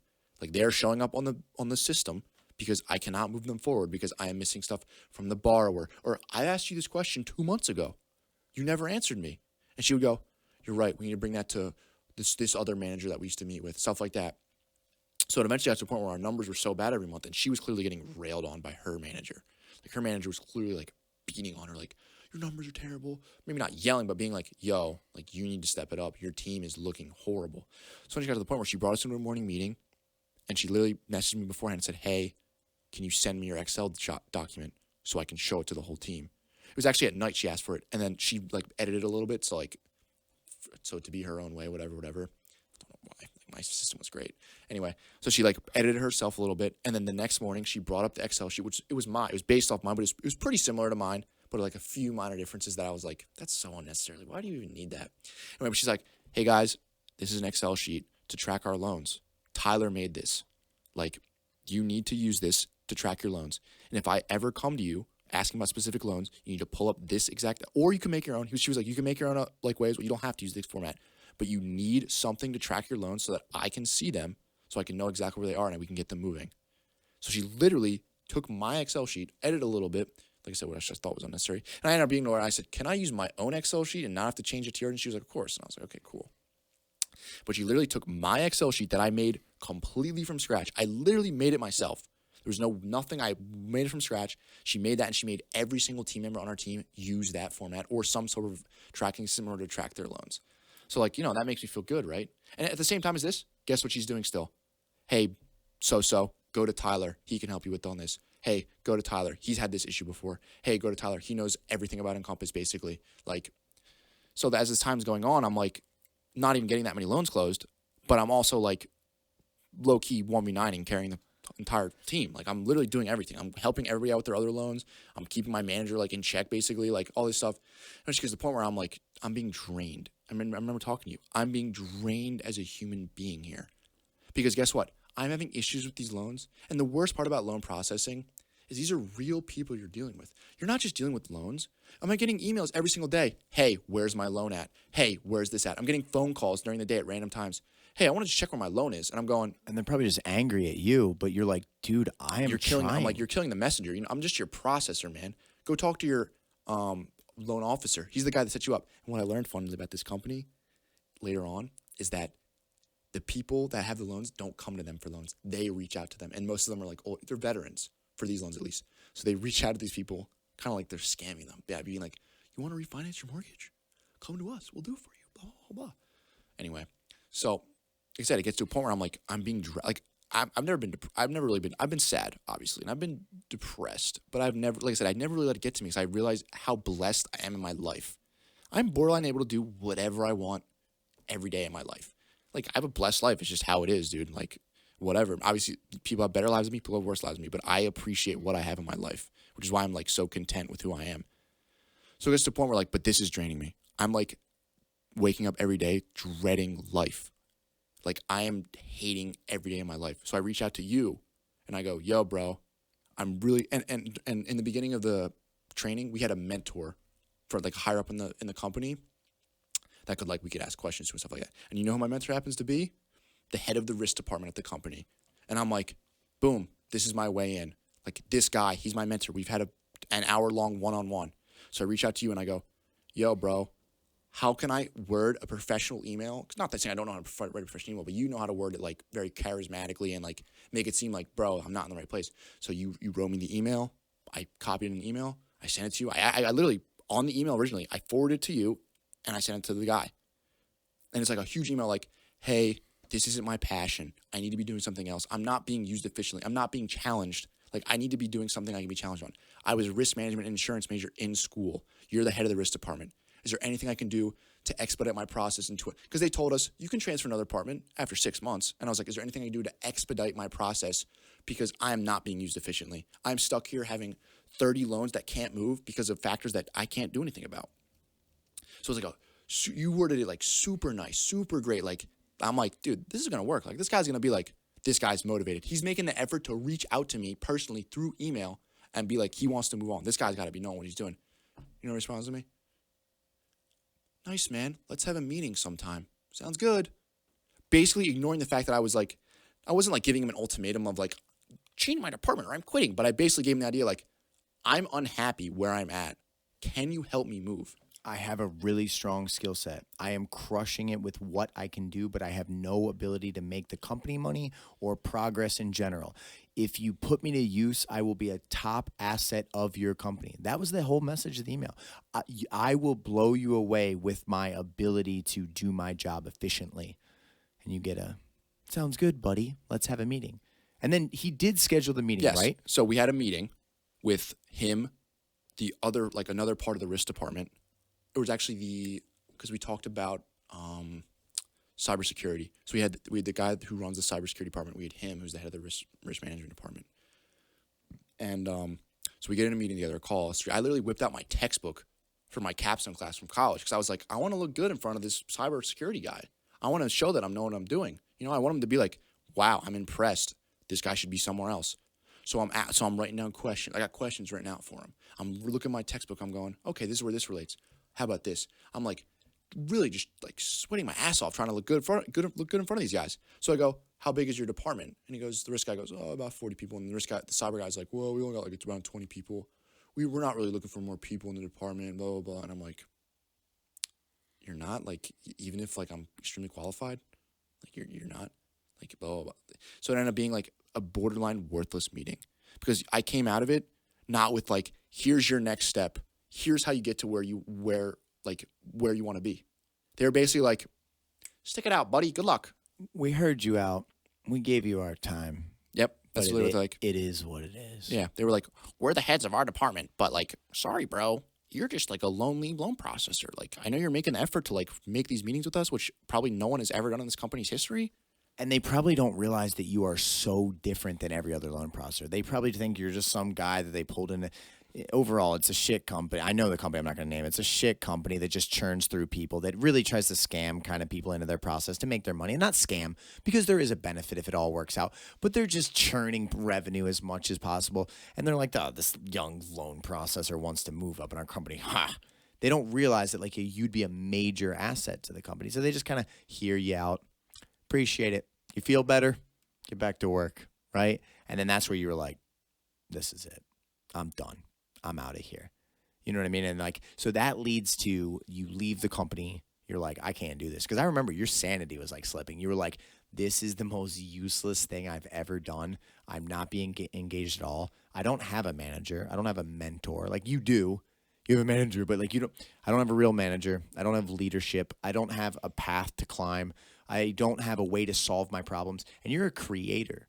You're a person that, like, if someone gives you a problem, you can create systems to be the best at solving that problem. Like that's what you're an expert at. And that's like you've seen my checklist in my house. You know what I mean? Like we create systems for maximum efficiency for maximum results. It's just the way that we do things. You had none of those capabilities. Your manager saw like, yo, this kid's different. Everybody go to Tyler. Everybody use Tyler's process. But I was the same way when I worked at Champion Chevrolet. I created my own systems and I did things like they would teach it to do one way. I would literally do everything my way, everything. And at first my manager like came down on me like over and over, like that's not the way we do things. And then eventually they saw I'm so much better at things the way I'm doing them. I'm more efficient.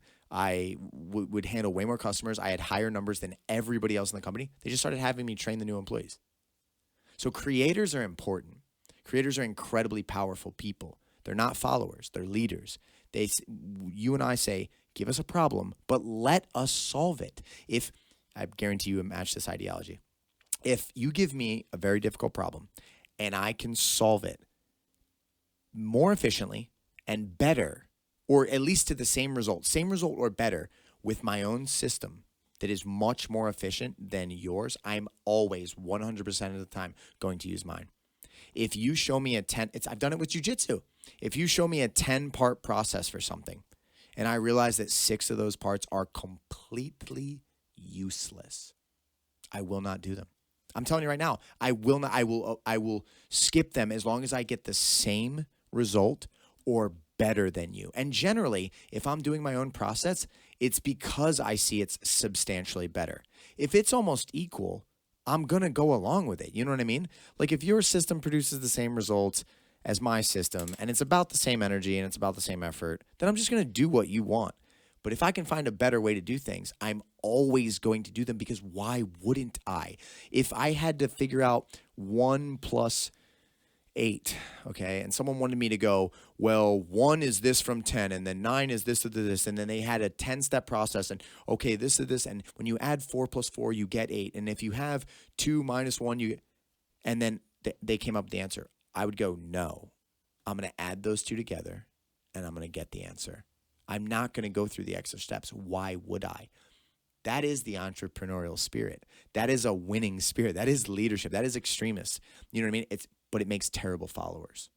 And sometimes it makes terrible employees by one standard. By like, you're supposed to do things exactly the way I say them. I can't, bro. I found out like I have a really hard time working for people because you have to give me a task. I have to fully understand why I'm doing what I'm doing. And I have to understand what the results look like. Now, if I do something my way and you come up to me and you say, hey, this is wrong because of A, B, or C, and you can show me objectively why, like what I'm missing, well, then my sphere of knowledge expands and I go, oh, I will not miss that. I'll add that into my process. But I won't just I just don't jump through hoops that I don't need to. I don't know how else to phrase it. Like the wolf doesn't perform in the circus. You know what I mean? Like I'm not just going to be like, oh, to, get to that meal over there, you want me to run around the building 21 times, take off my clothes, put them back on, do 10 jumping jacks, and then I can eat. I'm just going to walk over and get the food and eat. I can't help it. It's who I am. You experienced that to the largest degree firsthand, and you're almost punished for it because you were not given any opportunities to grow. And you also got to frame this correctly. Just like we had to go back and frame the childhood and the soccer things correctly. It's a shit company with shit leadership, with shit management, with shit culture, with shit processes. You can't let it say all work is shit, or that, you know what I mean? It can create false stories in your mind because you were just the product of a terrible culture that maybe mediocrity is fine in that culture. Maybe low caliber people that they don't care if their loans sit forever. They're still getting paid a tiny bit, and maybe they don't even care. Greatness can't exist in that. Greatness doesn't even like to be suppressed. If you try to take Kobe Bryant or Michael Jordan and you put them on a team where mediocrity was the norm, where people were allowed to show up late and weren't held accountable and there was rules but nobody really enforced them, those people would be furious. They would either leave immediately or they would literally rip the entire system down around them because they would say, like, this is a joke. That's a good thing, right? Or you just say, I'm getting out of this environment. Maybe they just go, you guys are a joke. I'm trying to be the greatest of all time. I'm trying to live in my passions. I'm trying to be challenged. I'm trying to make real money. I'm trying to make a difference. I'm not working in this condition. Thanks. Like, our value does not come from people seeing our value. Our value comes from our value. So whether a company wants to move you in their risk department, that in no way devalues you. That shows that they don't see your value. And that's a huge difference. We have to get back to that truth because that's an empowering truth. Looking at yourself as like, that company didn't see my value is completely different than I do not have value. Totally different. Or all risk management does not have value. Those are different things, right? Just to let you know, we're at 4 hours. Aunt Di and Jamie and probably Stacy are literally probably like, what is going on? So the final topic, because we can't miss this. Your brother is like on the grind. He's playing it collegiately for esports, League of Legends, from a kid that had a passion for League of Legends. They would play in his bedroom for hours upon hours and lived like a vampire, bro. Like, slept all day, grinded all night. Like, he's an extremist too. Jake could easily mold to society. Jake is so funny. He has stresses and things like that. But Jake could just blend in with a crowd and be the likable guy but he's not. And he easily could. He's grinding a video game for years of his life to try to be at the top of one of the most competitive, if not the most competitive online video games in the world that millions of people play. So he's not taking on a pool of like how many people are playing soccer in Pennsylvania. He's taking on millions of players in this incredibly competitive video game. And for a while, people might have classified your brother as a loser. They might have been like, he just sits around and plays video games all day. You never saw him as that. I never saw him as that. But society might have said, look at this kid. He just sits in his room all day. Like, family members might have been like, just sits there playing video games all day. What a joke. Blah, blah, blah. He's an extremist. He is chasing something he believes in. He's trying to make it. Right now, he's on a college esports team. Funny thing is the team, he's thrown the rope down, bro. He's trying to compete with the top guys. He wants to get noticed. He's got a lot of fears. It keeps him out of champions queue. But I tell you what, when that kid was on stage on that tournament we went to, he wants to be great. He literally had tears in his face outside of the place when he lost in the semifinals. Remember that? He literally got emotional because he's trying his hardest to chase greatness. You know what I mean? And we see from the outside perspective, like, Jake, you should do this. But that's a kid that is without really any mentors. No coach that's in the program guiding him and building him. You know, he's playing on one of the top collegiate teams.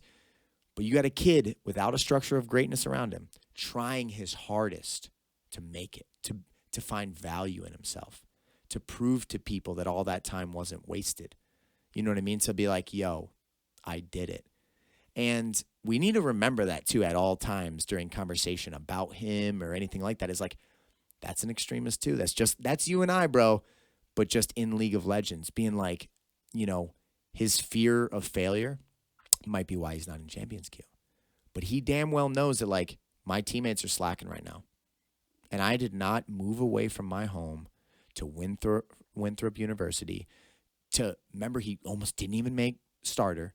He almost went to the JV team. He becomes the top laner. Now he's respected amongst his teammates as like one of the better players. He grinds for challenger, which we never even knew if he could do or not.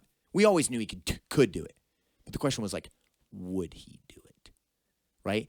So now you have this other extreme winner that all of society is going to try to mold into not getting to that level. His teammates are going to come party with us right now. This is going to say that. This is going to do this. If he fails at Winthrop, Will he have the resiliency to keep going? Will he go to another school? Will he grind solo queue?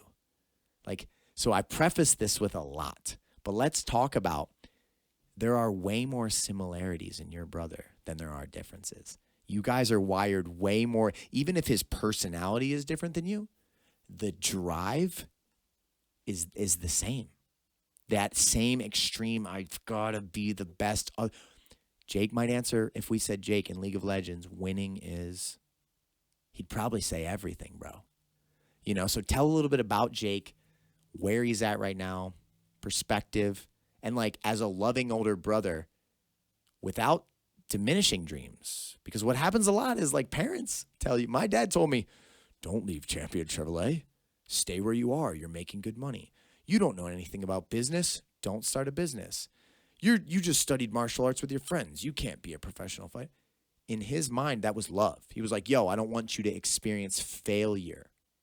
So we need to be ultra careful that we're not telling him, oh, you blah, blah, blah, you're not going to be a programmer. Because we might be thinking we don't want him to fail because his actions right now aren't representative of what we think they should be.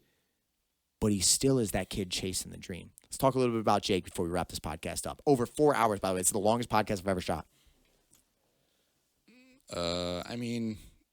Started off, I think Jake started playing in season 4, which was 2014. Yeah, what year? 2014.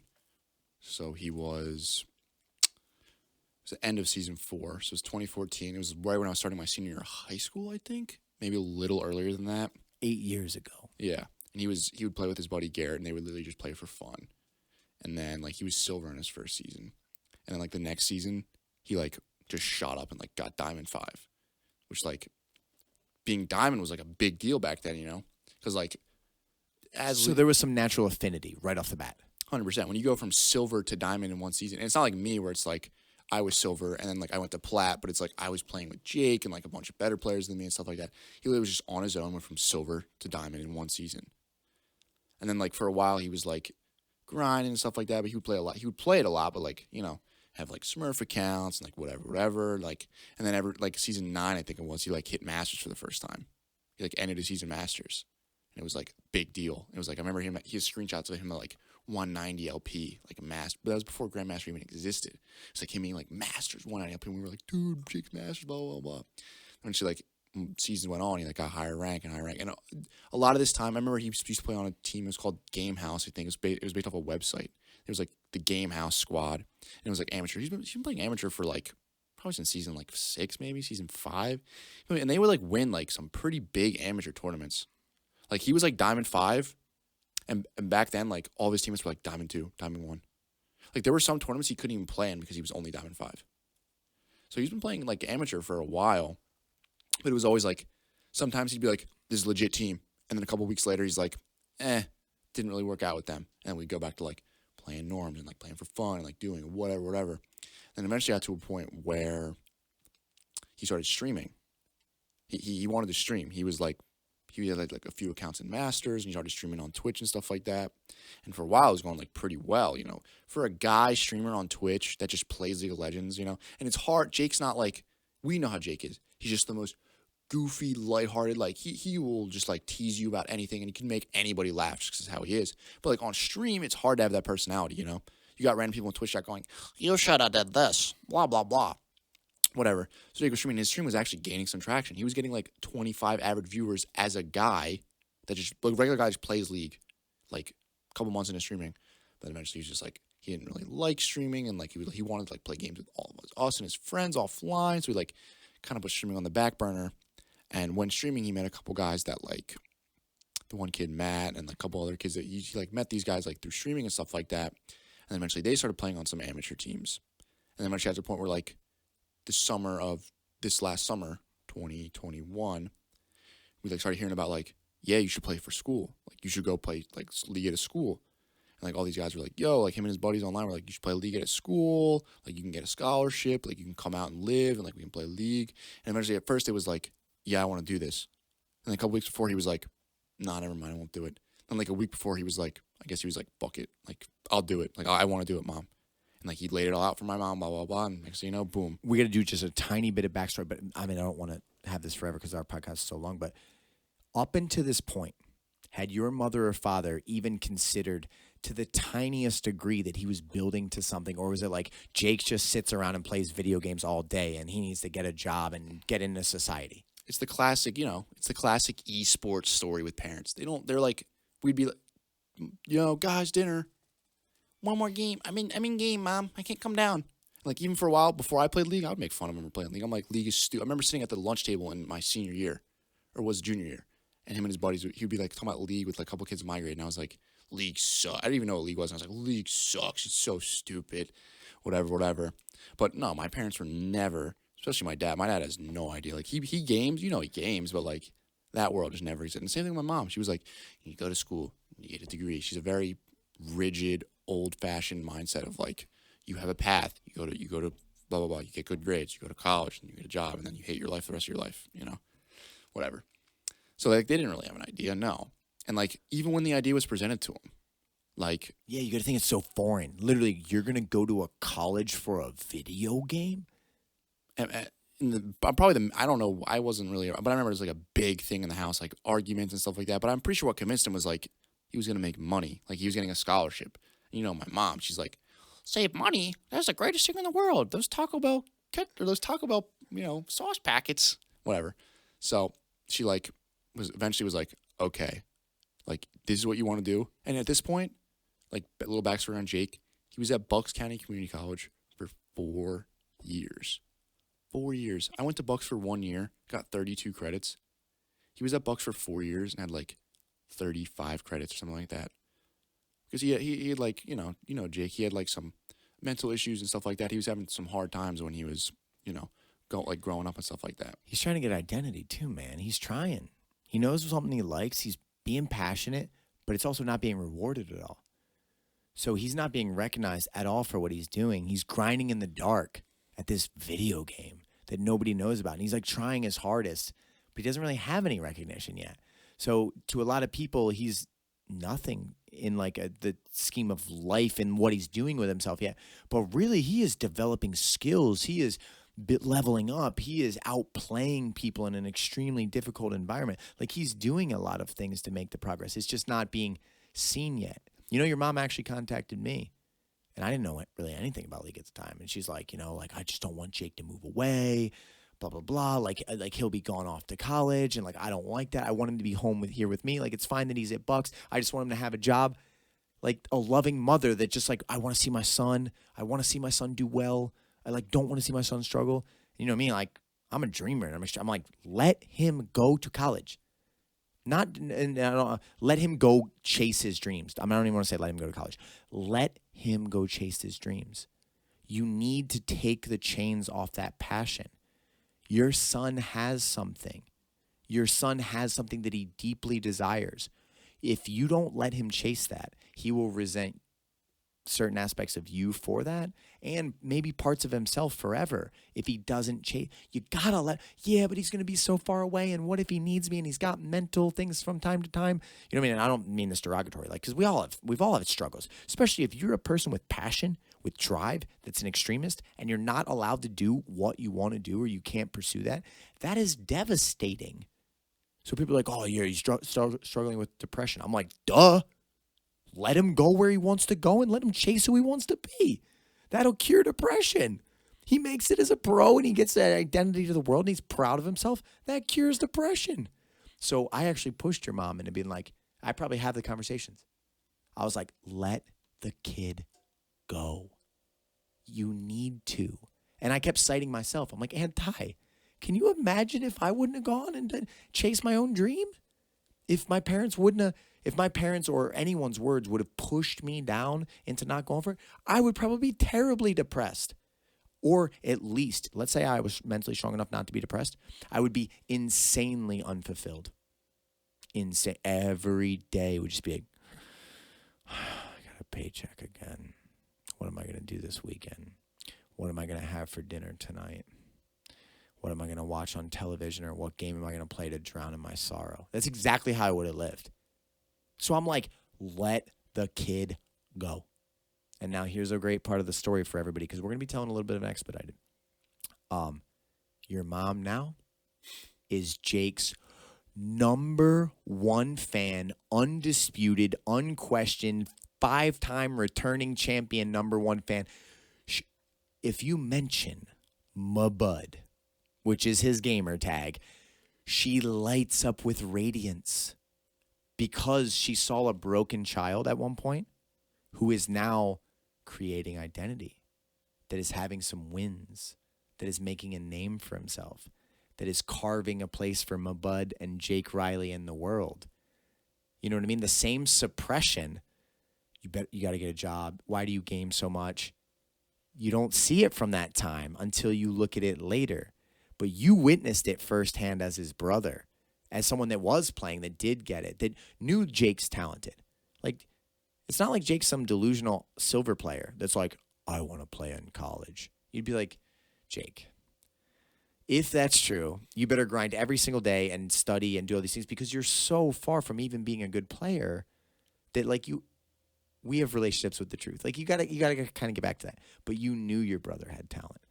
So when your brother first moves away, I need you to talk about, like, what it was like for your parents, because, like, he's going off to this weirdo, like, esports thing that they don't understand at all. But then I want you to talk about the evolution of your mother, especially, into she's the biggest Mabud fan on earth. Nobody can even come close. If you combine everybody, I mean, we all love and support him.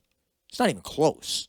Talk about that period, and then that's kind of how we'll wrap the podcast up, because, yeah, this is going to be a 4.5-hour episode. Jeez. This is Lord of the Rings pod. If you didn't have to leave today, or I guarantee you on this phone, there's going to be a lot. That's all I'll say. If you didn't have to leave today, we could literally shoot an 8-hour podcast. But you know what? Part 2 when he's back. Ty Dona, baby. Continue where we left off.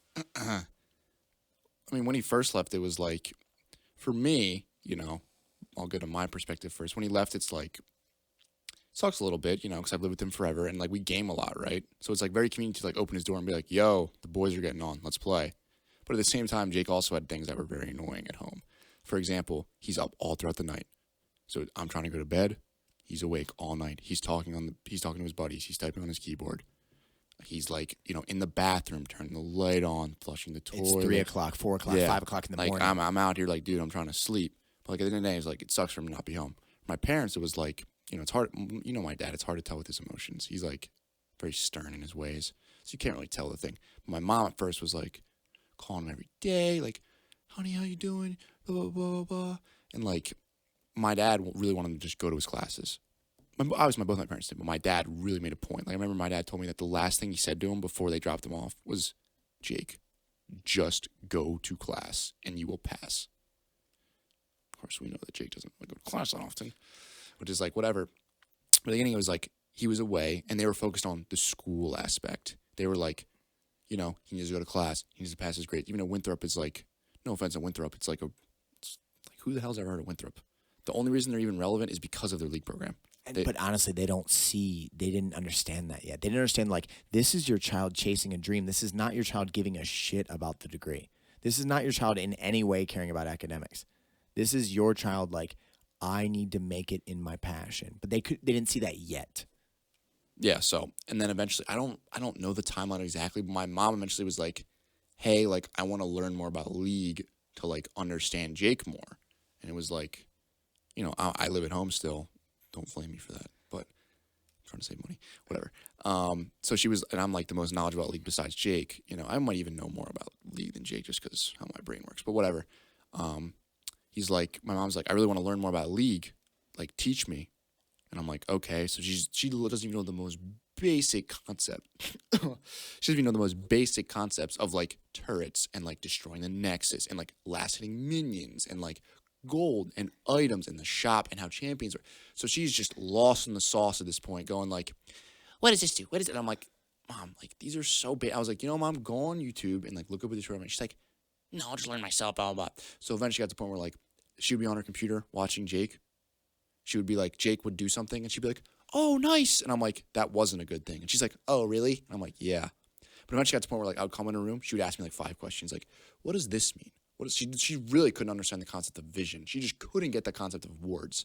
That, like, wherever no one is, it's fog of war, so no one can see where that is. But if one team places a ward there, then they get vision of that area. Or if a champion on their team is there, they also get vision of that. So like some concepts like that. But eventually she started learning and learning and learning. And what she also started doing is when me and you play on, like, we play late at night, she'll join the call. Stream for me, Tyler, so I can watch. Blah, blah, blah. So stuff like that. So she eventually started learning how it went. And when she got to the point where, like, she made a Twitch account. She made her own League of Legends account. Does she play the game? No. But, like, she spectates Jake's on the client. She's in Twitch chat all the time, being like, her name is Mama Mabud. Me and my sister Jamie meme on her pretty bad because she's just like a psycho fan of Jake. But she'll be in Twitch chat like, love that kid. Go Winthrop boys. Blah, blah, blah. Blah, blah, blah. She'll text group chats in the family whenever Jake does anything. She'll go, Jake just did this. Blah, blah, blah. And everyone's like, cool, I guess. I don't know. Like, what's your point? And she's just like. And honestly, as a testament to Andy, she's been like that forever. She does it to me for every post especially when I was first getting established. Because like now it's like I have a lot going on, so she can't be out. But like she used to do this. I'm so proud of you. It's just who she is. That is her pouring out her love and support for the person. It's just sometimes it's so over the top because it's not our perception. We're like, that's Aunt Di or that's my mom. That's like, it's all love, but we're considering other people's perceptions of her actions and the stories that they will create and like how that could inversely affect Jake being like, oh my God, his mom's in every call, blah, blah, blah. So we're considering that. We're like so happy that she's that supportive and loving, but sometimes you have to take a step back to realize big perspective. Yeah. So, and honestly, my dad's like, tell me the results. I don't feel like learning League. He just doesn't care, which is like fine because like League is an extremely complicated game. And like I said, I've been playing it since. And he just wants to hear the meat and potatoes. He just wants to hear, tell me if my son is winning. Tell me if he's doing really well. Tell me if his team is succeeding. When we went to that tournament together, he's like, are we doing good? Like, that's what he wants to know, and that's fine. Yeah, and I remember my dad even tried to learn at the beginning, and then eventually was like, I just can't, which is like fine. Like I said, he wants to learn, like, is Jake winning? Is Jake losing? That's all that matters, like, which is fine, that is all that matters at the end of the day, right? So now she's just like this super fan who's just basically, Jamie will be texting her, hey mom, this just happened in my life. Jake just got 8th place, or Jake just, placed top 8, blah, blah, blah. Like, just like, just a little over the top, It's like, Mom, we get it. You're Jake's biggest fan, but like, you have other kids, Like I said, and whenever, for example, when Jake in Discord, the website where you used to talk to people, if Jake ever goes, goes to one of us and goes, yo, let's play. My mom will text me 5 times. She will call my phone. She will call Jimmy, go, Jake wants to play, guys. Jake wants to play, guys. Jake wants to play. Like, we get it. We might be busy. We might not be able to play. But she's like I said, she's acting like Jake's like weak and like can't like do his own stuff. Like he can. He's asking us to play. You know how many times we went to Jake and went, yo, Jake, you want to play? And even worse than not answering, then going, yeah, sure. And then Jake doesn't respond for 4 hours and then goes, yo, where you at, dude? It's like, so then it's like, she's a little too baby to him. But like being a super fan, there's nothing wrong with that. 100%. Like she just wants to support her son who Jake, to be honest, of all the kids, Jake's had the most struggles internally. 100%. So that's just her pouring love and compassion out and wanting him not to struggle at all. So like when he wants his brother there for him, she wants to make sure his brother's there for him. When, you know what I mean? Like that's pouring out love. That is what that is. But it does hit you and sometimes like, yo, mom, settle down. Like, how about let me ask you about Jake? I'm just as excited for him, but just don't make it every conversation. But she's in love with, and like if you were out on a soccer field, she will be posting every picture, commenting on every post, saying, did you see Tyler's soccer game? Did you watch the video? It's the same thing. It's right now, she is very dialed in on what he's doing with Winthrop. So I guess the last thing we're going to wrap up this podcast with is right now he's playing on Winthrop. And for a while, he was the bottom tier of the totem pole. He was the very... will he make even the varsity team or the A squad? He ended up making it. He's doing well. Some games, he makes mistakes, but overall he's one of the better players. He's the only person this season that's even grinded for Challenger. He's the only person. So there's a different work ethic there. And now there's a little bit of a conflict between, like, Jake is probably very loyal. People like him are incredibly loyal. They're incredibly emotional people in like a good way. Like they want their boys to come up, right? So right now he's on Winthrop. But Jake's goals are not Winthrop. Unless Winthrop goes all the way to the top. Jake's goals are, I need to make it in this. And now he's at a point where, it's like the rope thing again, bro. Jake's trying to climb to the top of Mount Everest in League of Legends, which is an incredibly difficult thing to do. And in the very beginning, Jake thought he was down here, and he viewed himself that way. And that's why he never really grinded for Challenger. That's why he kind of avoided Champions Queue. That's why he did these things. But now, as he's been climbing, and maybe even he needed a tug from Matt and other people. Yo, you're up here, bro. You're actually not down there. Come up here. Now he got there, and he goes, you know what? I'm not even up here. I'm actually up here, guys. And now he's got the weight of, if the people in my circle do not want to come up with me, that is so discouraging. Is he supposed to continue climbing to the top of Mount Everest, pulling up 4 other people that are like, yeah, it's okay if we win or lose, as long as we go out to the bar after and we have fun, we try to pick up chicks. We're on a collegiate team. We can probably get enough clout from that. It's good enough. Like, we're probably not going to be pro gamers. Like, why waste our time?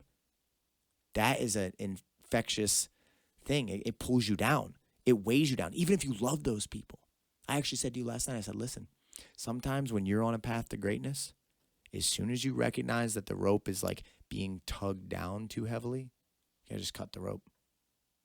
Not out of hate for them, you don't have to feel bad about those people. You don't have to be like, you guys suck. You don't even have to do that. You just gotta cut the rope. Because if the rope is at its maximum length and you're trying to climb, something has to give. And you don't want it to be you. That's what happens to a lot of greatness in our society. The rope gets too heavy and they settle for mediocrity. Jake's got to cut the rope. So, do we even need to say anymore? I think that might even be an encapsulation of that, because we could dig further into where he's at and what he should do and blah, blah, blah, and where he's at with teams. He's won a couple tournaments. It was amazing watching him play live. But we are, like I said, we are literally at the 4.5 hour mark, and we're going to do a part 2. And maybe as he progresses, the part 2 will be straight fire. Yeah, makes sense. Dude, we knew, everyone kept saying to us too, Anti and everybody else, like, what are you guys even going to talk about? Like, what are you going to be able to say? You're just going to, listen, this is arguably my favorite podcast I've ever done. And I know a lot about you and you know a lot about me, but we actually haven't had a lot of these conversations until like recently in talking. And then we found out like, wow, we're really on the same page with a lot of things. So, man, I hope everybody loved this podcast. And I'm going to put out a thing to anyone that watched this podcast through that drew something out of it, that was really moved by some of the words, or if something resonated with you, whether it was our part about culture, the coaching, the Humeville part, the society, whatever it was. If something really hit you hard and you feel like it could make a profound impact, message me or post on my YouTube or reach out to Tyler, and I'll clip that part. And I'll take a 3 or a 5 minute clip. Let's get these words out. Let's literally share with the world things that we think move the needle in the right direction. Because for far too long now, I've witnessed good people silencing themselves to accommodate others. I've witnessed greatness dimming its light to make others feel better. I witnessed all of these things, and I've witnessed a detachment from reality. It's one of the biggest things you and I have talked about. I've witnessed people, your truth. I'm not even going to go to that topic, but it's my truth. That's called delusion. That's called your version of the truth. That's called the reality as you want it to be versus the reality as it is. There is truth, and then there is variations that get further and further from it. And if one person is extremely close to it and one person is way off in left field, we should go this direction, period. So if there's a part of this podcast that resonated for you, reach out to me, reach out to Tyler. We'll clip it. Let's share it all over social media. Let's blow it up. These words need to be heard, but more importantly, we need to build people into those that can take action. They can put their foot down. They can do the right thing. They can set up healthy culture. They can stand up to tyranny. They can stand up to administrations that are crippling children, whether they realize it or not. So, Tyler, what an honor to have you here today. And, we'll wrap this episode up. Thanks, brother.